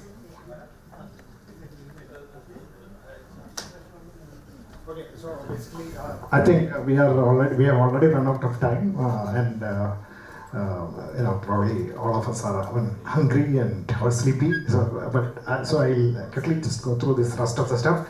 Just pictures so that you can probably carry it in your mind's eye. That image can be carried. In fact, one of the strategies that we use in Pattern Institute is to visualize things. Okay. So the thing is, we have this. This is what we are. We all are. I've written capitalize all around and a small I inside. Okay. So at the moment, just get that picture in. That's all. And what is really happening is that I is throwing up these thoughts and that gets translated into actions. It gets translated into action. This is how we are. This is exactly the graphic notation of how each individual is. And what we are trying to do is to shape that thought. Shaping metacognition through these processes through which we can exploit neuroplasticity. And by developing selective attention, value tagging, magnetic desires, and harmony within us, body, mind, and intellect harmony. I mean, I'm not going to go into those details. That is exactly what Pattern Institute is going to do and give training for youngsters, youth, as well as teenagers, through developing the 7 cognitive functions. Saptarishikal. The Saptarishikal. The 7 cognitive functions: learning, thinking, reasoning, remembering, problem solving, decision making, and attention. These are the 7 cognitive capabilities of the brain. This is apart from the 70s and 60s. We were talking about the 7 intelligences, different 8 intelligences. Howard Gardner. Now, in the recent understanding of the brain has thrown open the functionalities that we need to be developed. So, in maybe the last 5 years, this is the patterns that have evolved out of those understanding of the human brain, and this is basically what we need to develop. And I call it as the 7. In fact, I know Professor will be able to, find that pattern and throw it to us, but not today. In any case, the 7 Saptarishikal in the Barnya Namalada 7th chapter references is, I feel, is nothing but this. With these Saptarishis are within us. These capabilities, the powers of these rishis. These rishis can only come through rigorous practices. Rishi actually implies that somebody who has done this rigorous practices is a rishi. So, if we can go through rigorous practices by developing through these processes, then we become that rishi, and then we will be. And what are the things to be learned is something which we have been going through in the last couple of hours.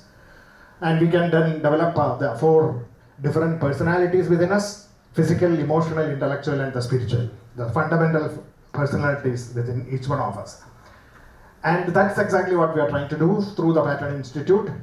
We try to do the fundamental attitudes to work and the enrichment of values through the processes of understanding, reflecting on our challenges, developing renunciation, right attitudes, and integrating the aptitudes, developing supreme motivations, etc. In fact, if you look at it from here to up, the first chapter, as Professor was talking about, is about challenges, understanding the challenges. The challenges that we face, the failures and other things that we face. That's what exactly what he said, which is what is written, the basis of it. The chapter 1 becomes the basis of. In fact, a slight mapping of Bhagavad Gita also is there. The challenges, work and life, and from there, supreme motivations, right attitudes, right aptitudes, renunciation, and reflection are the next patterns or process that we need to follow. These are the second chapter gives a summary of the whole of Bhagavad Gita, which defines the supreme motivations for us.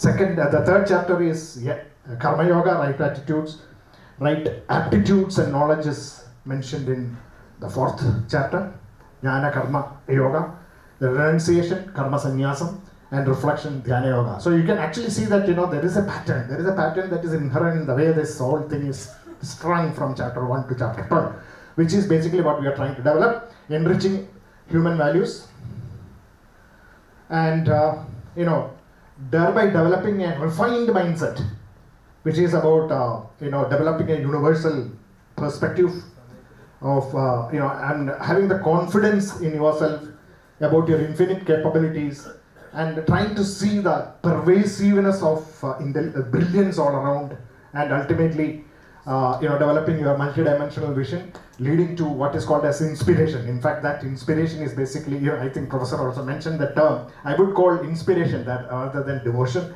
And that inspiration in doing things, inspiration in inspiring others, leadership inspiring others, etc., which is basically the second half of the middle part of the Bhagavad Gita, actually from chapter 7 to chapter 12.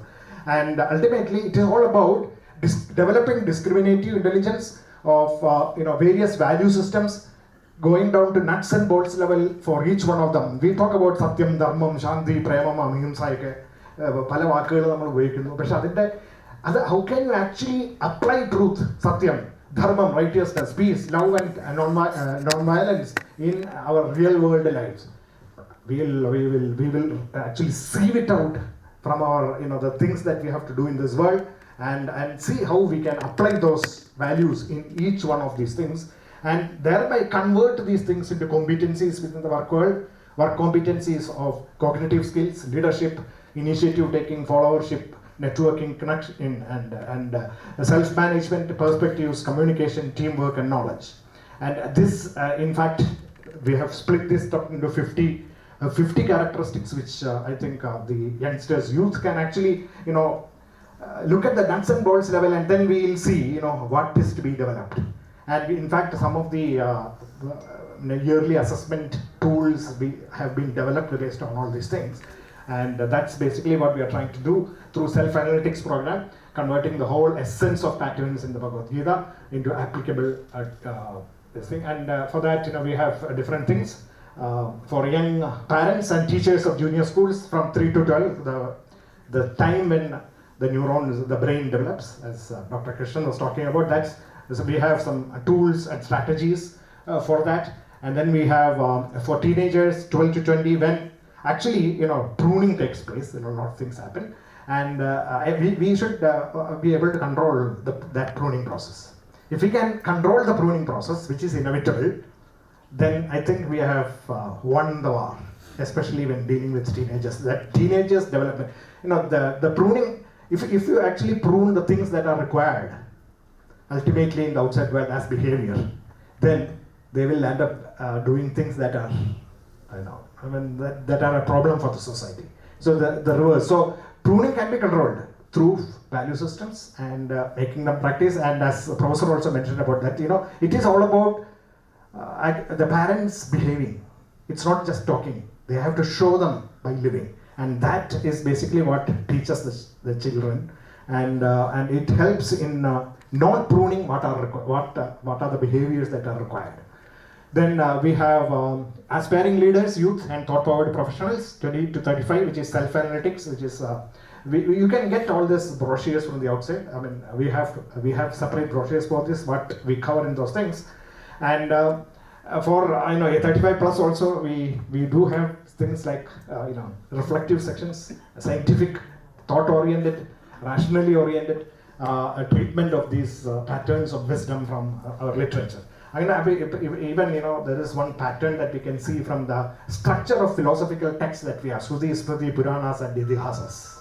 The fourth thing, you can actually see a transition from learning by hearing, then Smriti, memorizing and reflection, and Puranas, case studies and stories, and Idihasas, real applications in the outside world. You can see the product development scenarios. You can actually translate. In fact, most of the product development scenarios translate this into action.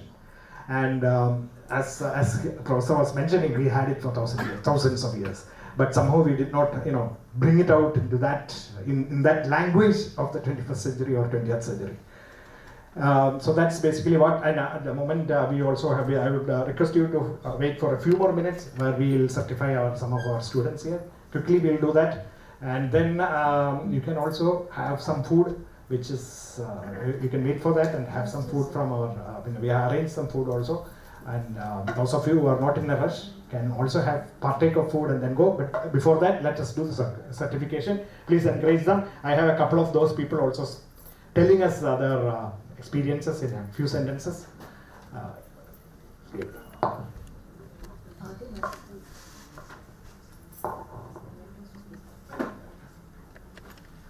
I would now request Sri Satish Kumar Menon to hand over mementos to our distinguished speakers. First to Professor Mahadevan.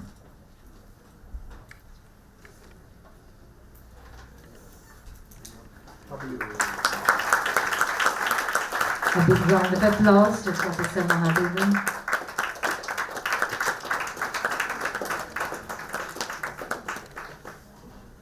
To Dr. Jayan Pallipuram.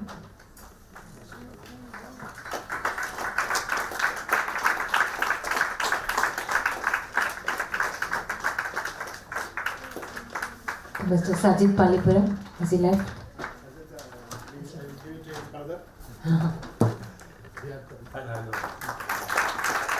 Mr. Balagopal.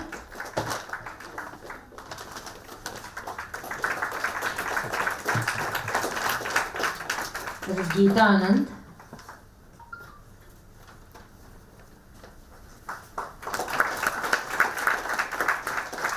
This is Lakshmi Priya Rajesh.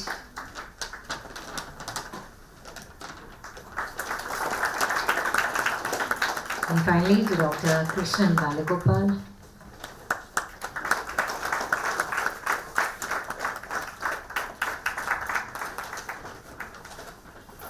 And as Sir was mentioning, certificates will now be presented to participants who have successfully completed our various courses.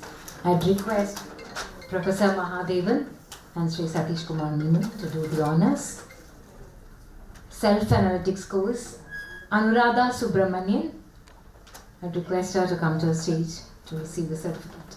Anuradha.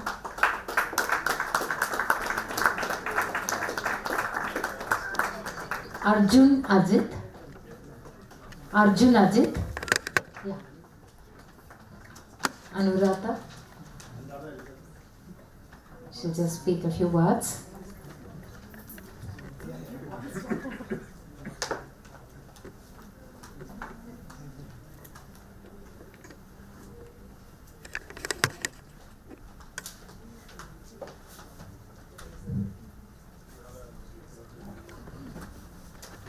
Thank you so much for this opportunity.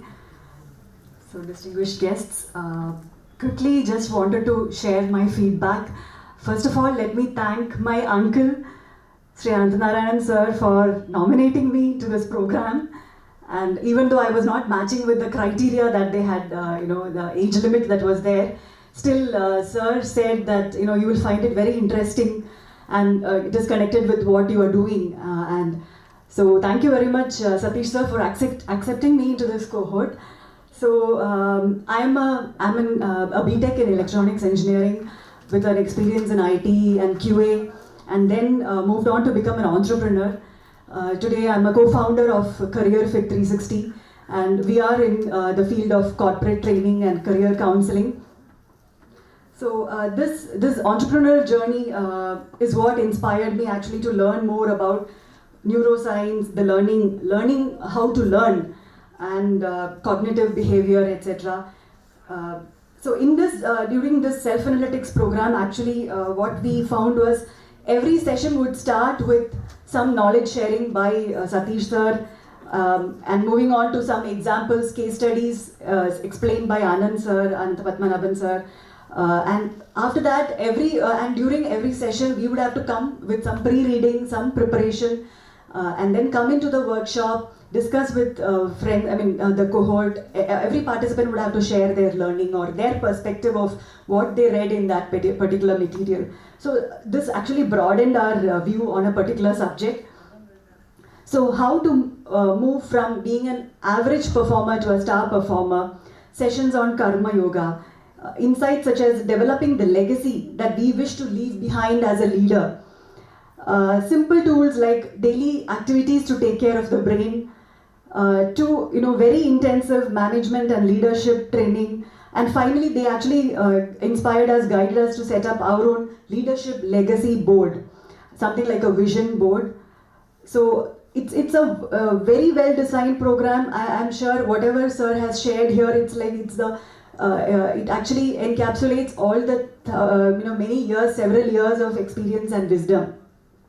And it has actually given us, all the participants, a lot of insights to build on and develop our own competencies.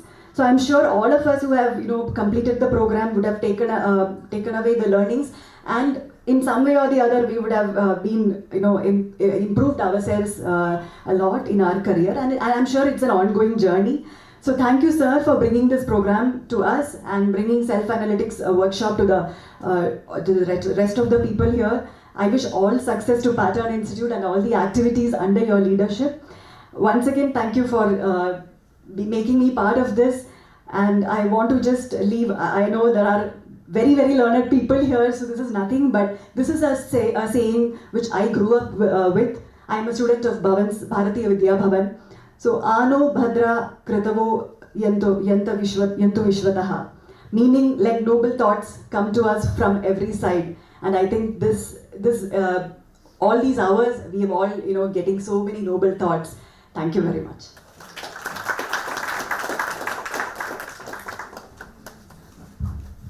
That is wonderful. Thank you, Anuradha.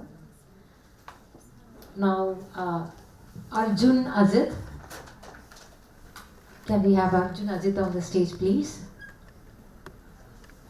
Shraddha Nair. Shraddha Nair.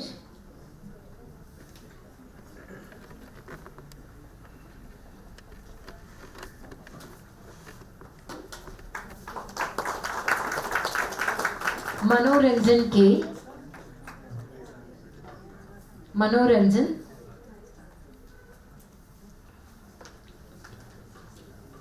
Teens GI, the next program, Teens GI. Arati Dinesh and Anjali Dinesh. Teens GI. Batch, as we can see from the screen, from August 21 to March 23. Arati Dinesh and Anjali Dinesh.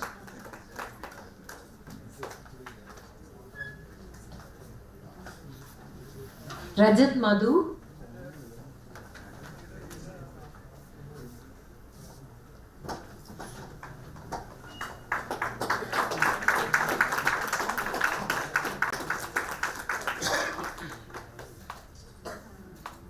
Sampurna Madhu.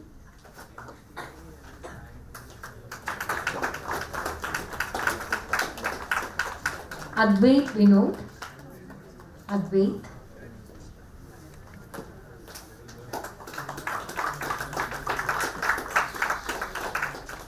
Govind Tangapan. Govind.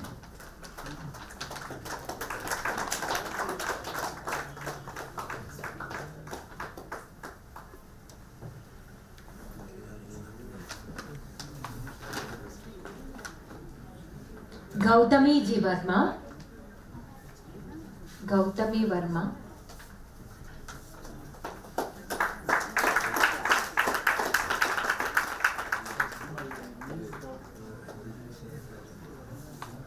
Aditya Satyanath. Aditya.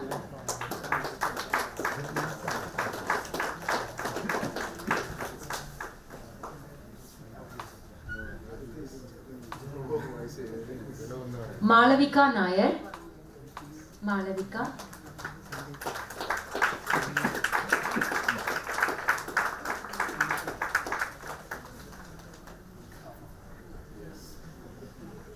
Aditi Nambutari. Aditi.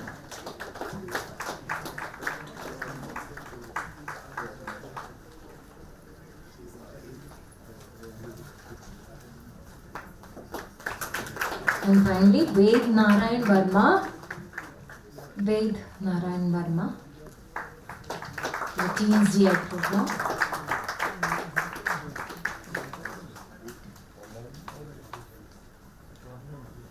The next course is Vice Vivians. I'd request Rukmani Kalitoli to come to the stage to receive the certificate. Rukmani.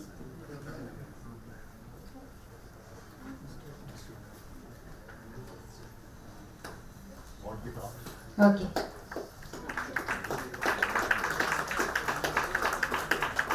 And Sejal Satish. Sejal.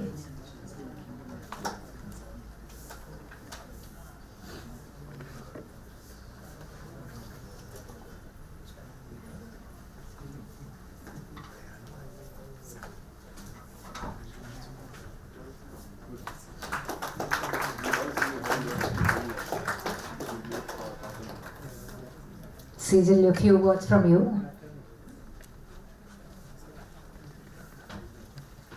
Good evening to everyone present here. I'm extremely honored and grateful for receiving this Vice certification. I would like to take this opportunity to thank Satish Uncle, Bindu Auntie, my parents, and all the members of the Vivian family for supporting me through this journey. I've been attending the Vivian classes for the past 2 years, from 2020 to 2022, and I've attended it online. and we have weekly classes every Friday.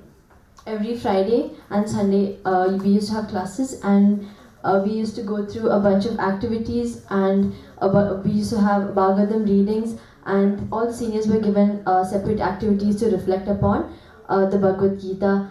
And this was a very good opportunity for me to reflect upon myself and upon the world that is around me. Thank you for giving me this opportunity, Satish Uncle. Thank you.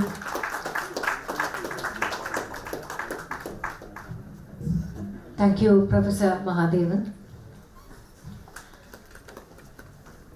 And now, as we come to the end of today's program, I would request Srimati Girija Menon to propose the vote of thanks. Namaste. We offer our sincere thanks to all of you for being here. Thank you so much for your precious time and patience. We are grateful to our revered guests who have graced the occasion with their presence. A special thanks goes to all the well-wishers, especially the parents of the students of the Pattern Institute who attended weekly classes, who have contributed generously to the success of this function and given their support. My wholehearted gratitude goes to Satish ji and Bindu Chechi for their untiring efforts to make this event a memorable one. Thank you so much. We take this opportunity to express our gratitude to Ernakulam Karayogam General Secretary Mr. Ramachandran Melagath and all the other support staff of TDM Hall Karayogam. Before winding up for the night, let me remind you about the feedback form you would have received from the front desk. Kindly fill the form and please return back to them before leaving the venue. And don't forget to collect the snack boxes on the way out. Once again, thanking you all from the bottom of our hearts. Hope the seminar has been a fruitful experience for all of you. Good night and namaste. Personally, I would like to apologize to everyone for the delay that we had. Sometimes things get beyond our control, and so we had to cross by almost 1 hour now. It is 9 o'clock. We should have finished by 8. My apologies, sincere apologies for that.